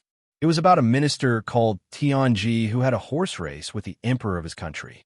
The rule of the horse race was to win 2 out of 3 rounds. Every time he competed, he lost, because no one else's horse could beat the emperor's horse. In the end, Tianji used an even more ingenious method under the advice of one of his family's advisors. It was still 2 out of 3 rounds. Both sides would send out 3 types of horses, which were superior, intermediate, and inferior. In the past, Tianji would always lose. But this time, he changed his strategy. He used his inferior horse to fight the emperor's superior horse, the intermediate horse to fight the opponent's inferior horse, and the superior horse to fight the opponent's intermediate horse. In this way, he really obtained a battle record of 2 wins and 1 loss, smoothly obtaining victory. Yun Sheng used the story of Tianji's horse race to compare the strength of the Sky Slayer hunting corps and the Wolf Fang hunting corps. Yun Songlong and Songlang were both superior horses. In terms of strength, Yun Songlong and Songlang might be neck and neck. Because this competition was limited, Yun Songlong did not have absolute confidence in winning. Yun Sheng and Huanu were both intermediate horses. The strength of a sorcerer could only be determined after the competition. Zhou Quan and Lu Hao were both inferior horses. Looking at the situation, Lu Hao was slightly stronger than Zhou Quan. If the 3 rounds of competition went according to everyone's expectations, the result would most likely be Yun Songlong drawing, Zhou Quan losing, and Yun Sheng being undecided. In this way, the chances of winning would be very low. But if they followed Yun Sheng's arrangement, the result would be Zhou Quan losing, Yun Sheng winning, and Yun Sheng being undecided. In this way, Yun Sheng only needed to fight for a draw, and Tianji would be guaranteed to lose. If she won, Tianji would obtain a complete victory. From Yun Sheng's explanation, Yun Songlong comprehended a brand new military strategy. He could not help but be shocked. Yun Sheng secretly said in her heart, "Great strategist son, please don't blame me. This junior will borrow your military strategy." As a result, the current battle formation was formed. But even if he knew that Yun Sheng and the others were playing tricks, Songlang could not do anything. Who asked the deputy leader of the other party to say before the competition that the order of appearance and personnel would be decided by them. "Fine, let's fight then. You brat, I can break your spine with 1 punch." Blue Wolf had not been angered to this extent for a long time. He vented his anger on Zhou Quan. He had said that he would not overdo it, but since Zhou Quan did not respect him, he could not be blamed for being merciless. As long as he did not kill Zhou Quan, he would not go overdid it. "Guild Leader Tsong, how can I fight with you?" The vice guild leader said that I'm just going through the motions. In the first round of the competition, I surrender and forfeit. After saying this, Zhou Quan took out a white handkerchief from his body and waved it as if he was performing a magic trick. Their young master had said that if they couldn't win, they could give up. Sometimes, running away was also a kind of victory. Songlang's face was black and green as if it had been splashed with ink. He pointed at Zhou Quan and then at Yun Sheng. After a long time, he finally said, "All right, you are very good. Since that's the case, I'll announce the results. In the first round of the competition, Captain Blue Wolf has won. This is the fastest competition I've ever seen." Yi Baiming suspected that Captain Blue Wolf had suffered serious internal injuries. Then let's enter the second round. The second round is Yi Baiming looked at the lineup of both parties. Lu Hao walked out from the Tsang Lang hunting corps. Yun Sanglong walked out from the Heaven Extermination hunting corps. Leader Yun, Lu Hao knows that his cultivation is low and cannot be your opponent. But I'm a member of the Tsang Lang hunting corps. Our group's motto is to die. Our heads can be broken, blood can be shed, but we cannot lose our dignity. So I, Lu Hao, must fight this battle. Lu Hao could be considered a man. He knew that there was a great disparity between his strength and Yun Sanglong's, but he still braced himself to fight. After hearing Lu Hao's words, the two leaders of the Tsang Lang hunting corps were delighted. Look, this is what it means to be a hunter. Compared to Zhou Quan, the difference was like heaven and earth. Zhou Quan muttered on the side. Tisich, our young master has taught us that as long as there is life, there is hope. If you don't want her life, then you are an idiot. After 20 years, whatever Tsang Lang will become a crippled wolf. At that time, it will be my time to shine. If Yun Sanglong heard these words, he would probably be foaming at the mouth. He did not know that his niece had already brainwashed the Heaven Extermination hunting corps. Lu Hao's insistence made things difficult for Yun Sanglong. Logically speaking, this time, he had stood up for Tang Yuqiang, and he owed Lu Hao. Logically speaking, he, Yun Sanglong, had already been famous for over 10 years.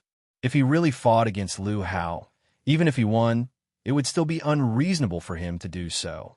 How about this? I will fight with you.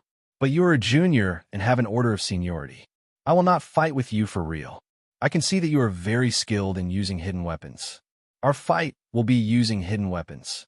Yin Sanglong walked in front of Lu Hao and pointed at the dagger on his waist. You will use all of your moves. I will stand here without moving. You will use all of the hidden weapons on your waist to shoot at me. I will not move a single step and will not use my limbs to block.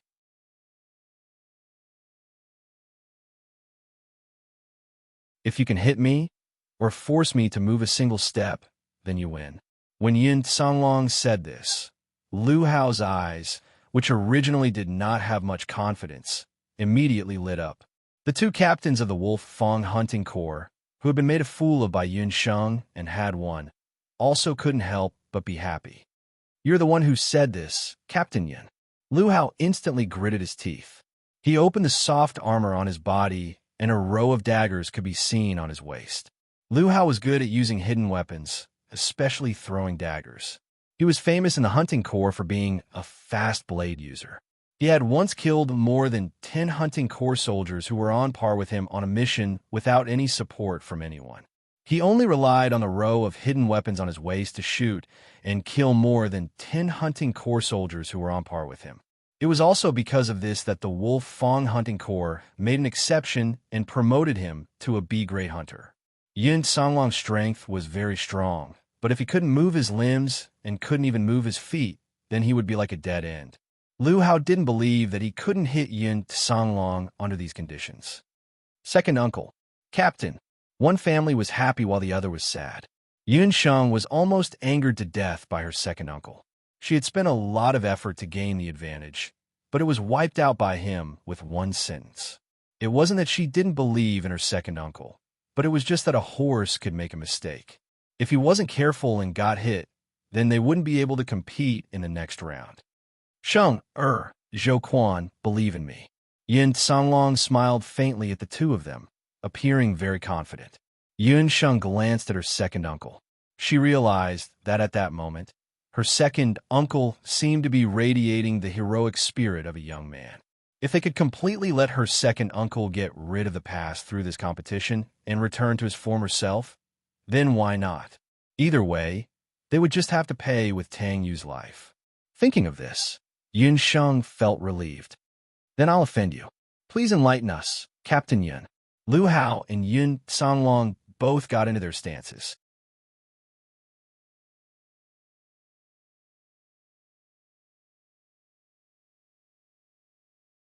Chapter 357. Yin Sanglong was just standing there normally. His back was ramrod straight, and his eyes were relaxed. He looked like he was taking a stroll after a meal.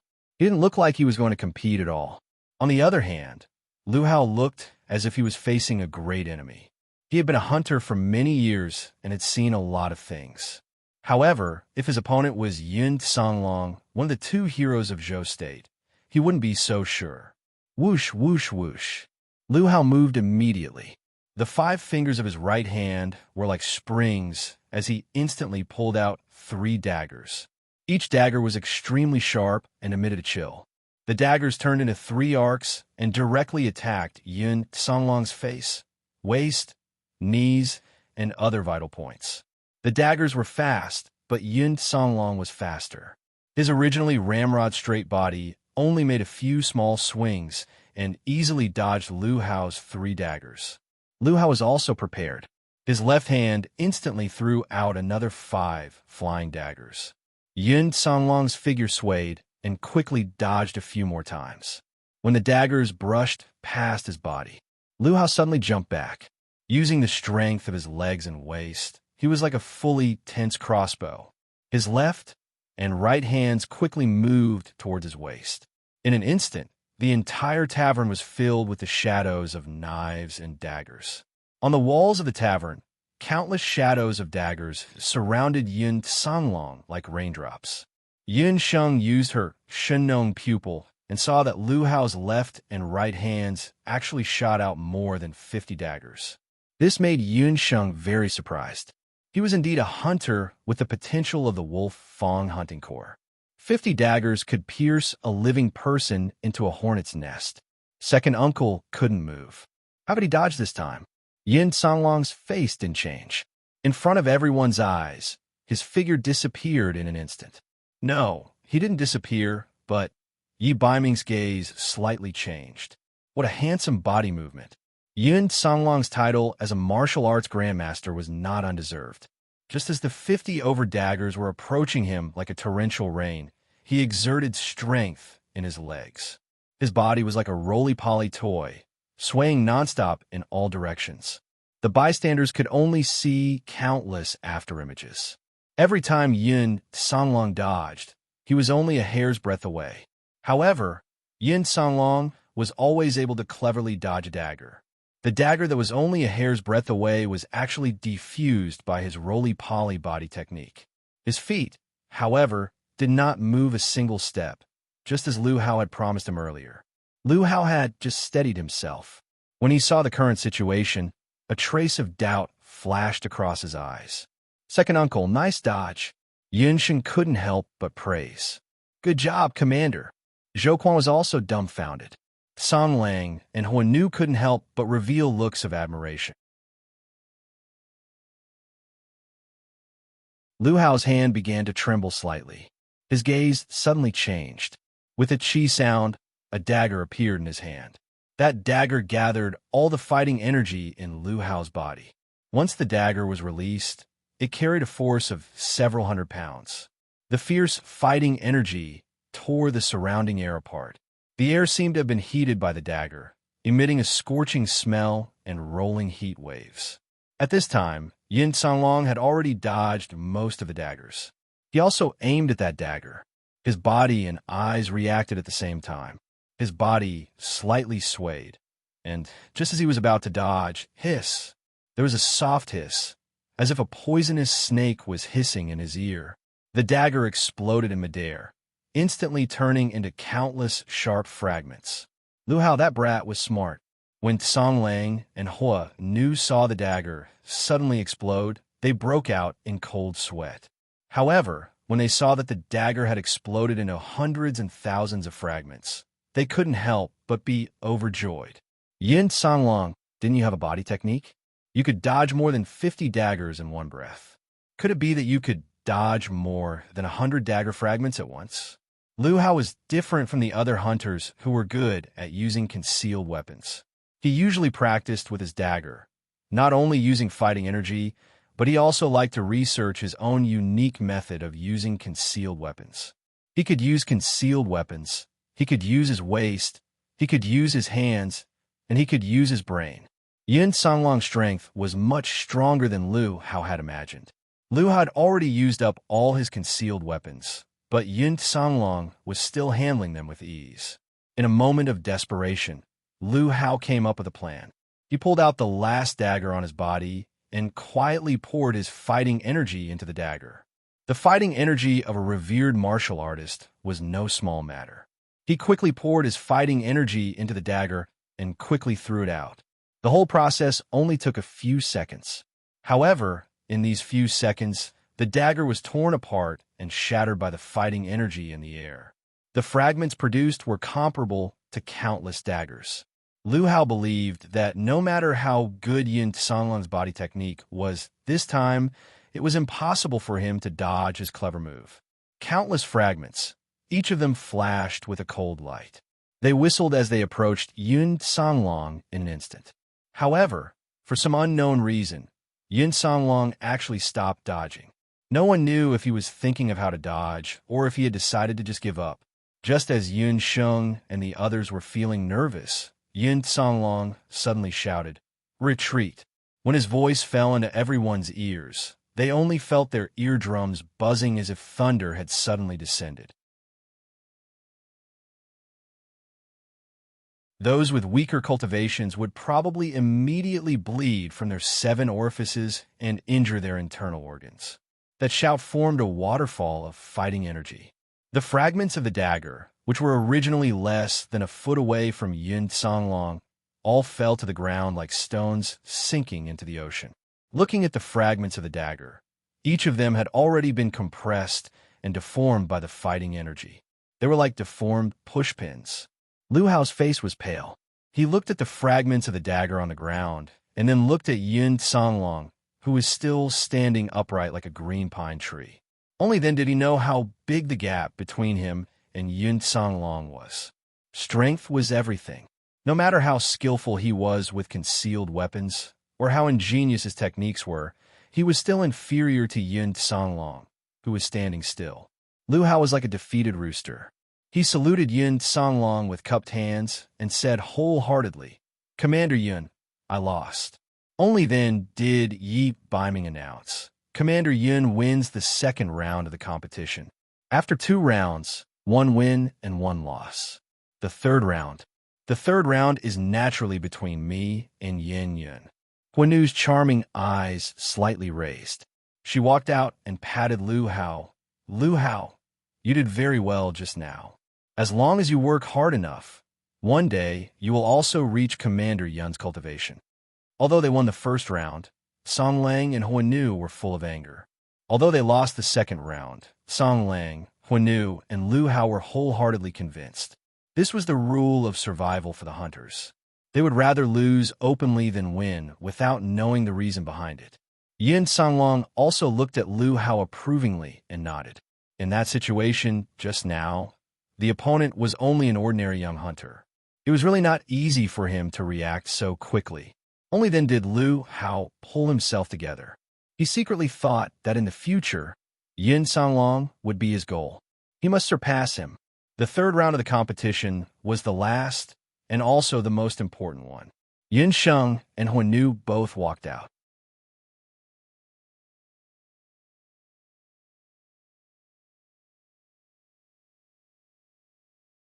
Chapter 358. Huanu smiled and said, "Little girl, you are so scheming. You forced me to take action. I thought we would only have 2 rounds of competition." Huanu originally planned to win the first 2 rounds, but she didn't expect that Yun Sheng's last-minute plan would force her to enter the 3rd round. "Deputy Commander Hua, you are too polite. Both of us are magicians. You are older than me, so I call you sister. Since you're my elder, you can decide how we will compete in this round." As the saying goes, one shouldn't slap a smiling face. Yin Sheng had a delicate appearance. Now that she called her sister, Huanu was really embarrassed to be angry with her. "Since that's the case, I'll call Vice Commander Yin little sister. I heard that you are a summoner?" Huanu's beautiful eyes wandered as she wondered if Yin Sheng would play any tricks in the competition later. "Although I am a summoner, I don't often use my summoned beasts to fight. Since we are both magicians, of course, we will use magic. I promise that I won't use my summoned beasts in the competition later." Yin Sheng's words made Huanu even more puzzled. She didn't use her summoned beasts. She was only an archmage. How dare she compete with her, a saint magician? Let's compete in magic. My magic realm is higher than yours. If I fight with you directly, I will be bullying the weak. Why don't we try something else? Huanu smiled. She walked forward and held Yun Sheng's hand. The two looked very intimate. Several men at the side looked at each other. What do these two women want? A magician's ability is divided into several kinds. For example, magic sensitivity, chanting, and destructive power. We are not a temple, so we won't compete in magic sensitivity. As for destructive power, this tavern is the property of the Hunter Union. If we make a big scene, the old guys of the Hunter Union won't let us go. So, let's go to an open space outside for this competition. Huanu said in a charming voice. Sister, you are right. Are we going to compete in magic chanting? Yun Sheng looked well-behaved. Her pair of black eyes made her look even more innocent. Seeing her like this, it was really hard to imagine that she had used so many methods earlier. Yves Biming watched from the side and couldn't help but sigh in his heart. Yet another person had been tricked. Little Wildcat's tricks worked on both men and women. Let's compete in magic incantations. You know intermediate fire magic, right? Huanu originally wanted Yun Sheng to follow her pace, but who knew that unknowingly she was following Yun Sheng's pace. I know a little, Yun Sheng said modestly. Then let's have a competition. Let's see who can shoot out the most flame bursts in the shortest amount of time. Huanu said. Yun Sheng thought for a while and quickly agreed.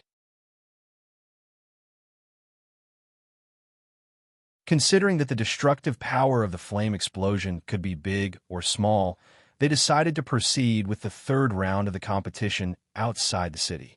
Sister, there's a river in front. Let's use the flame explosion one after the other and see whose fire magic is better. Huanu saw that Yun Sheng didn't object all the way. She felt proud in her heart, but also felt that something was wrong. Blazing explosion was the second type of fire magic that Yun Sheng had comprehended. It was also a type of intermediate magic. For an archmagus, casting blazing explosion wasn't strenuous, but it wasn't easy either. Generally speaking, an archmagus would be able to chant 6 to 10 blazing explosions at a time when they were in a state of deep meditation. Huanu said that it was a fair competition, so she also used a special sealing spell to reduce her magic cultivation to that of an archmage. Even the last 2 soul stones on her magic scepter couldn't be used. Her action seemed very fair. In the eyes of Wolf Fong and Sky Feld, it was also considered fair. However, Yun Sheng sneered in her heart. Huanu was indeed worthy of being the vice-captain. If she hadn't lived 2 lives, she would have been fooled by her thoughts and calculations. Only mages, especially those who were experienced mages, would know that the difference between a Saint Magus and an Archmage wasn't just a difference in the amount of magic power. Since Huanu could become a Saint Magus, it meant that her magic control was very strong. It was at least 10 times stronger than an ordinary Archmage. This meant that even if they had the same amount of magic power, an Archmage could use sensitive magic control to fire no less than 30 flame explosions in a row. Therefore, if this competition went according to Huanu's plan, Yun Sheng would lose, and lose miserably. However, how could Yun Sheng let Huanu manipulate her so easily? The river that the two of them chose for the competition was the largest river outside the Jade Capital. Due to the dry weather, the river had shrunk to half of its original size. Brownish-yellow sand was exposed on the riverbed. Sister, why don't we just use magic together and see who's better? Yun Sheng blinked innocently. Sure, everyone looked carefully. I've already used magic to seal myself. For the time being, I'm an archmage like Sister Yin. Huanu showed everyone. Then let's begin. Let's start chanting at the same time. Huanu looked modest. She took out her magic scepter. Yun Sheng also held her magic scepter tightly. Huanu's magic scepter was just like her clothes and appearance. It was a red jade bone scepter. Its color was like jade, and it was half a person's height. It was much more eye-catching than Yun Sheng's enigmatic bone scepter. She also wanted to show off. She threw the red jade bone scepter in her hand high up in the air. With a beautiful hand movement, she held the bone scepter in her hand and started chanting. As soon as she started chanting, Huanu felt that something was wrong. Why was the fire magical element in the surroundings so scarce? Just now, she had clearly sensed that the fire magical elements in this area should be very abundant. Why couldn't she sense it all of a sudden? Just as Huanu was feeling surprised, she suddenly felt a violent magical fluctuation. This feeling, Huanu, who was chanting, immediately looked to her side. Her expression changed at once. Everyone present was a warrior. They didn't feel much of the change that happened. However, Yi Baiming, who was also a mage, narrowed his eyes slightly. Huanu felt a tidal wave of magical elements rushing toward Yin Yun, who was beside her. Among them, there were magical elements that Huanu had sensed when she was chanting. How could it be? How could it be? As the surrounding fire magical elements were sucked away little by little, Huanu's beautiful face was full of disbelief. She even forgot to chant. Her face was like a delicate spring flower that had been sucked dry of all its nutrients, quickly withering. Her beautiful eyes widened, as if she had seen a ghost. She stared at Yin Sheng, her small mouth slightly open.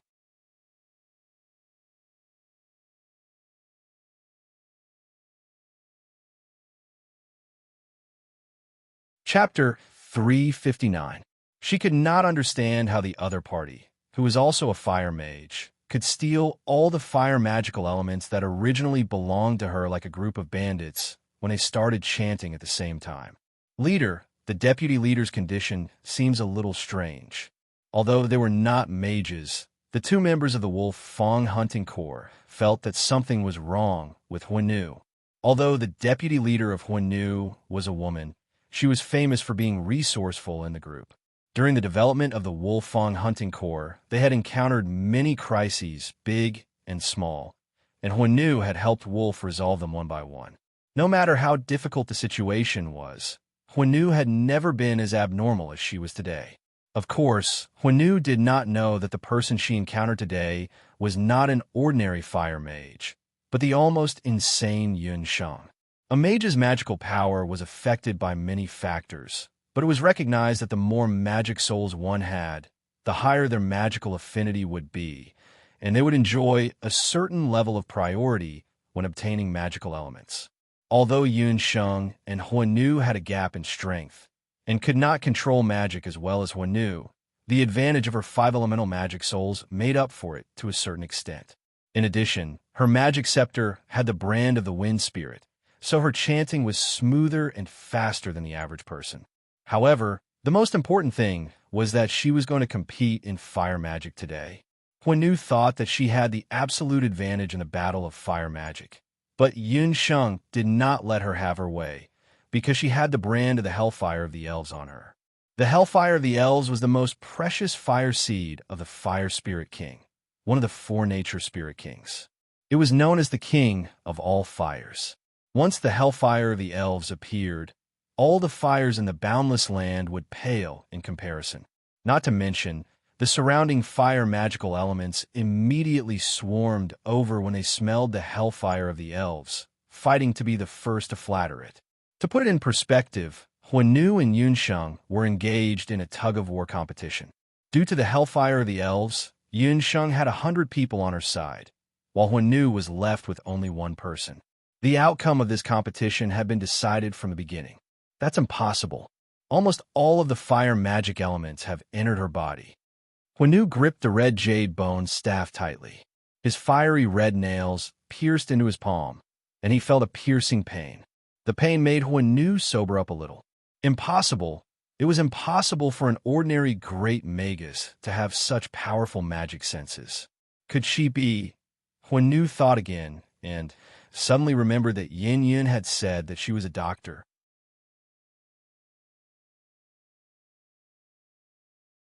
It was very likely that she had used some kind of forbidden medicine to blindly enhance her magic sensitivity in order to win the battle.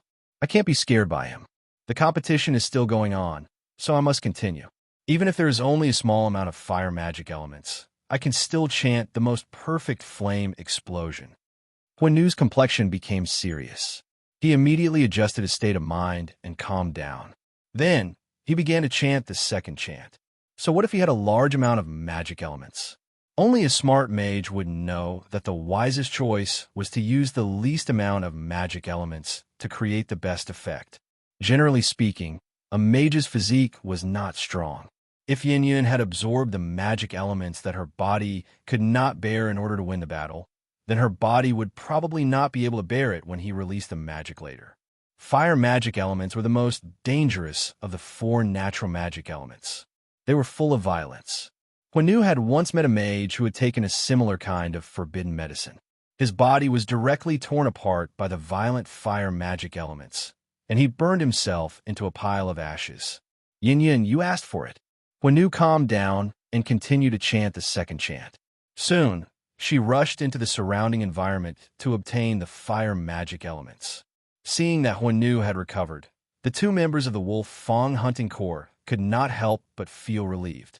They believed that Huanu, the deputy leader, would be able to easily defeat the arrogant female mage this time. Yves Baiming and Tang Yu stood aside. Tang Yu's small eyes were anxiously looking at Yun Sheng and Huanu. He was in a dilemma. He wanted Yun Sheng to win, but at the same time, he did not want her to win. If she won, his life might be saved. But if she won, it would prove that she was more outstanding than him. Yun Sheng's appearance had seriously threatened Tang Yu's position in the Yun Mansion. It's better to win this round, and then let Mother ask the Bloody Hand Tycoon to kill that eyesore. Tang Yu thought insidiously. While they were waiting, Huanu and Yun Sheng finished chanting one after another. Middle-level magic, flame explosion. Huanu was the first to finish chanting. 2 soul stones on the red jade bone scepter in her hand lit up at the same time. They were the soul stones of 80-year and 200-year magical beasts. The ratio of Huanu's magic scepter was quite good. Several flame explosions were shot out from the magic scepter. They were like meteors, rumbling through the sky and exploding on the surface of the river. Suddenly, water splashed everywhere on the surface of the river. The stones on the riverbed were also overturned by the shocking impact of the flame explosions. 1, 2, 3. Lu Hao and Zhou Quan could not hold back. They rushed forward and counted the number of flame explosions. There were a total of 15 flame explosions. The water on the surface of the river was blown up by the explosions and splashed several meters high. It looked like the surface of the sea had been hit by a violent storm. 15 flame explosions. It was not a lot, but it was barely enough. Huanu thought. She turned her gaze and looked at Yun Sheng again. At this time, Yun Sheng also waved the bewitching bone scepter at her hand.